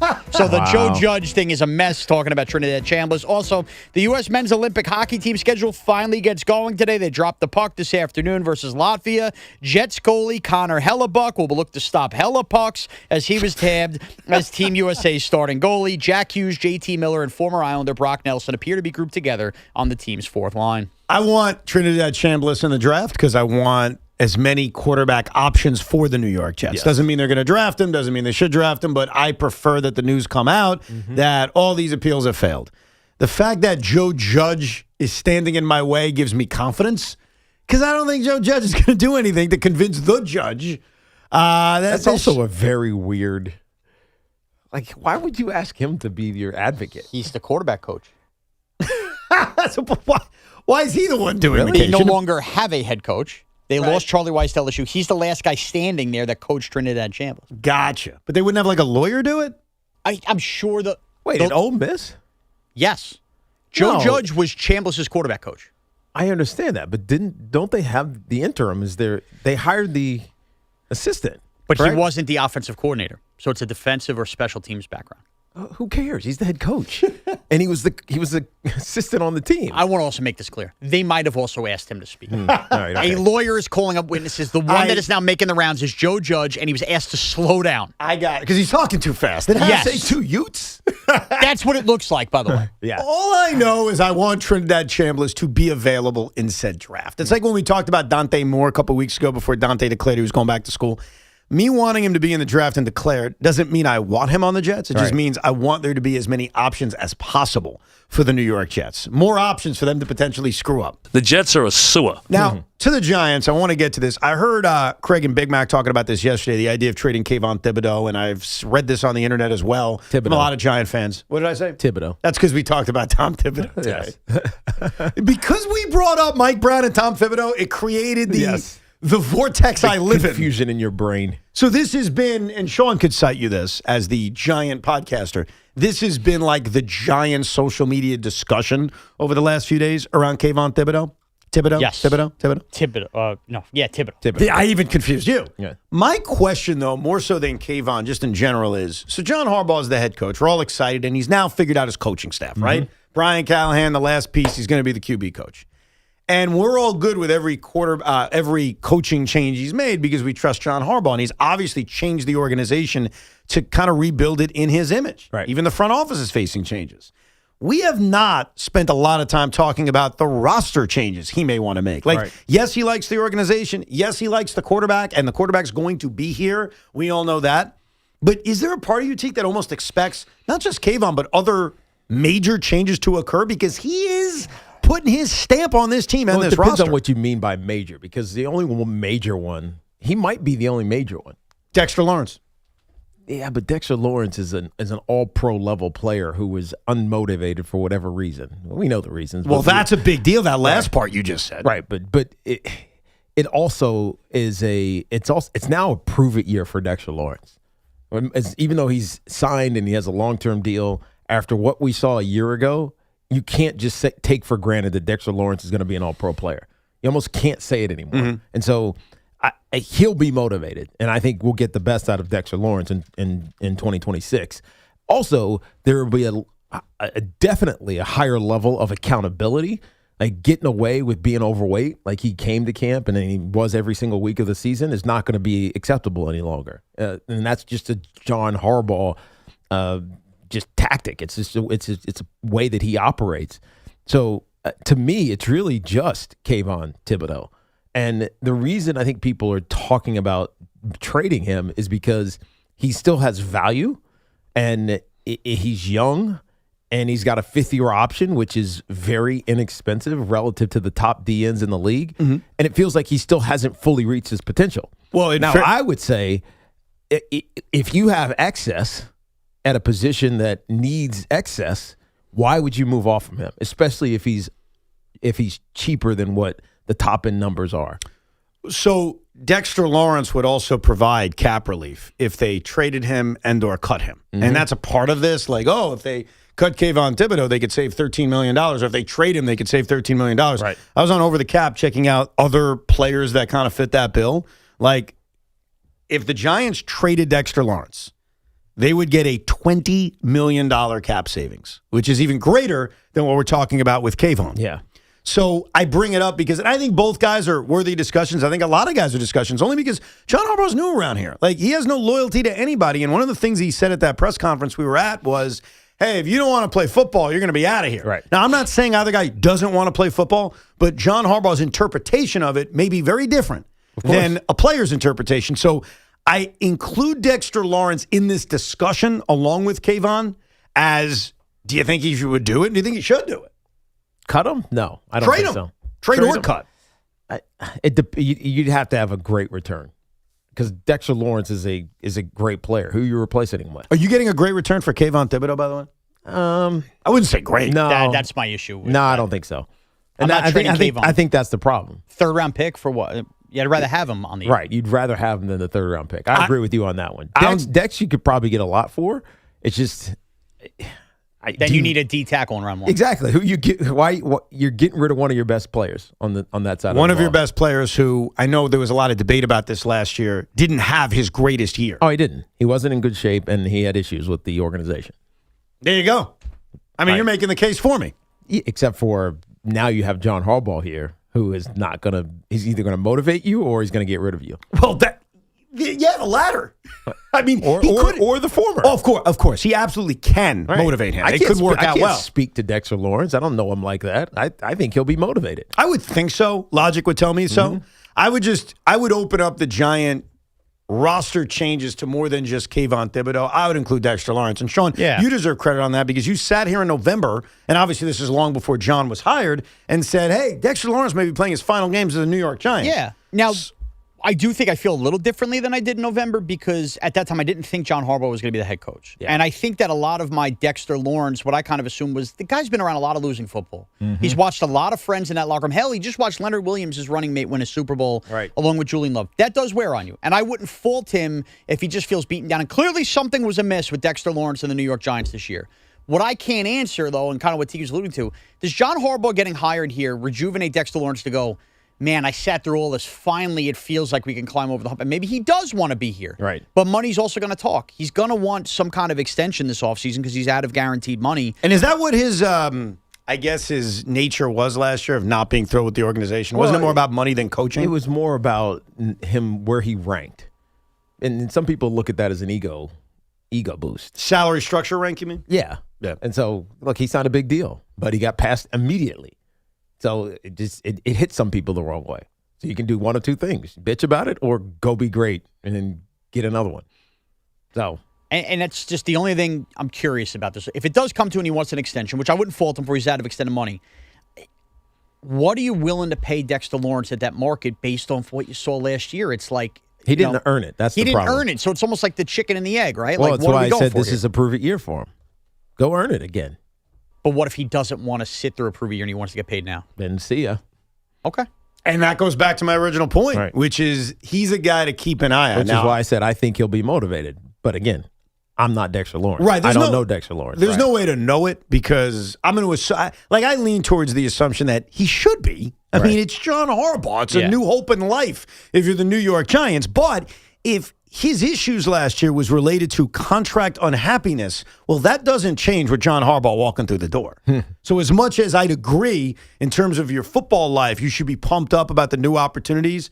Everything is new defensive coordinator, new head coach, a real chance to win. Right. If what made him sulk last year, if that's what he was doing, was related to his contract, that's not changing. I don't think Joe Shane's ripping up his contract. But what we need to figure out is apparently this roster was close. Whether we think it, Tiki thinks it, you think it, Joe Shane thought it, John Harbaugh and his dad clearly thought it. How much are you really shaking up what was already here as opposed to what you're just adding? And taking away Dexter Lawrence, that doesn't get you, or Kayvon, that doesn't get you any closer to winning next year. No, because I think in general, and we saw this with, if you want to use the comp of the Quinnen Williams trade, as great as the return was for the New York Jets, they now have to use those picks to get players. Right. As I said at the time, too, the reason I wasn't dancing on the ceiling about those trades was, yes, it was great value, Name the group. What? Name the group. The Eagles. Dancing on the ceiling? The Eagles. No. Madonna. Commodores. Oh. Come on, Evan. Everybody knows that. You think I was going to get that? No. I don't even know why I said the Eagles. I know was close. They're similar. They did Hotel California, right? Right? Didn't they? Yeah. I just confirmed it for you. I wasn't dancing on the ceiling because I knew that then you have to replace the player. Yeah. And so in the case of trading a talented player. And you didn't, and now you have to do it this offseason. Now you got to do it, right. So you have to. So we can sit here all day. Because that's what made the Jets' defensive front so good. Of course. So we can sit here all day dancing about, could you believe the return we got for this guy? Well, yeah, but now you've got to replace that player. Right. Kayvon's a little bit different because it feels like you're deep at the position. So if you trade him, you're doing the cap relief thing, which allows you to sign another player. Yeah. And whatever asset you have, I guess you can use that for another aspect of your team. But, and they say this in baseball, Tiki, and I think it applies in football. You tell me if I'm wrong, okay? They say you never have enough starting pitching. Have you heard that? Yes. You never have enough pass rushers. That's true. Do you agree with that? I agree. I think it works in both counts. Yeah, but the Giants are okay at pass rush. But you never have enough. It's D tackle if you move off of Dexter Lawrence. Yes. Now they did draft Darius Alexander in the 3rd round. DJ Davidson was the year before. He was a 5th rounder, but he's played a lot. So, but that's not Dexter Lawrence, right? And if you're not. Maybe Darius Alexander can evolve into that. Who knows? He was a rookie, so it's hard to tell. But Dexter Lawrence was the man. For a couple of years, he was the man. Yeah, I think what I'm getting out of you, here's what I'm getting out of your voice, Tiki Barber. Mm-hmm. You are saying to me, I'm afraid to trade him because I know how good he can be. And I'm afraid that you can't replace him. Right, and replacing someone as good as Dexter Lawrence would be tough. So I'll take the risk that whatever happened last year, that's in the past. And by the way, if you think it's not important, go back and watch the Super Bowl of the interior D-line of the Seahawks. Leonard Williams was freaking out of control. Monster.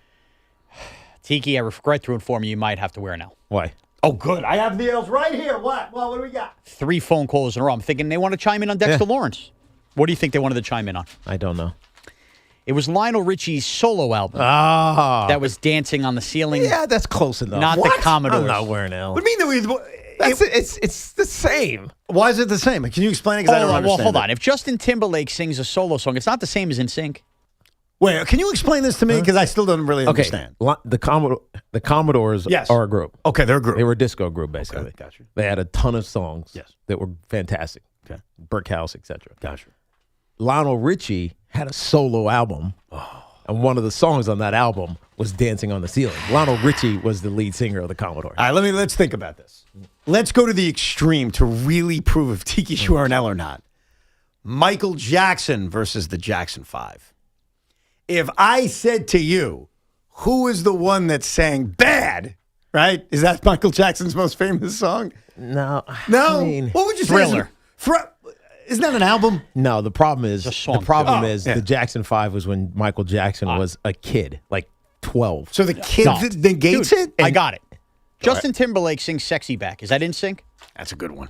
I was thinking that was going to be my second option. Because it's not even comparable. Lionel Richie was old when he was in the Commodores, and then he had a solo album. What do you mean he was old? What does that mean? He was older. It wasn't like he was 15. He wasn't like he was a teen prodigy. So you're cutting off the age thing as I a am reason not. that makes I'm it just different? telling you, if you listen to Lionel Richie's music, which I do, by the way. I'm sure you do. And you can't tell when he was with the Commodores versus when he was not with the Commodores, when he was a solo artist. When you listen to Michael Jackson with the Jackson 5 compared to Michael Jackson as Thriller and Bad and Smooth Criminal, you can clearly hear the difference. So because it sounds similar, you don't think it should count? Stylistically the same. Okay. We have a problem, Sean. I'm going to tell you the problem right now. I get the sense that even if we vote the L on Tiki, he's much bigger and stronger than us. Yeah. I don't think he's going to go along with it. I think he's going to refuse. What I find so we're in a tough spot here. What I find truly you fascinating. just can't find another example. That's the problem. All right, so Bruno Mars, which is in some weird band, is like his solo songs the same as that band? No, because that duo, I forget who it was with, it was specific to a genre of music. All right, every Gwen Stefani solo song, does No Doubt get credit?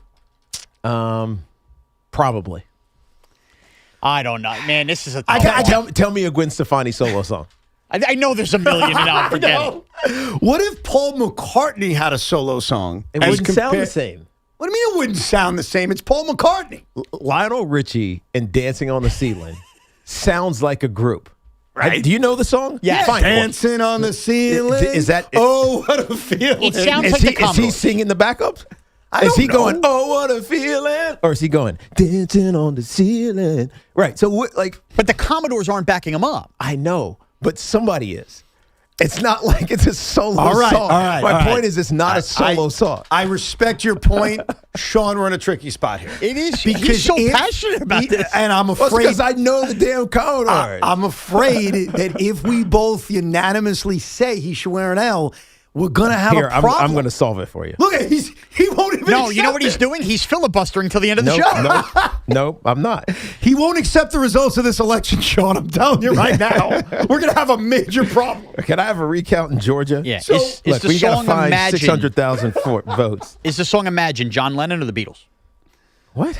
The song Imagine. Imagine? It's a John Lennon song. How does that go? I forgot.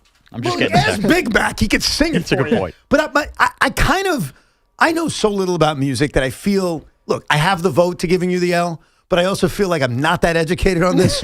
With that said, I'm mixed because I think you deserve to wear an L, but you're scaring me. You're very passionate. And I believe that you would take this L I'm holding in my hands and break it over my head. So, Sean, do you want to say you should wear an L? By the way, if Tommy was here, he would so easily say, he doesn't deserve an L, and this would all go away. We get accused a lot of not yelling back at Tiki. Right. Here, And not I will wear the L. All right. And I solved it for you. All right. What do you mean what would you solve? I was about to say he should, but Dancing on the Ceiling. Oh, he's taking the L? All right. Dancing on the Ceiling. Yes. Was a studio album that he released in 1986. Okay. He left the Commodores in 1982. So we win. You lose. I'm wearing the L. Oh, thank you. Okay. I solved it that's for you. why you said it. Okay.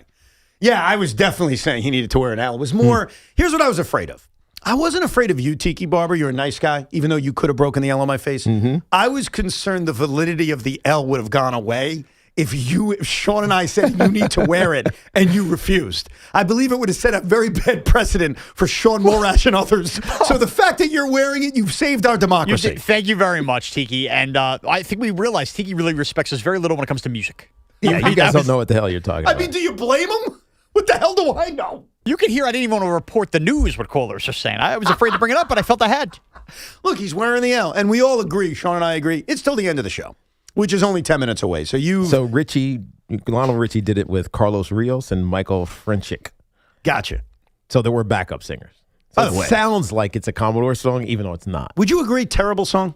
What, Dancing on the Ceiling? Yeah, stupid song. It's kind of stupid. Very stupid. It doesn't hold up. I'll tell you another song that I think is very stupid.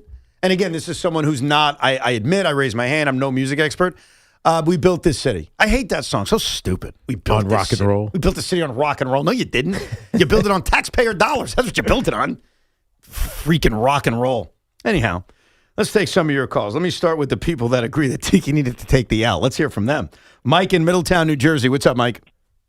Hey, guys. Yeah, Tiki, you got to take the L. It's like if John Lennon or Paul McCartney had a hit right after they left the Beatles. Or George Harrison with My Sweet Lord. Sounds like a Beatles song, but it's a solo hit. Absolutely. I don't know either of those songs. Whatever, it counts. No, it doesn't. Also, Look, I self-L'd myself because I saw that it was 4 years removed. No, you did. I appreciate that. We found, or someone sent me a commercial, bringing a few other subjects together, of Bob Shepard in 1998. Really? Saying Tiki Barber's name. In a commercial? Yes, hold on. Let me make it loud and see if I can play this. What? Hold on 1 second. What year was this? This is 19... Hang on. Team reports, chat sessions, and best of all, excuse me for a moment. This? Here we go. Carried by Barber. First down, Giants. That is amazing. Yes, we got it. That's great. That was a commercial win? 1998. It says Bob Shepard, 1998. We could have played it through the system if you want me to send it to you. It's only got like 4,000 views. I don't know if anyone's ever seen this before. I've never seen this. In 98's early your career. I know. Well, I did start as a rookie. Remember, True. because I came in, what's his name? Rodney Hampton got hurt. Tyrone Wheatley was like the backup, and I ended up starting for the first 5-6 games, and I hurt my knee. So that's probably from I think so. The 97 season. Tell me if you could find that just on YouTube. It's Bob Shepard, 1998 Wow. NFL.com commercial starring Bob. And that's as clear as you. That's exactly what you asked for. I know it's what I asked for, and it's him talking about you in 1998, as you said. Who are you at that point? Exactly. You're 98. still I wasn't developing. doing anything. Exactly. Steve in Pearl River. What's up, Steve? Yeah, I was just going to say that, if you think back to Steve Perry when he did his solo record, you could not tell them apart from Journey at all. They were exactly the same, very much like Lionel Richie and the Commodores. Right. Steve Perry, I get. You know who's now the head of Journey? Who is the head of Journey? Yeah. Head lead singer? No. Arnel Pineda. Okay. Who's that? He's just he was like a Filipino. I don't know, he's like a karaoke singer. I thought you were going to tell me he was like a former backup running back for the Giants. You're not going to believe it. All right. You know who's the lead singer at Journey? Derek Ward. It's unbelievable. Great guy, by the way. All right. Here is the NFL.com commercial from 1998 featuring Bob Shepard and him saying Tiki Barber's name. I've been the New York Giants public address announcer for 42 years. Here you are, Mr. Shepard. Thank you, Mary Johnson. But I've never seen anything like this NFL.com. Team reports, chat sessions, and best of all, excuse me for a moment. Carried by Barber. First down, Giants. Real-time, play-by-play. Technology.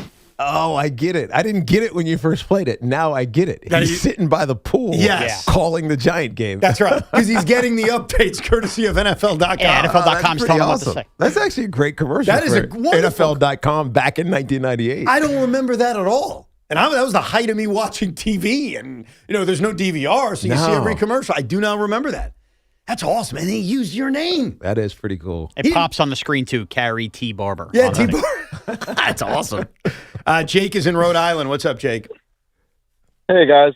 Speaking of Lionel Richie, I always think of like Tiki on a Football Sunday as a good remix to one of his songs. But anyway, easy. I wanted to clear up a debate we were having about Eli and Drake May. Uh-oh. What they were saying was overall. It wasn't the first 2 years. It was overall. They already were saying he's better. So I wanted to clear that up first. All right. So you know what we'll do? Since I argued with Sean for 15 minutes that it was the first 2 years, Tiki Barber, can you please do me a favor? Yes. Take the L off and remove give it to the you. L and I'll wear it for the last 5 minutes of the show. Yes, funny how that works. Thank you very much. This 3 minutes is for you. Yeah, I get the last 3 minutes, which I think is fair. Yeah, so I misinterpreted what happened a few days ago. That just proves it. He was trying to troll us. Who? I was? Yes. No. He was dancing on the ceiling. Jay called in and said, It's hey, easy. It's not Sunday morning yet. Now I get that. What Jake said is that on Boston Sports Talk Radio, they were saying a lot of crazy things about Drake May, such as he's better than Josh Allen. We disagree. He's better than Lamar Jackson. We disagree. And then he said, and he's better than Eli. And I apologize. I misinterpreted as they were saying, hey, through 2 years, he's better than Eli. Apparently, these buffoons in Boston were saying, no, it's already over. He's better than Eli Manning. And Sean lost the gasket. He was very upset. I take an L since Jake clarified the actual point. You should wear like another L because you're saying Jake clarified. Tiki and I clarified for you. Yeah, we told you in real time. I didn't believe you. You don't always hear callers correctly. So, no, I didn't believe you. Two of us heard him correctly. Sean, I provide audio on everything. Maybe it's too much sometimes. All you had to do was pull the audio. You didn't do it. So if you didn't pull the audio, am I supposed to just believe you because you said it? Sometimes somebody's word should be good for it. You know? No. Yeah. Hold on. Earlier in the show, when we were talking about the Knicks playing Detroit, and I commented on Boomer's opinion and Craig's opinion, did I just say their opinion or did I play it so you could hear this is what Boomer said? But I disagree. This is what Craig said. I disagree. You're just very good at your job, Evan. And Sean isn't. Okay. No, That's not nice. That was very mean, Tiki. The problem is, Evan, I'm saying Sean's got to learn from you. But we also played, like, you're giving an example of something we never played on the show. The audio was played on our show. The audience heard it. They called in. The audience tweeted in. Tiki and I told you were the only one in the universe saying that he didn't say this. You still should have supplied the audio. You didn't. So I didn't apologize till the caller confirmed that that's not what was said. It's just amazing that you look for every audio and then off of that argument, you didn't go home and go, maybe I should go back and listen to this. It's not my job to find. That was your job. No, that it was your that job. Was on me. You're the executive producer. It was your job. You know what? I didn't want to find it. Exactly. Thank you. That was the answer. Aren't you the producer? And not the executive one. We don't know what he is. I don't either. I'm still very confused. All I know is I appreciate him clarifying, and I would agree that Eli Manning accomplished more in his NFL career than Drake May has in 2 years. And I'll tell you this about Drake May. I don't know what the rest of his career holds, but we saw Carson Wentz fall off after a great start. Yeah. I mean, we've seen it. So I would not write the story of Drake May's career, good or bad yet. It's hard. C.J. Stroud had a phanomenal first year. Yeah, what happened to him? And he fell off this year. Exactly. It happens, man. It really does. I'm going to go listen to some Commodores. I'm going to go listen to The Carton Show with Craig Carton and Big Mac. They're coming up next. We'll talk to you tomorrow right at 10 a.m. Have a good day. And this Odyssey Sports Minute is brought to you by Dr. Jay Shah at Samwell Institute for Pain Management. Visit SamwellPain.com. This is an Odyssey Sports Minute. The Spurs beat the Warriors last night, 126-130.